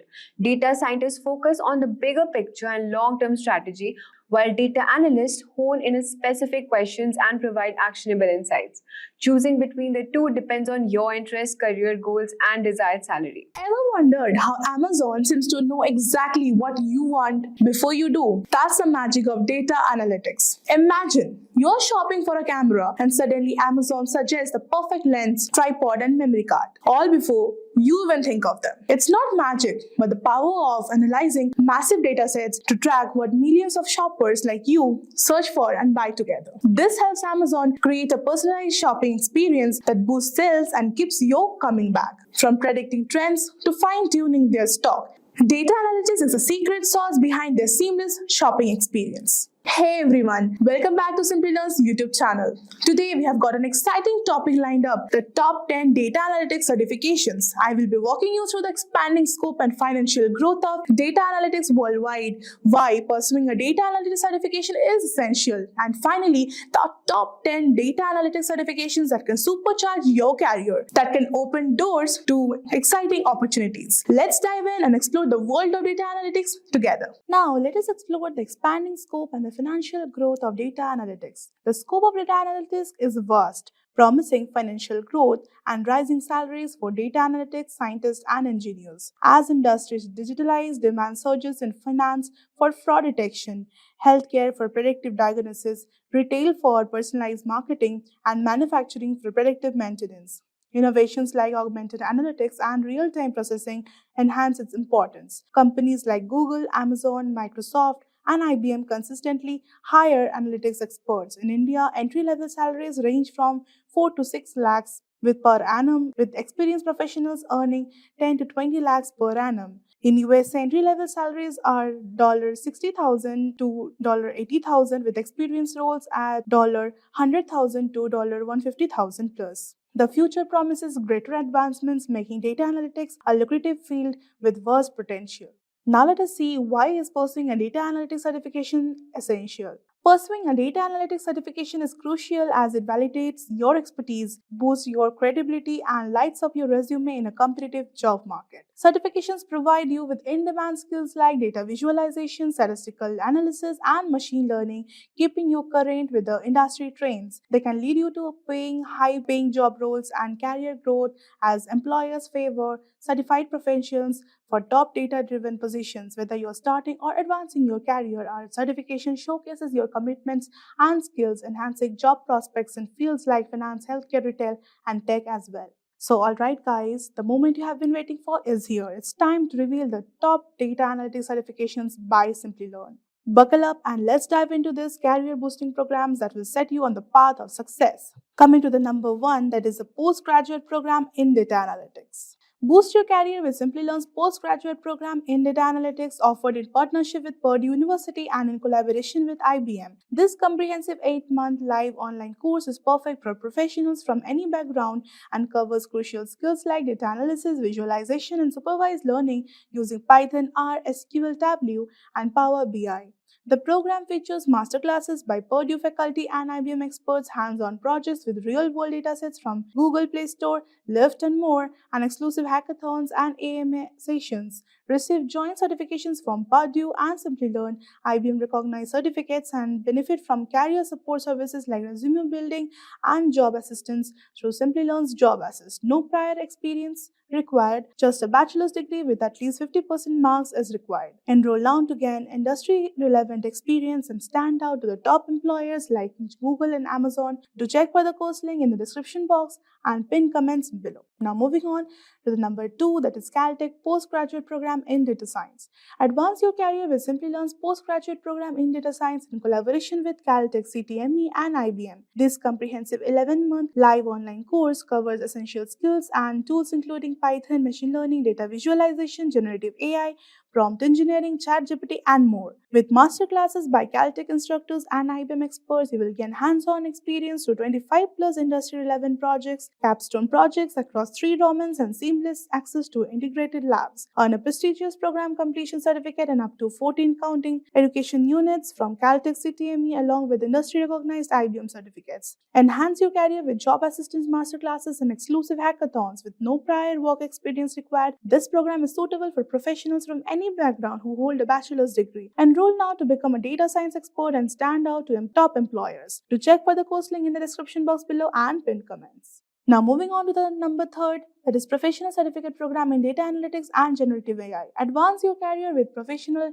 Certificate Program in Data Analytics and Generative AI by Simplilearn in collaboration with E&ICT ICT Academy at IIT Guwahati and IBM. This comprehensive 11-month live online program is designed to equip you with cutting-edge skills in data analytics and generative AI, covering essential tools like SQL, Excel, Python, Tableau, Power BI, and more. Learn from distinguished IIT Guwahati faculty and IBM experts through interactive masterclasses, hands-on projects, and capstone experiences. Gain practical expertise with exposure to GenAI tools such as ChatGPT and Gemini, and earn industry-recognized certifications from IBM along with the executive alumni status from IIT Guwahati. Enhance your professional profile with Simplilearn's job assist, resume building, and job placement support to get noticed by the top hiring companies. Enroll now to elevate your career and join a network of industry leaders. Do check for the course link in the description box below and pinned comments. Moving on to the number 4, that is Professional Certificate Course in Data Science. Master Data Science with the Professional Certificate Course in Data Science by Simplilearn in collaboration with E&ICT Academy IIT Kanpur. This comprehensive 11-month live online program equips with essential skills and tools such as Python, Power BI, Tableau, ChatGPT, and more. Benefit from the masterclasses delivered by distinguished IIT Kanpur faculty. Gain practical experience with 25 plus hands-on projects and access integrated labs for real-world training. With dedicated modules on generative AI, prompt engineering, and explainable AI, you will stay ahead in the rapidly evolving AI landscape. Earn a prestigious program completion certificate from E&ICT Academy IIT Kanpur and take advantage of Simplilearn's job assist to enhance your professional profile and stand out to recruiters. Apply now to advance your career in data science and AI. Do check for the course link in the description box below and pinned comments. Now moving on to the 5th one, that is the postgraduate program in data science. Supercharge your career with the postgraduate program in data science by Simplilearn in collaboration with Purdue University and IBM. Ranked as the number 1 data science program by Economic Times, this 11-month live online program equips with the in-demand skills including Python, machine learning, deep learning, NLP, data visualization, generative AI, and ChatGPT. Benefit from the masterclasses led by Purdue faculty and IBM experts. Engage in hands-on training with 25 plus projects and free capstone projects, and gain access to industry-leading tools such as TensorFlow, Keras, Power BI, and more. Earn dual certificates from Purdue University Online and IBM, boosting your professional profile and career prospects. With Simplilearn's job assist, receive guidance and resume support to stand out to the top employers. Applications close on November 8, 2024, and enroll now to transform your career in data science and AI. To check for the course link in the description box below and pinned comments. Now moving on to the 6th one, that is Applied AI and Data Science. Advance your career with Applied AI and Data Science program offered by Brown University's School of Professional Studies in collaboration with Simplilearn. This 14-week self-paced program empowers you with essential skills in AI, generative AI, and data science, including hands-on learning and industry-relevant projects. Learn from esteemed Brown faculty through top-notch video content and monthly live masterclasses covering tools and concepts such as Python, machine learning, neural networking, and GPT models. Benefit from a curriculum designed to refine your expertise, supported by integrated labs and exclusive content on generative AI. Earn a prestigious certificate of completion from Brown University and a credit badge upon program completion. Enhance your profile with Simplilearn's job assist, resume building support, and exclusive IIM job membership to stand out in today's competitive job market. Enroll now to gain the cutting-edge knowledge and take your career in AI and data science to the next level. Do check for the course link in the description box below and pinned comments. Now moving on to the next, that is the Data Analyst. Elevate your career with Simplilearn's Data Analyst certification, ranked number 1 by Career Karma. This comprehensive 11-month program is designed to transform you into a data analytics expert with practical training in SQL, R, Python, data visualization, and predictive analytics. Learn through live interactive classes, capstone projects, and 20 plus hands-on projects that ensure real-world experience. Gain industry-recognized certifications from Simplilearn and IBM, access exclusive masterclasses and AMA sessions by IBM experts, and receive dedicated job assistance to help you stand out to the top employers like Amazon, Microsoft, and Google. Start your journey to becoming a data analytics professional today with Simplilearn's trusted and robust training program. To check for the course link in the description box below and pinned comments. Now moving on to the next one, that is Data Scientist. Advance your career with Simplilearn's industry-leading Data Scientist certification program, ranked number 1 by Career Karma. This 11-month course in collaboration with IBM equips you with the essential data science skills including Python, SQL, machine learning, generative AI, and Tableau. Gain practical real-world experience to 25 plus hands-on projects and a capstone project. Benefit from masterclasses by IBM experts, interactive live sessions led by industry professionals, and lifetime access to the self-paced learning learning content. Simplilearn's Job Access program further boosts your career prospects, helping you stand out to the top employers like Amazon, Microsoft, and Google. To check for the course link in the description box below and pinned comments. Now moving on to the second last one, that is the Professional Certificate Program in Data Engineering. Launch your data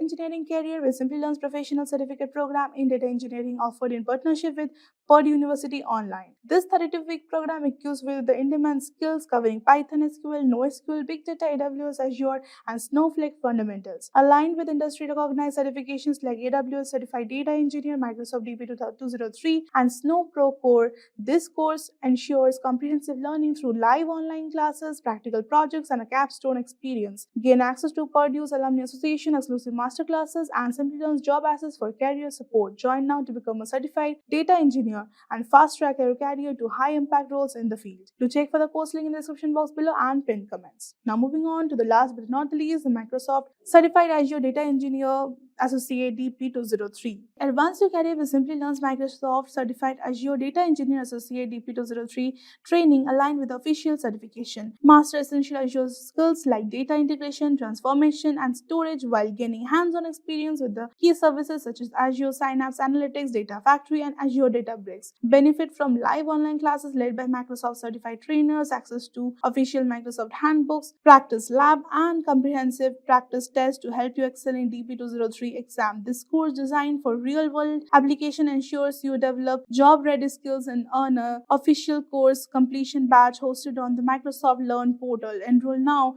to elevate your data engineering expertise. Do check for the course link in the description box below and pinned comments. So getting a data analytics certification can be a game changer for your growth. However, choosing the right certification is crucial. It's like finding the perfect key to unlock your potential. Select the one that best aligns with your career goals and skill set to maximize your journey in data analytics. So that's a wrap on our full course. If you have any doubts or questions, you can ask them in the comment section below. Our team of experts will reply you as soon as possible. Thank you and keep learning with